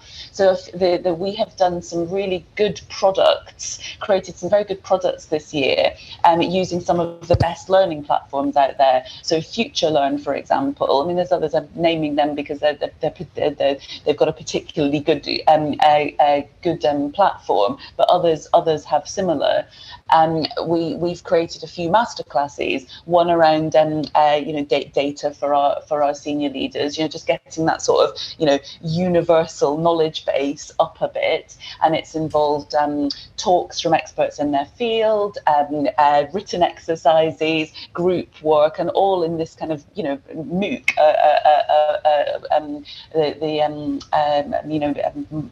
mass open online course, and the completion rate from our senior civil servants of the data masterclass we put together at quite quick pace, and we've got an absolutely star of a colleague, James Coote, who created it all, has been astonishing, and everyone's commented it is one of the best pieces of training and learning that they've done. And so we followed that with an innovation masterclass. We had Eric Schmidt talking about innovation from ex-Google. We had Audrey Tang talking about her work in Taiwan. And again, you can't teach abstract nouns, but you can assemble a group of people who can talk through case studies, who can indirectly convey the sort of qualities and expertise that we need in the system. So I think the use of virtual platforms for masterclasses that people can enter into, much more flexibly than a sort of days out of the office training is a solution to a lot of the things we're discussing. Okay, thank you. So to the problems, you have a lot of solutions, the digital platform and just sharing the knowledge that others have with the people maybe that lack it or wants to get. So who else wants to add to the Pamela points? Yes, please, Nitika. Thank you. Just while we're on the topic of digital platforms, it seems natural that I jump in here. So this question of the most efficient ways that we can help public servants learn has been the issue that Apolitical has been obsessed about since its inception. And we have really majored in on three things. So one is no matter how great your content is, if people aren't motivated to learn, it won't be as effective. So that engagement and motivation piece comes right up front, which is why, as Pamela was saying, it's so important to weave the experiences of other public servants into whatever you're teaching in the public sector. And it also links to Catherine's storytelling piece, like the better storytellers public servants are, the more they will inspire other public servants, as well as communicate better with the public. So that peer-to-peer sharing is a really key part of inspiration, and that is one of the things we focus on. The second thing is scale, and that relates to the use of virtual tools rather than in person. Traditionally what we've seen is either in-person sessions, which are limited in scale, or rather flat online experiences. Now we're seeing the real breadth and different styles of online learning, like online learning pedagogy is a specialism in itself that isn't the same, the different modalities of learning. And I see Catherine and Helen obviously being from the pedagogical profession nodding vigorously. So how do you achieve scale while still maintaining that engagement and that enthusiasm? There are ways we use, for example, teams to help public servants interact. We blend both activities that public servants can do themselves and then share with others. And there's a kind of cohort learning model that we adopt, which is applicable for global club cohorts. So they're also hearing from public servants around the world.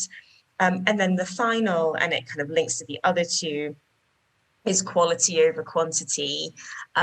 There can be a tendency to say, we've got a course on X, but actually it's a PDF on with some content written down. That's not the same as an online course. So really thinking about the delivery mechanism and making sure it's helping people reflect is something that we found to be really important. So those are the three principles that we use in our teaching pedagogy online. And we've had an example, 1,000 public servants from a department in Canada, Employment and Social Development in Canada, adopted it at the height of the pandemic. And it actually created a real sense of empowerment across the department because people could choose what they wanted to do, choose the courses, engage with. They said they engaged with people in their department they'd never engaged with before.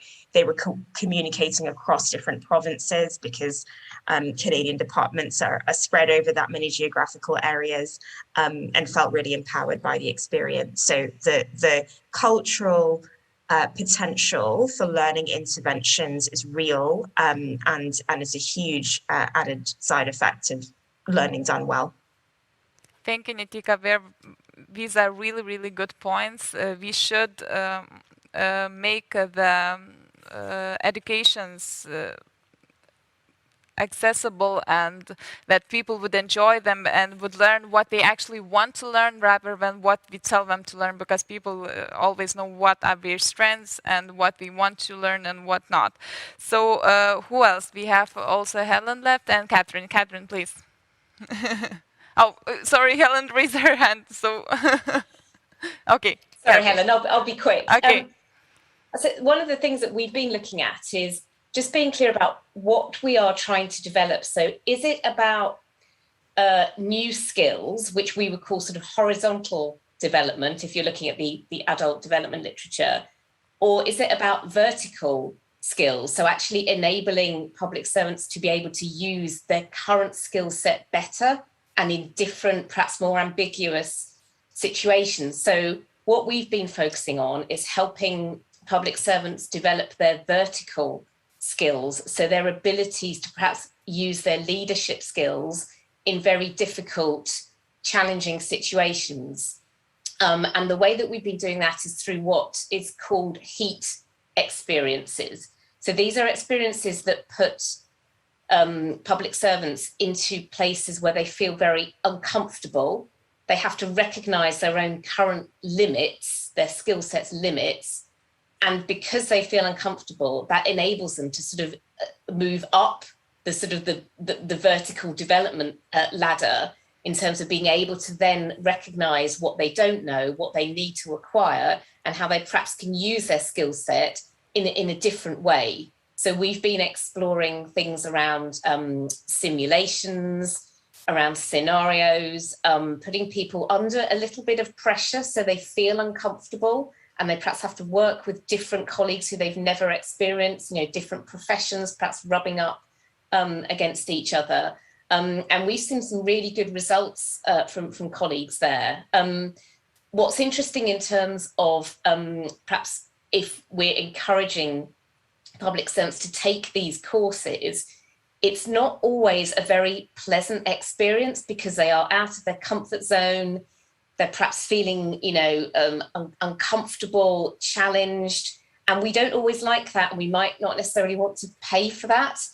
So there is something, I think, about how we perhaps package and you know, try and encourage public servants to recognise that in order to progress and develop their skills, particularly around leadership, we might have to make you feel quite uncomfortable, and you might only recognise the benefits of this perhaps 2-3 years down the road, you suddenly are in a very challenging leadership situation, and you can call on your skills which have been, developed much further. So I just thought I'd share that with colleagues and others to, that's something that we've been experimenting with, and it seems to have a bit of traction. Okay, I love this point. Yeah, being uncomfortable really makes you grow and learn new skills really fast.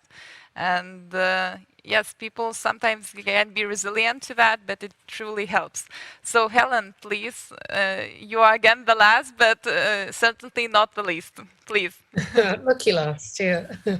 So to me, I guess, one of the challenges in building capability is, as we've talked about, is it can be expensive in terms of the time and resources that you need to invest in, things like educational opportunities or learning activities. And as I've already said, once you come back to organizations, you're not necessarily always able to use those sorts of skills. So I tend to subscribe to the kind of 70-20-10 model around professional development, where you think about the kind of development and education opportunities through a ratio. So 70% is challenging experiences and assignments in your own organization. 20% is working with others and learning through that process. And 10% is in some of the more formalized training and activity. So we think about the majority of a person's skill development and learning coming from activities that they're engaged within their own organizations, being able to be given new assignments or acting in different types of roles, for example, and developing new skills. But a really key challenge for us is that it requires really good and active management so that you can tailor those sorts of activities and relationships to those individuals. Now, in Australia, the public service, the federal public service doesn't, what would be the civil service in the UK, does this annual state of the service report. So they survey all of the staff and say, how do you feel? What works well? Where are some of those limitations across the service? And without fail, every year what comes back is that people feel that they're not very well managed or mentored in terms of their roles. And so I think that's really problematic, because it doesn't help people develop their skills and grow within their own organizations. So you find people often move around to develop some of those sorts of skills rather than being given opportunities in their organization. So it's fairly kind of hands-off. And I think a more active approach to management, where you really understand the kind of skills and abilities and limitations of individuals, and can then plan out that and seek to kind of nurture people and enhance their skill base, can be a more effective way to do that within organizations. And I think, but also in terms of doing that, starting from a strengths-based position, so can be really helpful. So not starting with where are the deficits in your skills, what do we need to give you, because starting from a position, and I've seen this in some organizations, of what do you do really well, and where are some of the skills that I might not know about that you might not have developed in your job, but might be really, really relevant because of some of the experiences that you've had. And it can be a really positive and kind of surprising part of that sort of process. So, I mean, in terms of the 10% of that bit of the ratio that I was talking about, that's where a lot of the work that I do comes in the kind of university type courses, professional development. And very much we take an approach similar to other colleagues, a variety of synchronous and asynchronous activities, and the kind of stuff that you do in an asynchronous way, where people do self-directed learning. You might give them a variety of things that they can draw on: short lectures, readings, podcasts, self-directed quizzes. We all learn in really, really different ways, and so you need to give people a variety of ways to do that, and allow them to take it at their own pace when it suits them, or do things a couple of different times. And then making sure when you bring together people, that synchronous activity, you get real value from it. So there's no point in bringing together a group of people and just lecture at them.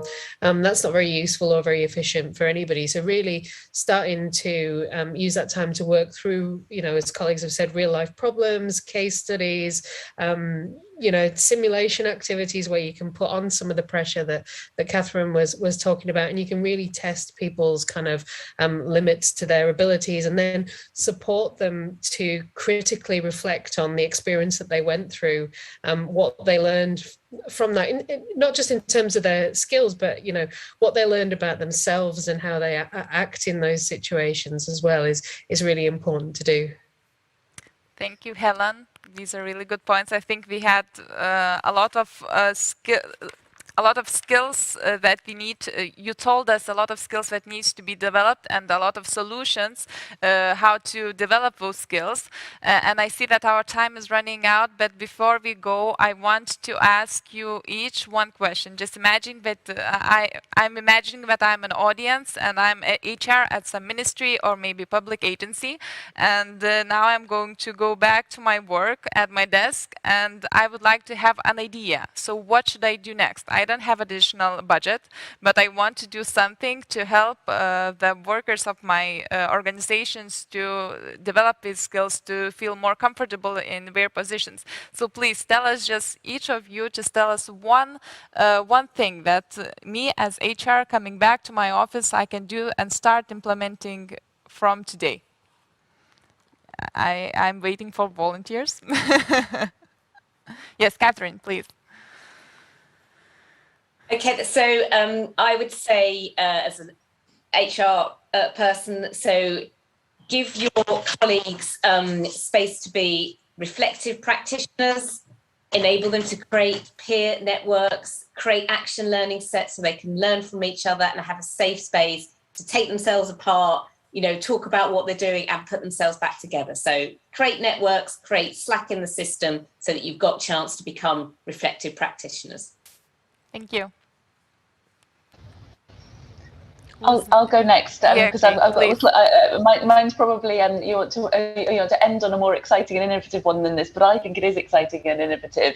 Go back to your organisation and send the signal that managers have equal status to leaders, and that the tools of a manager's job are hard and learned and important things. So going back to Helen's point, we discovered that we're spending quite a lot of money on external coaches in government in the UK.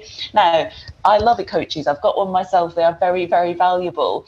But my hunch is that we're using them a bit remedially as well. That we're saying we're having end of year conversations with our people and panicking because they are not very resilient, low morale, worried about the future, and we're giving them a coach when actually really strong management, which does all those things. I loved Catherine's depiction of the vertical and the horizontal, that really supports the next generation to gain skills, to gain expertise, to talk through problems, and to learn from things that have happened. Good management, I think, could solve a lot of our problems. Thank you.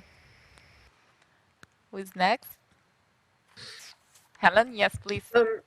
Maybe I'll jump in with, and it's not the most exciting of examples either, but I think it's really important, and that's around making sure your team and the group understand what they're there for, and I mean that in terms of often we've got these kind of really broad senses of as public servants, our role is to, create a vibrant economy or support young people to be educated or other sorts of things. But often when I go and work with teams beyond that very broad sort of sense, they don't really have a sense of what the value is that they're delivering or the role that they play within that in terms of their skills. And I've got a small example that this happened to me relatively early on in my career and has kind of really informed things since then, in that I was evaluating a team who delivered services to children and families where the children had really complex disabilities. And so what this team did is it integrated services from a range of public services and not-for-profits and things like that around the lives of these kids with these, they were very young, really complex disabilities. And the team was fairly functional, but I knew that the woman who worked on reception was a bit of a dragon. She wasn't wasn't the friendliest of people in the organization. And so we went in, and one of the exercises we did with the team early on is said, let's unpack what it is that you try to deliver in terms of outcomes for the users of the services. And we started to do this exercise, and the woman who wasn't always so friendly has kind of put her hand up and said, I don't know what I'm doing here, I'm just a receptionist. And so I said, well, can you unpack what you do a bit then? And so we kind of established that she was the face of the organization for a lot of people, and they came in and they were very scared or tired and needed support. But also she played a really important role in linking together all of the professionals with one another. Anyway, so we went and we finished the event, and I checked back in with the manager of those services a little while later, and he said that, you know, a few things had changed, but the biggest thing was that this woman was a lot nicer to people now, and it had changed the whole mood of the service. And when he'd sort of said to her, what's changed for you? Why is it that you're doing things differently? She said, well, I really see how what I do now actually plays a real difference in the lives of the people who use these services and in terms of the team. So she'd gone from thinking of her role about, my role is to provide reception services, in that my role is really important in supporting the well-being of these children with complex disabilities and their families. And it's a really small example, but I think it's an example of what often kind of happens in organizations. We think about the sorts of processes and the inputs, and we're not really thinking about the kind of bigger outcomes that we're trying to deliver. So I think, you know, drawing on, you know, Catherine was talking before about storytelling and kind of narratives, and thinking about the way that teams weave together, and the skills of different people are really crucial in allowing you to deliver high quality services, can be a real game changer and can really allow people to play a more full part in their organizations. Thank you, Helen. That was a really interesting story. And please, Nitika, you are the last one to share, and I'm excited to hear what ideas do you have.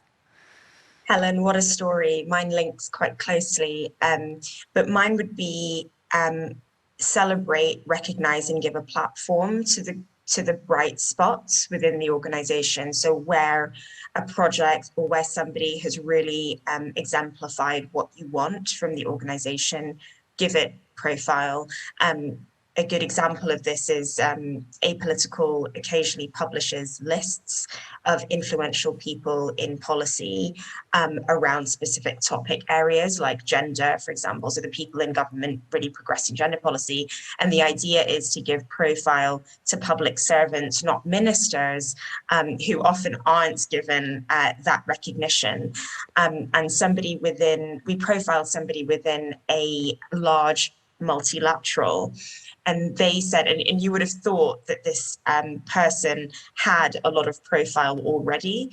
She said that by being on the list, she was able to get more traction internally for her programs. And we were sort of amazed that something that seems quite small in the grand scheme of how funding and budgets are decided within a huge organization like that could have made that much of a difference, and motivated that person to carry on doing the great work they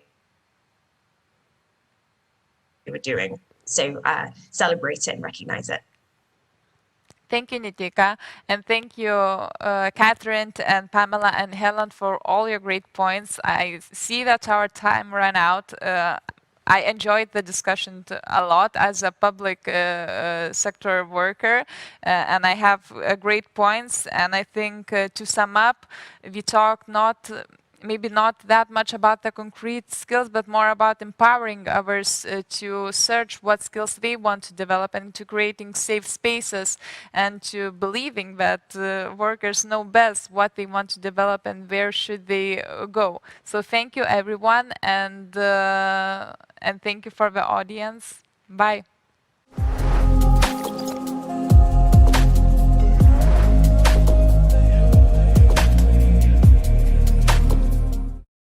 Thank you, Juste Krančiukaitė. 3 more sessions left. We talked about experimentation in the previous presentations. How can one teach and learn to experiment? Is it even possible? In this keynote presentation, you will hear about some of the best practices from Spain. Idoia Ortiz, founder of IE Public Tech Lab, and her keynote speech, How to Teach Experimentation in the Public Sector.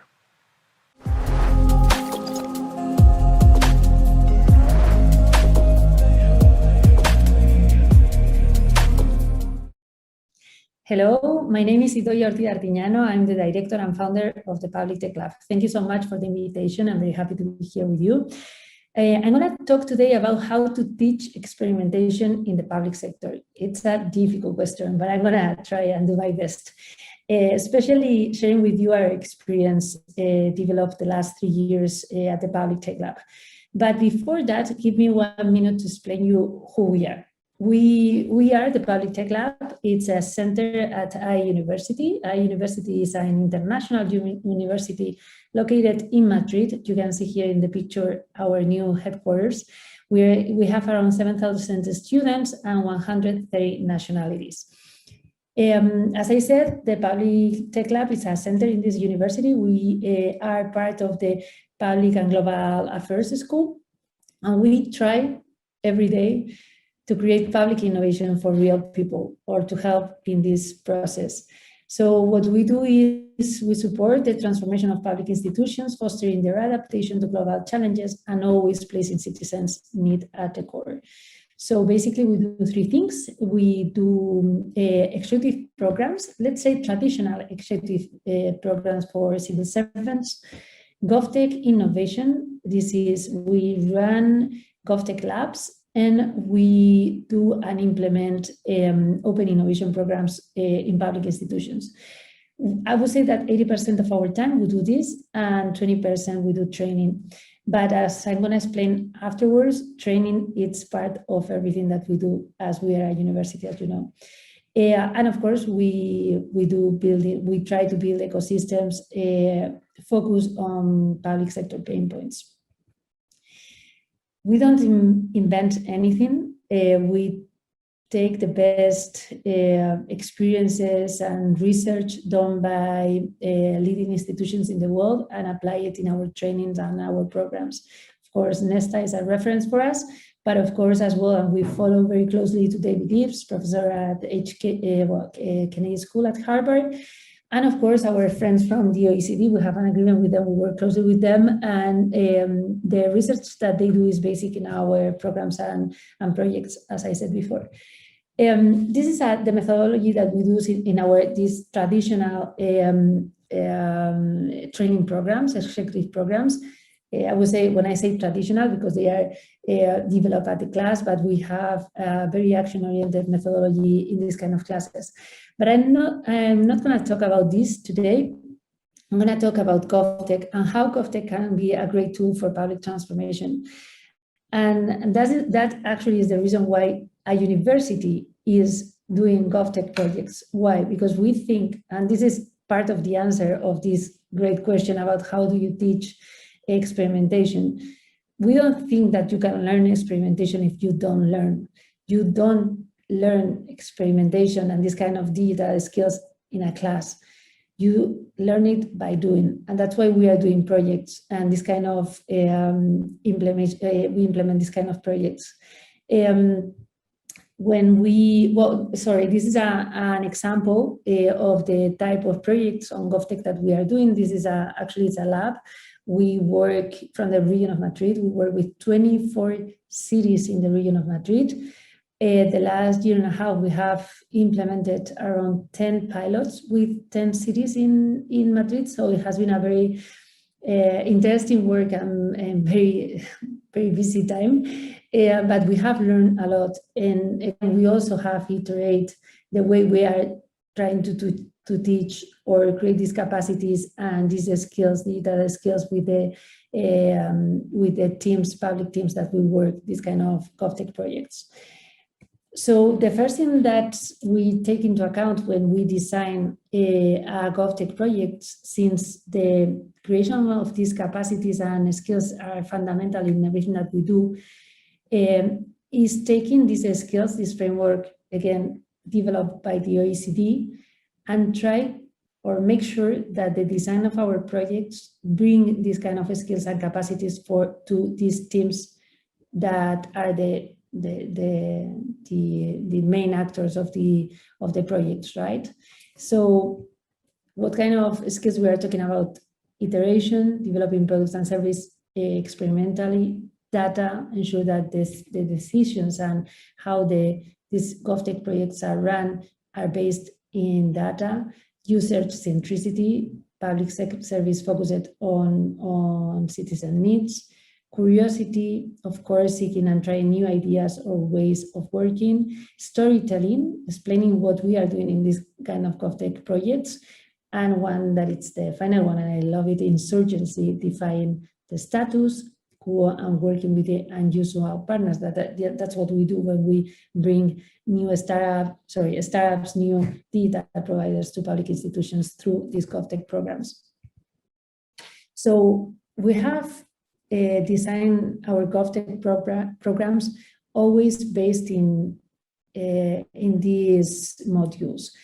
As you can see here, you have the module of the GovTech Open Innovation Methodology. That it's the one that we are going to see afterwards. And of course, that if you are working in GovTech, you know what I'm talking about. But we also we have some activities to create these ecosystems.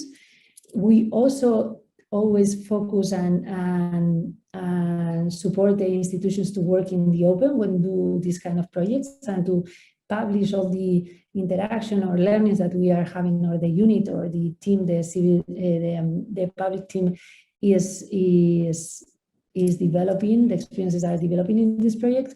And of course, we always have this module of training. So as you see here, I don't think that you're gonna see something different comparing to other projects in GovTech, but it's also true that we give a lot of space for this training, continuous training in these spaces, as I said.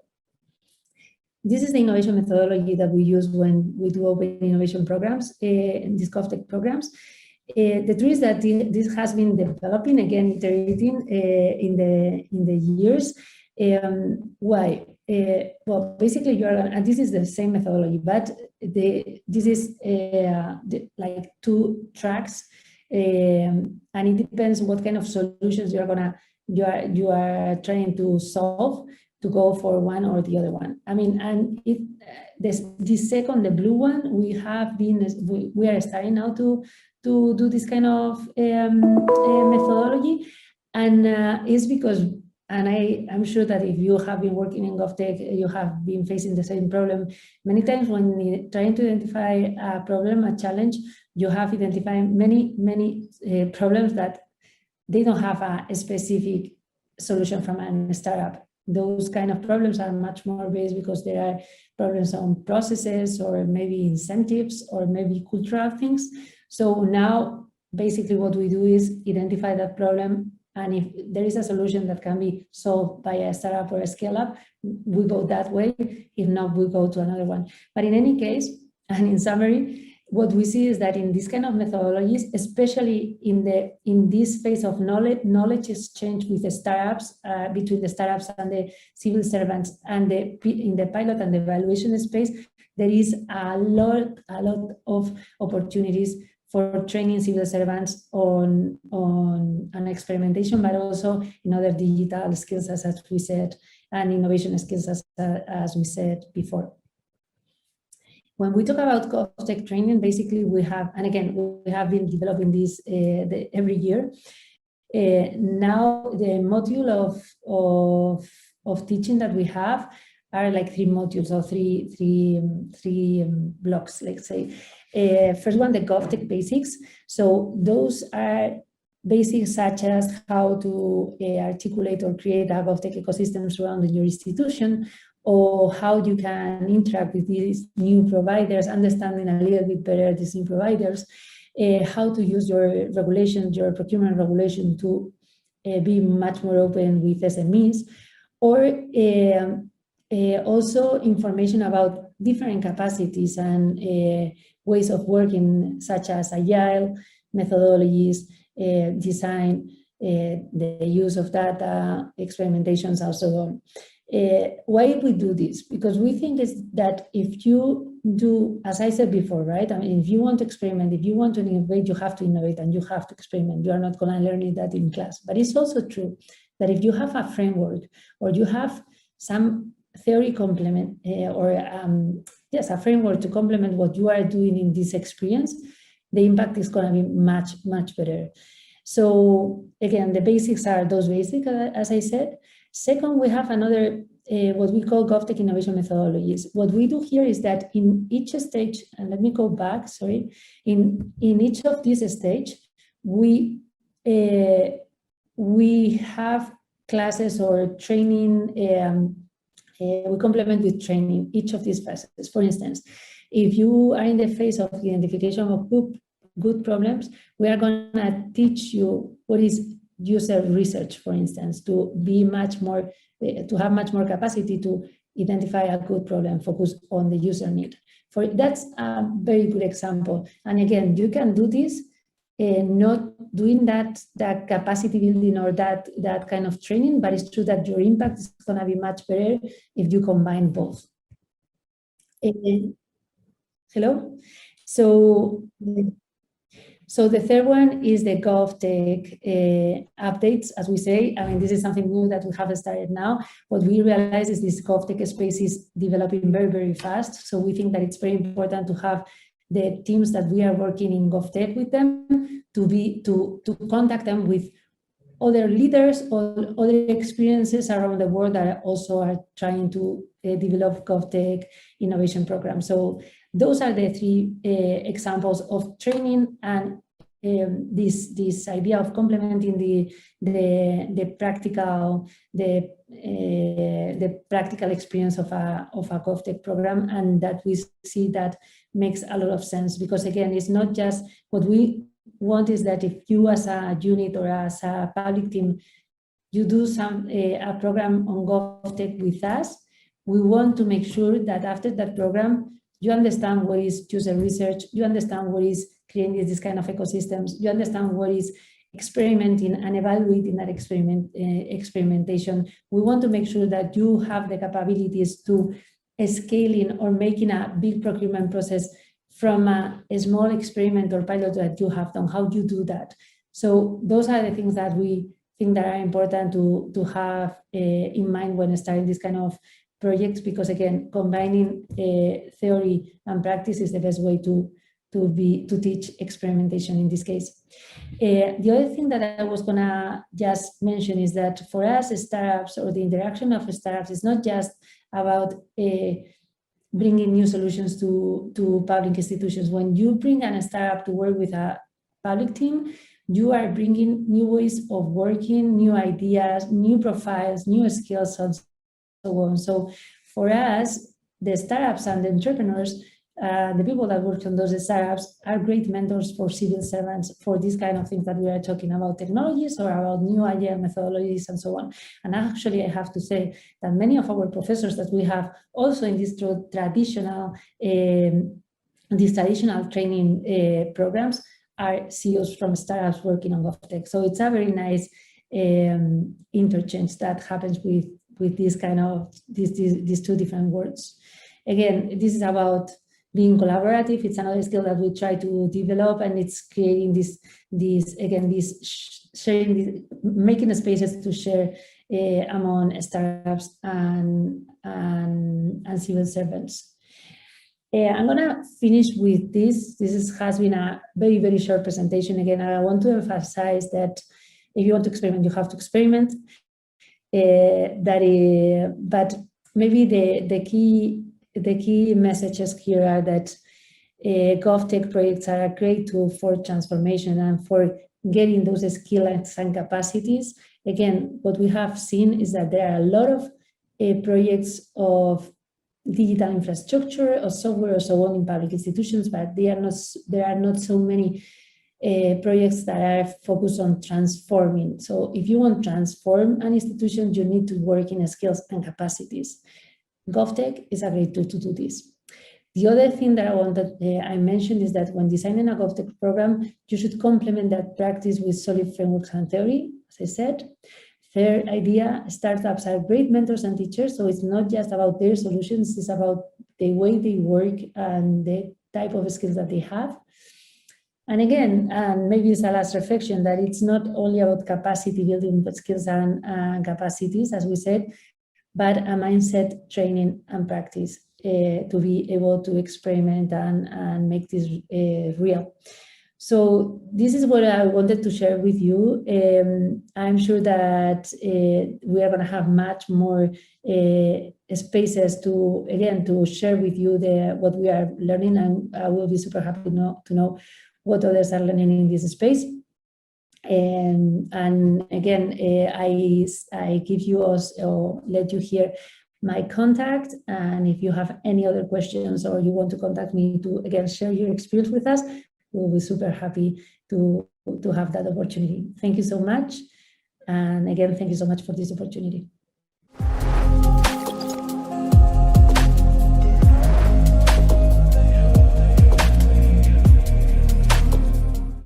Thank you, Idoia, for an inspiring speech. Now we'll hear how to attract those who are already into experimenting. After all, the public sector has a problem. How to attract and maintain competent employees that want to enact and implement change? Are the complexities and social impact of challenges that are solved every day by public sector employees enough to attract impact-driven problem solvers? Not always.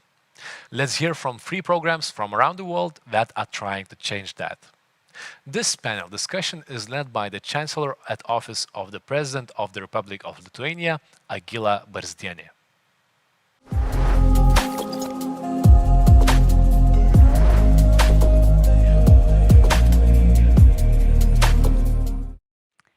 Hello, everybody. My name is Agila, and it's great honor and my great pleasure to welcome you on this panel discussion to moderate the panel, How Can Public Sector Attract Extraordinary Changemakers?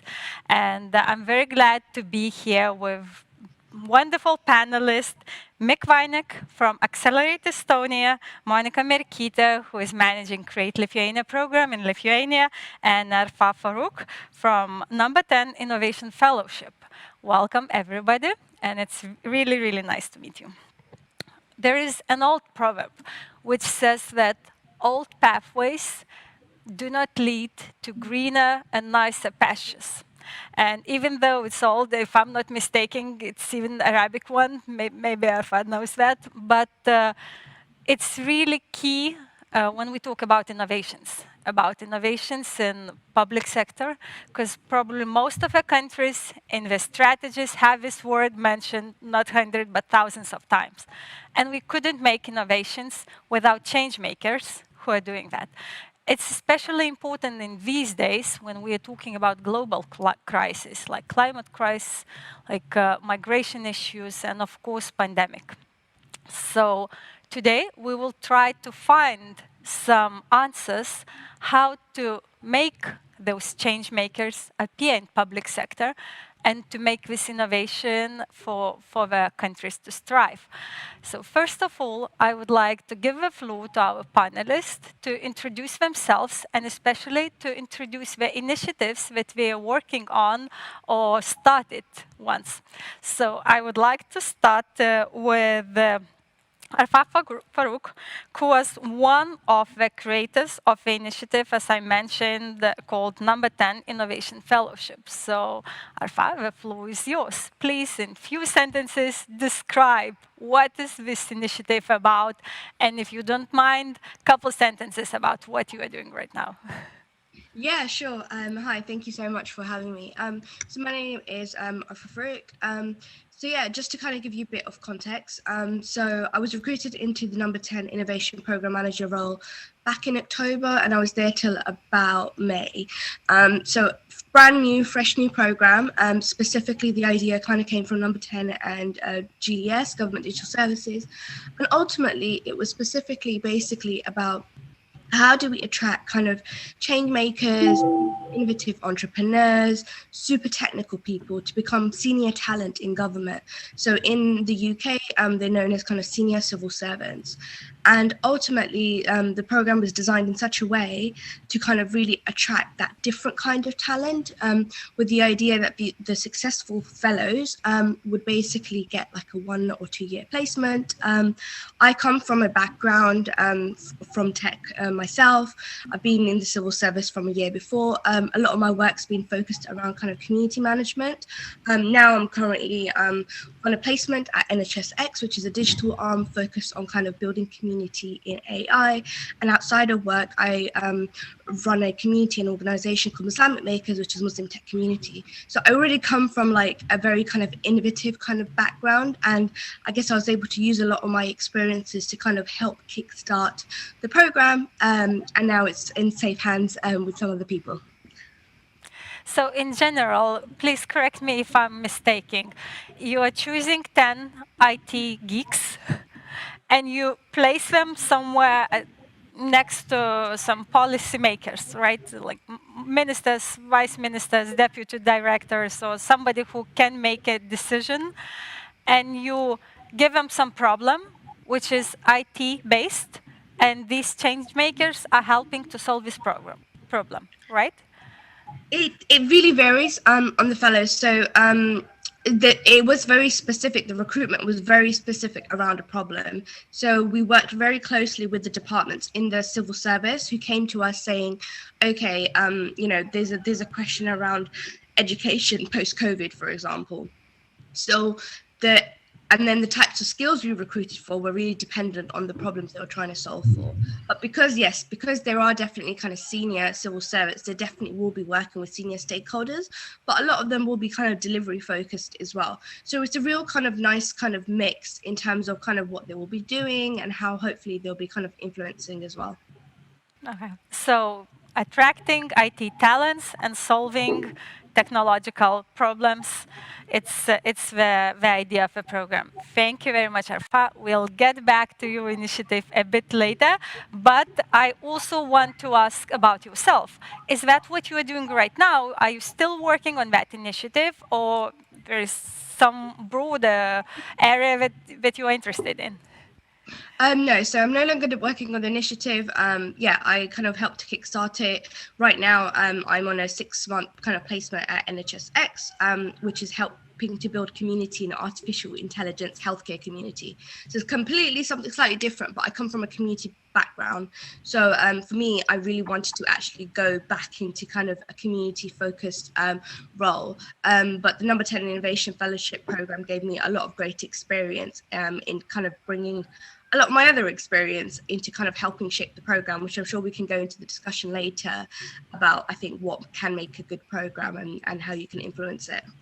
So you helped the government to gather the smartest minds, right, to solve their problems, and you decided that you would like to be the one who is solving the problems herself, right? And, yeah, definitely. So I was there up until pretty much recruitment, and then as soon as it came to a lot of the fun stuff, the paperwork and the security clearances, I was like, right, somebody else, you can deal with this. Okay, thank you very much, and let's jump to Estonia. Before this meeting started, we just heard from Mick that today's sun is shining in Tallinn, so I hope our discussion will be also very sunny, and the answers about the Accelerate Estonia will be very, very happy ones. So, Mick, please, the floor is yours. What about your initiative?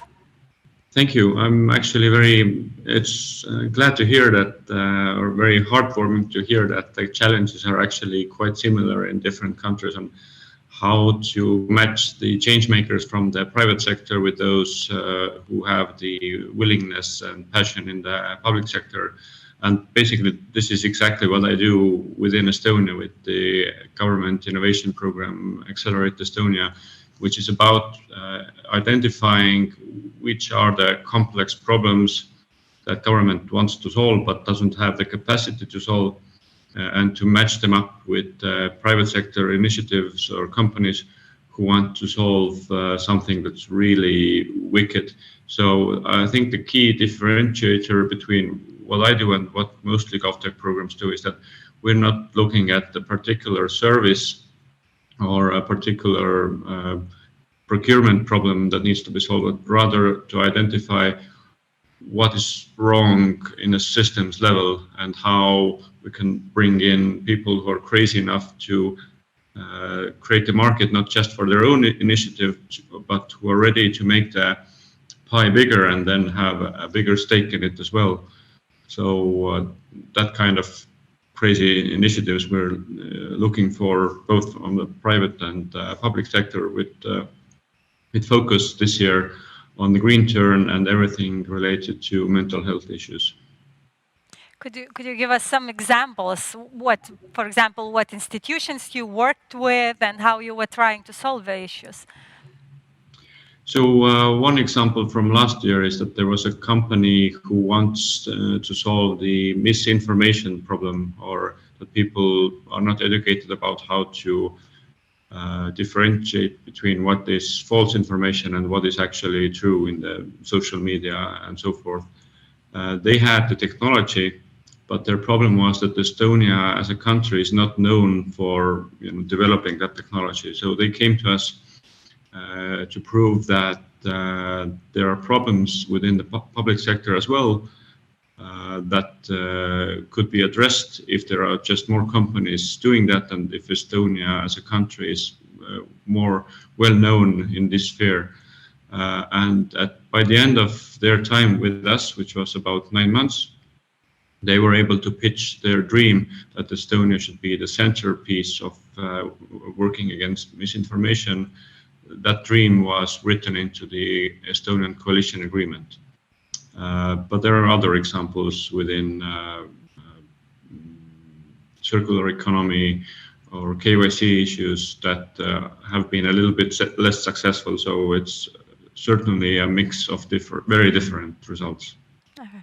So in this misinformation case, is it correct to say that the problem itself was the new niche for investment in Estonia and for representation of Estonia? It wasn't the problem itself, the misinformation fact, but it was the opportunity for Estonia in economic field, or not?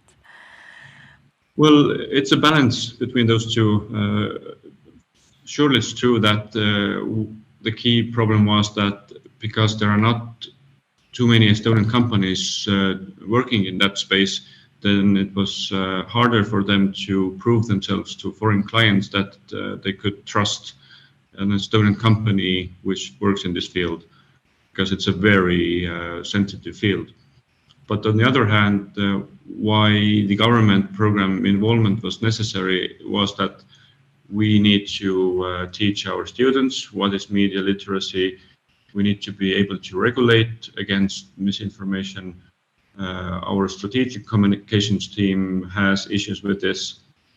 And our Minister of Defense also has problems in this field. And they came with an offer that let's have a mapping of what those problems are. And then they as a company can solve some of those, but other change makers then get the better initiative or better initiatives to come also forward to the government and also start solving some other parts of that complex big picture.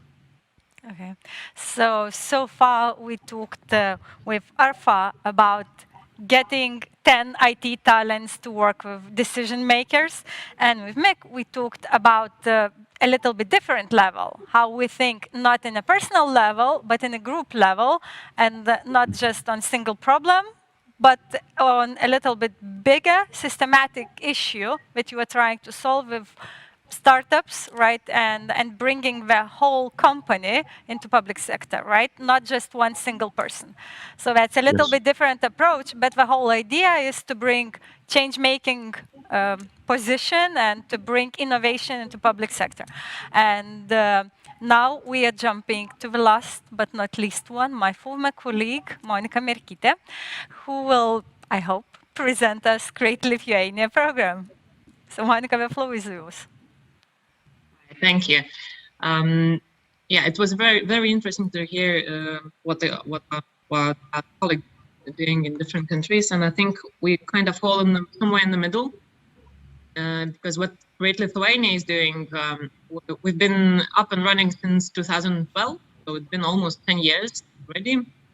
And it all started as an initiative to attract talent that has left the country for other countries to study, to work, to live, but to attract them to come, for them to come back and work on some important governmental issues. So it kind of is similar to what you are doing, but our accent was on the bringing back the basically reversing the brain drain. However, during the years, we slightly moved from that, main point to actually focusing on the change in the public sector. So now what we are doing, we're trying to attract talent that has foreign experience, has studied or worked abroad, but they don't necessarily have to come back straightforward to the program. But they do have to come back at some point and to work in Lithuania to participate. And what we do, we employ 26 people for a year here at Invest Lithuania, where the program is based. And then we team them up with each other for 2 or 3 people in a team, a small team. And then we try to match them with the public sector institutions that have some challenges to be solved. The challenges vary a lot from how to purchase greener when we buy things for the country, for the public sector, to how to work with people that have mental issues because their family members have addictions. We also do various stuff with the tech issues or obviously education system and other things. So basically, regarding the subjects that we work in, it's basically anything because the country can cover any of the things. I think one of the important things to notice is that we kind of make our process is quite interesting because we have to match what the talents bring, because when we employ the people, we don't ask them to join particular projects. We ask them to come to us and say, I'm interested in this field and I see problems here.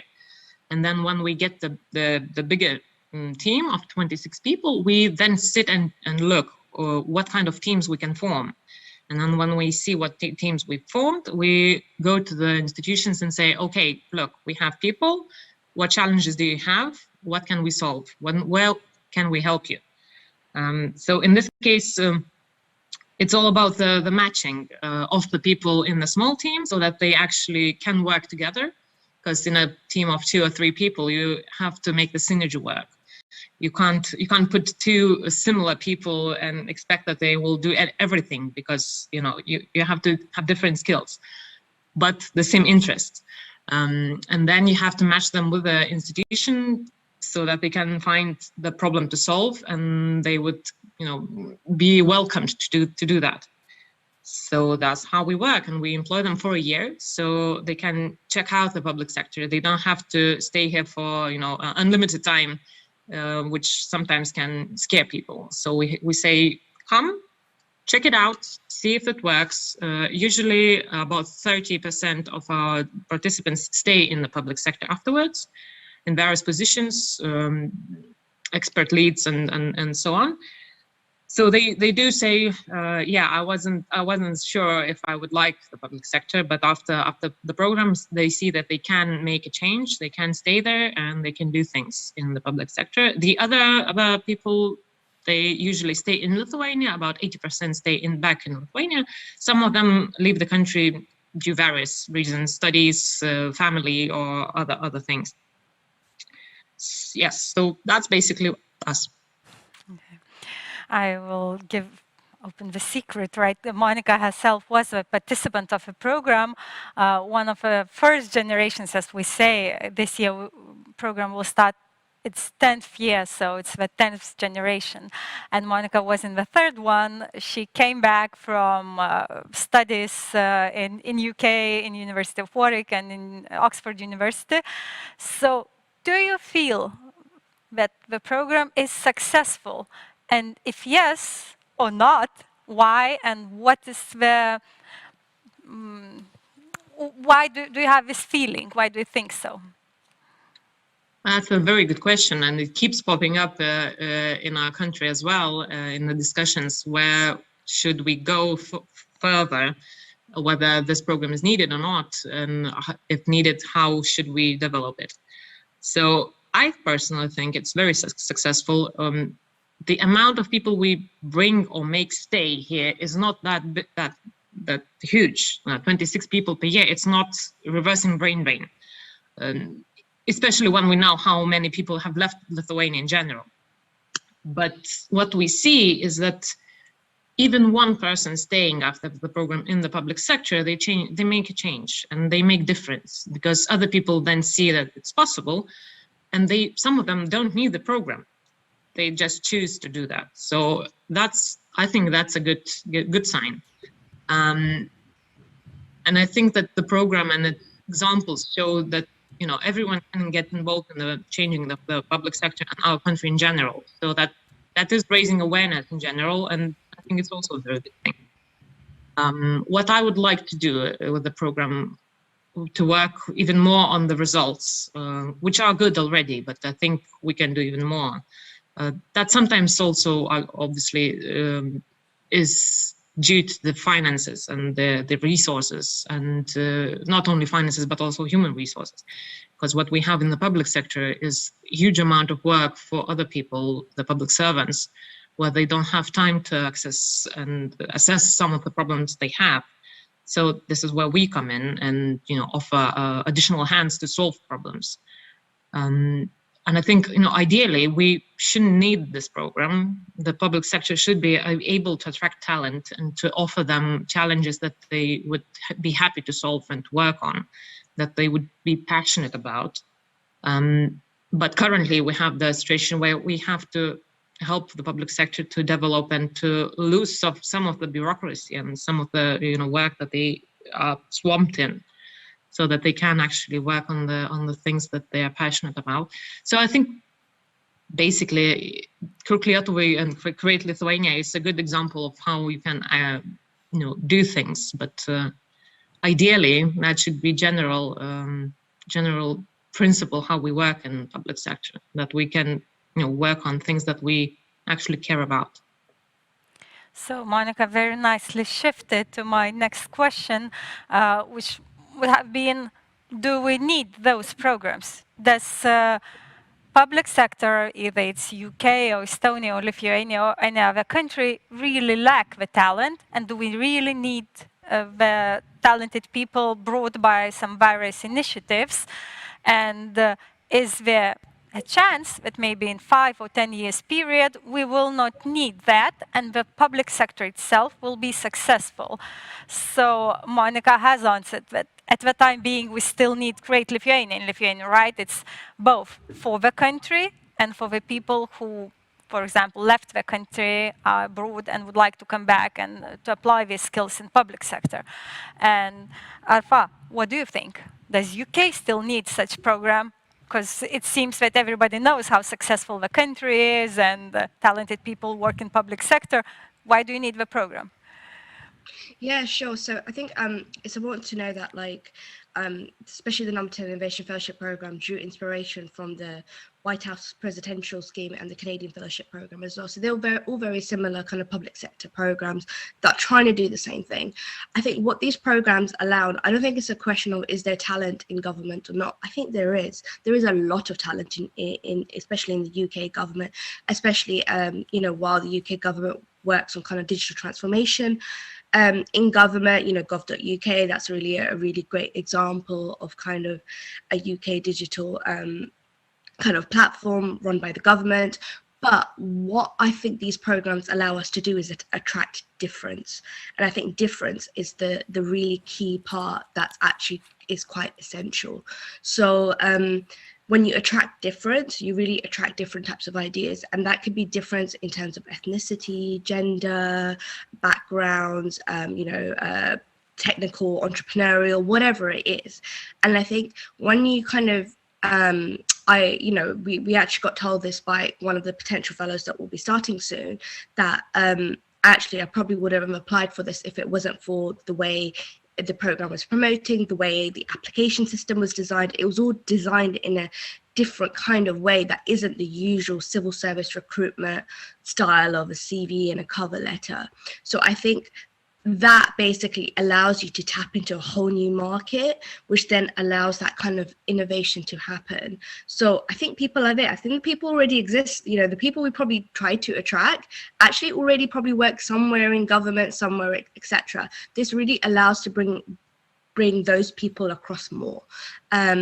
And I think I actually identify as one of those people myself, because my career in the civil service was an accident. I was attracted to the role first, which was a community management role, which was product and delivery across government. And for me, that's what I was really attracted to. But actually, the second bit was, oh, I'm now a civil servant. Like, I didn't even realize I was joining the civil service. And I think it definitely, you know, focusing on those problems and the innovative stuff definitely kind of allows you to attract the different sort. I just loved the phrase attract difference, and we will elaborate on that a little bit more. But that was a very nice thing that you just pointed out. The question is it fashionable to work in public sector? Because you worked probably in startups with communities, right, and IT, technological people. And suddenly you said, I found out myself being a public servant. How did you feel about that? Is it fashionable to be a public servant?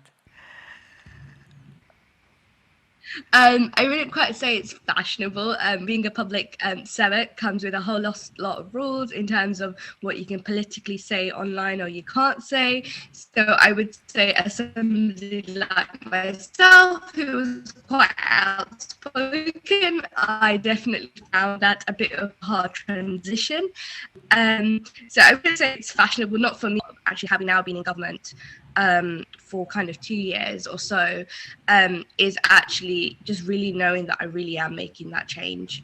Whatever type of role that I've done, you know, I'm now on my third role in government, that actually there's always some level of kind of influence that's kind of making that change. Okay, and I would like to jump to Mick right now and to talk about what Arfa has started, attract difference, and to be this change maker. And is difference always good? Because I remember when we were creating Create Lithuania program, we talked about the fact that sometimes being too alien in the public sector, it might not be a good thing, but a bad thing, because the culture itself in public sector is quite specific one, and you, with your initiative, suddenly bring startup culture in ministries. So how do you feel, and how are you trying to be not too alienated from the sector that you appear in? Well, we have had cases where a company starts their initial time with us and then figures out in a few weeks that it's not the cultural match for them, but they will not be able to do that. They cannot just put their time into the processes that are necessary in the public sector. But that is rather rare, I would say. Generally, people who actually converse with the public sector are quite open and curious, and they don't see a problem in that. Rather, they find a way on how to accommodate that with all of the other things that they are doing. So yes, it sometimes happens that that the difference is too big, but generally what is my role as a program leader is to translate and help accommodate both sides. One side, the agility of the private sector, and the other side, the controls and checks that the public sector needs to keep in place. But a general comment would be that I cannot think of any big organization who does not need that conversation between the new innovators and their current business models and their current activities. It's true for every bigger company in the world that fresh ideas need to be brought in, and there needs to be a process by which this is done. And for that reason, I believe that we will never cease to have reason to have such programs that we are talking about today, because it's human to, be ingrained in processes that are ongoing, that have been done for years and years and years. But that does not help us solve the complexity of the problems that are brought our way by international trends.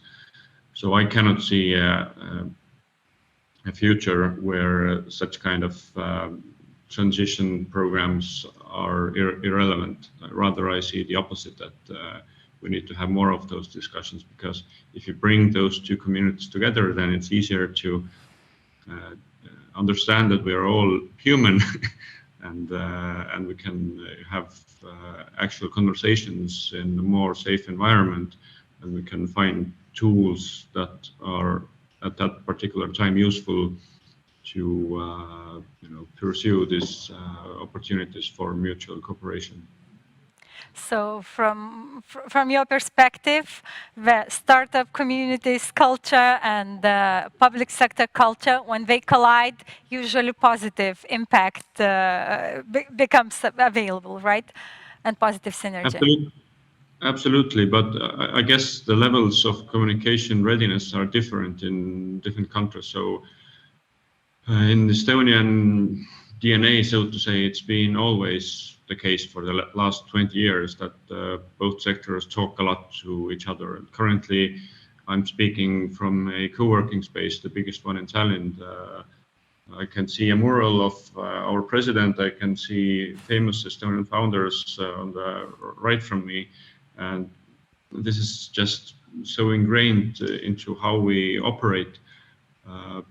And for me, it proves that same kind of culture can actually be built anywhere.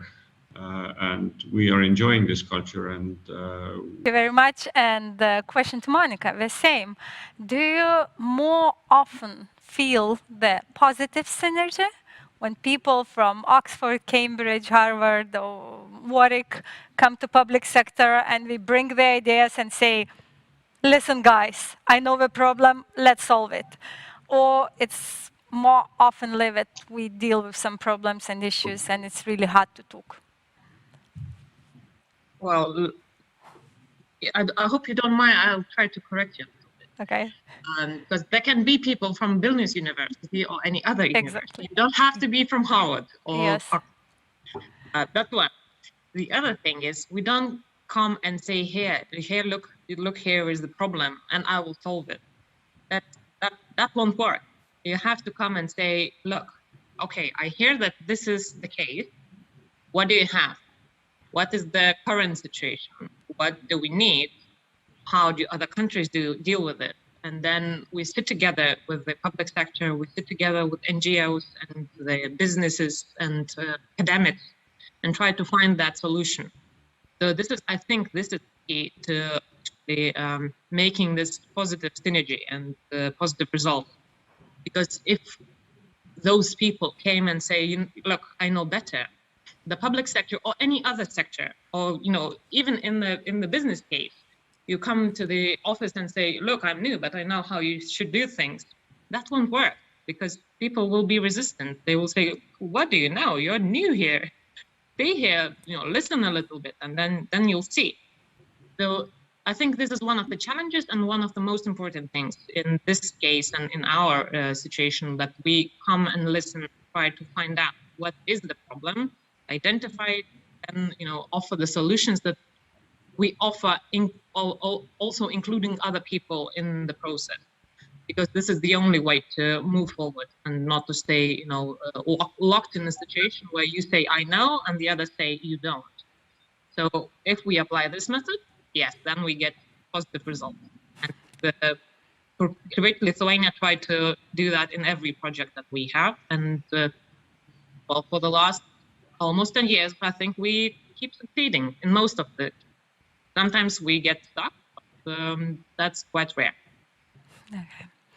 I did introduce myself in the beginning just by saying my name, but for those who don't know what I'm doing right now, so I'm the Chancellor of a presidential palace in Lithuania. And we, as all the other public sector institutions, have, of course, need for talents, and we are looking for talents, and every time we're thinking about what do we have to offer to get those people that we would like to get, right? To have innovative people with good education, with some great ideas, and to help the institutions thrive. And I guess all the other leaders of the organizations think the same, if it's private or public sector. So what is the value proposal that you are giving when you are offering the participation in your programs, and what is your promise? What should people look for when we're trying to participate in your programs? So, Mick, what is your value proposal? You asked a very important question. It's mostly about managing the expectations of what is and what is not possible. So there are two key components to the value proposition of Accelerate Estonia. One is guaranteed access to people who are responsible for that particular policy or policies that the team may want to change.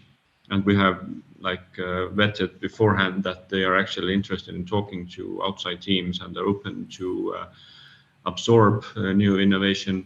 And the other side is that if they find a match with these people on what should be experimented on, then we also provide funding of around 90k euros to run a set of experiments to prove whether they are right or wrong, whether that kind of change can be executed in Estonia or not. So these are the key two components, that you have people who are, hungry for that innovation, and you have some funding to figure out whether the killer features that you promised to the public sector are actually doable at this point in time. So for startups, it's which are your clients, right? It's really important. The funding part is the one part, and the other one is data, raw data and information, what we are going to work on, right? And to ability to access this data, ability to access this policy, and probably the policymakers who are able to make decisions. So that's your selling point, and it's very, very specific, and it's great that you know what you are selling. From what I'm seeing in public sector, from working in ministries and in agencies under the ministries, or right now, very commonly, we don't know what we are selling. And we don't know because we don't understand our clients, what they want. Because we probably have a product that we want, we just don't know what they want. So let's jump to Arfa. What are the key things that you are trying to sell with your initiative? Sure. So I think there were two specific ones. One was working on a really interesting kind of challenge and problem that department has put forward. And I would say the second actually was giving them that flexibility of 20% time to kind of, see if they see any other problems, or maybe they meet somebody, or maybe they collaborate with another fellow on a specific thing, or maybe they'll mentor some people, etc. So I think those kind of two things kind of combined basically kind of really helped create an attractive program. And obviously lastly, the fact that they would get a contract at least for a year with the potential of extension up to 2 means that it's enough time for them to kind of try it. But then if they realize it's not for them, they can kind of go back to what they were doing. If they realize it is for them, then they can apply for kind of an actual proper civil servant job in the government, which the other programs like the American Canadian programs were kind of successful in retaining a good percentage of people to stay on.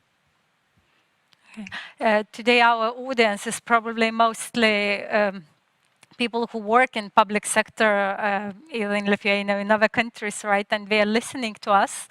And we're thinking not just about the talent that we want to attract to different initiatives, but we're thinking about the talents that we would like to attract to public sector.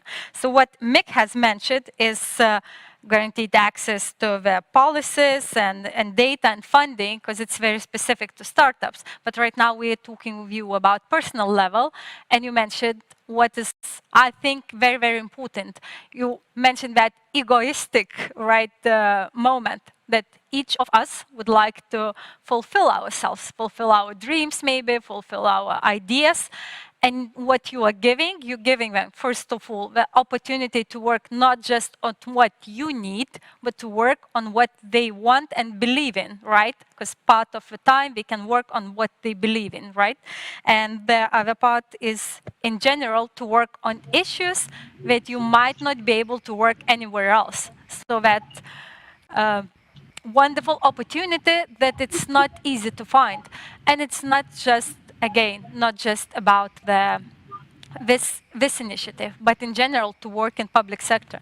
I'm a true believer of public sector, and I do believe that everyone in any country should try at least to do some internship or practice or work at least for a little bit in public sector in general to understand what it is about and to feel this need to work on some greater issues. So thank you very much. Monica, we'll jump to you. What is your point of view on that issue?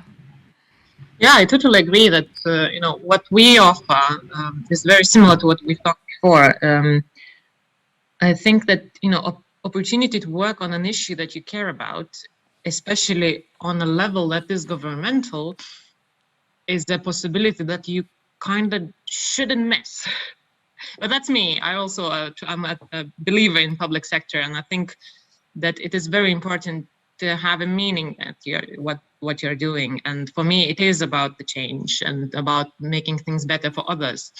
So I think that's one of the value the propositions part. What other things are important for our participants is obviously, to work on the subject that they care about and that is important to the country.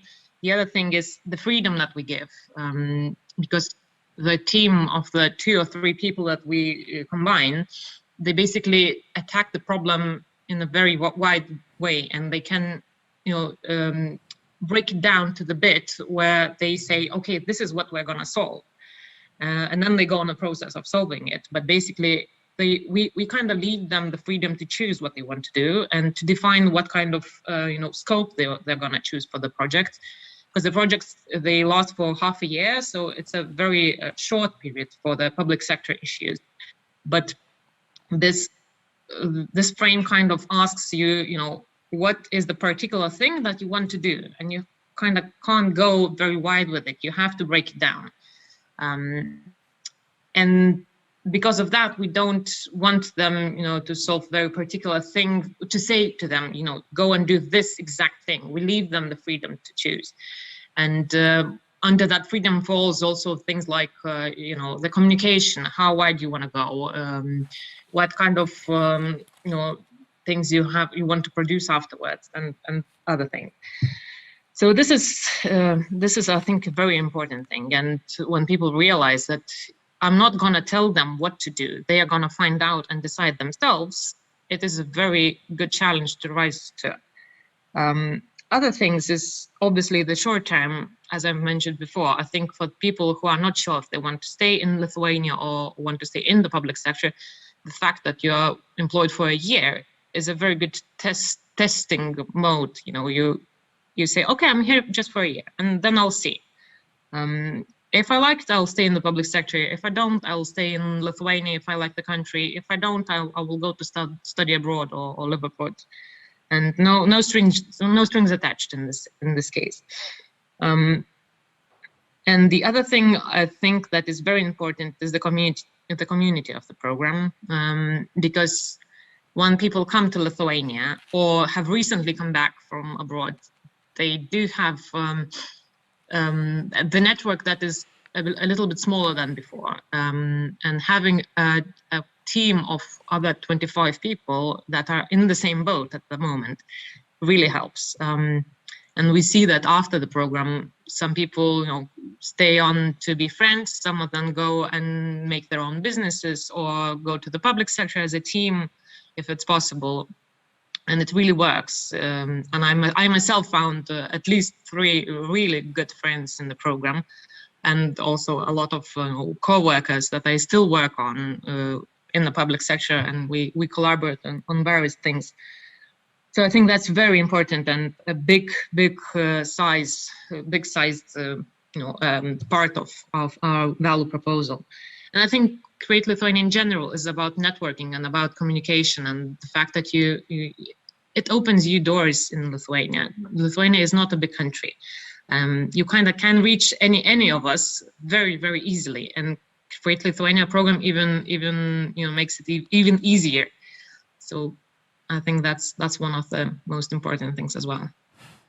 Thank you, Monica. To add to that, the results of the program are quite astonishing. Over 80% of participants who come back from foreign countries decide to stay in Lithuania. And if I'm not mistaken, almost 40% of them stay and work in public sector. So somehow you give this feeling in their hearts that it's really important to do that. And from what you mentioned, to resume, is that what part and how part is very important to the participants, and that's one of the most important selling points. If about what part talked Mick and also Arfa, and we talked that it's really important to work on the issues that you are interested in, or to have some spare time to get closer with the information that you are really interested in. But what you also mentioned, to adapt and to use new methods that are really interested and to be innovative in your job. So especially when we talk about newer generations, we can't use 20th century methods to talk with 21st century people. And right now we are trying to attract not just Generation Y into the labor market and into the public sector, but we're trying to attract Generation Z, and we already have to think about Generation Alpha. And we have to rethink the methods in generally how we work. So that's my taking point, and I do realize that after working at Create Lithuania and after working at Presidential Palace. But to finalize the discussion, I also would like to ask you, each one, a question. What, if you would be able to do just one thing, what would you change in public sector to make it more attractive to the talents? So let's start with Mick. I would love to see a shift in mindset, being that when we usually think of public sector, we see that, okay, this is just to solve problems that are commercially not solvable. It's about spending a lot of money. It's always inefficient. But this can be turned around, and as I see it, is that we are in public sector working on issues that are too risky for the private sector to solve. And that gives us an enormous mandate to take risks and experiment and try out new things. And that should give us a badge of honor or self-belief that we can actually really think outside the box, because these are things that any company on their own cannot solve. So let's not forget that opportunity, that we're actually here to change the world for the better, and we should take all of the mandate that comes with that. Thank you, Mitt. Monica, what would you do? I would like the bureaucracy to go, the paperwork especially. Obviously, it's very easy to say, make the bureaucracy go away. I understand that it's impossible. The sector itself, it's made like that.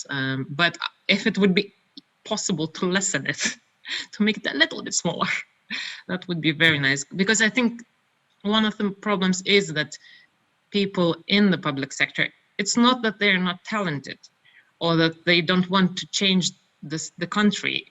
People who go into public sector, they want to make change and they want to work for the country.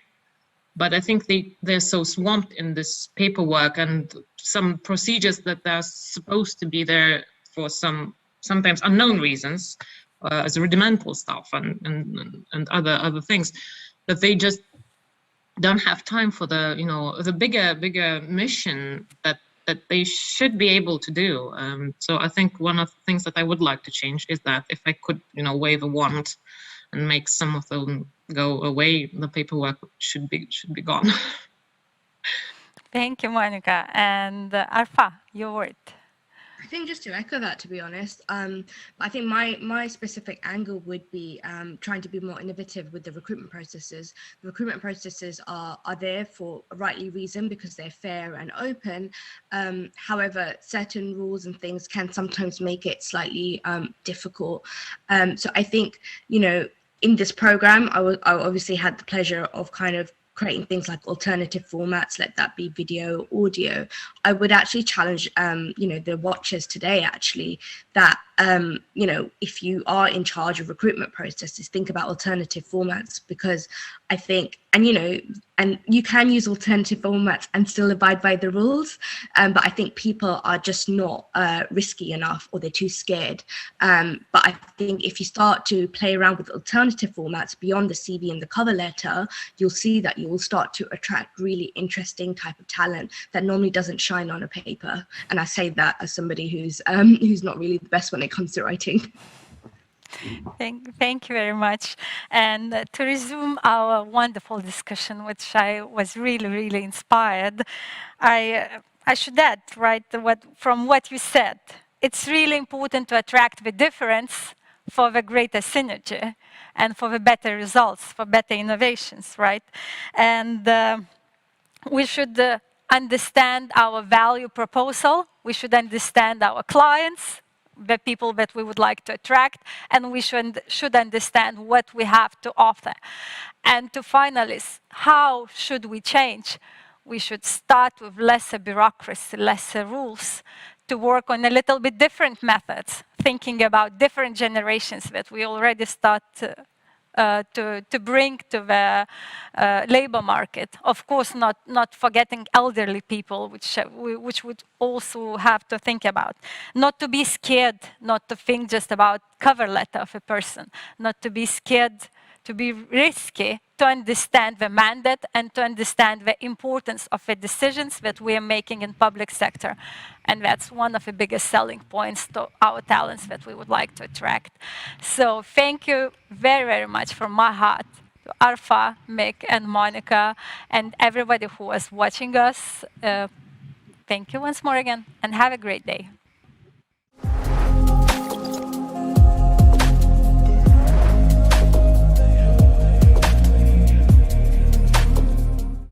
Thank you, Agila Barzdienė, the Chancellor at the Office of the President of the Republic of Lithuania.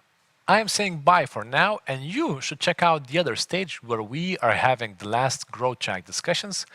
My name is Lukas Keraitis. It was my pleasure. Wish you a pleasant closure of the conference, and see you next time.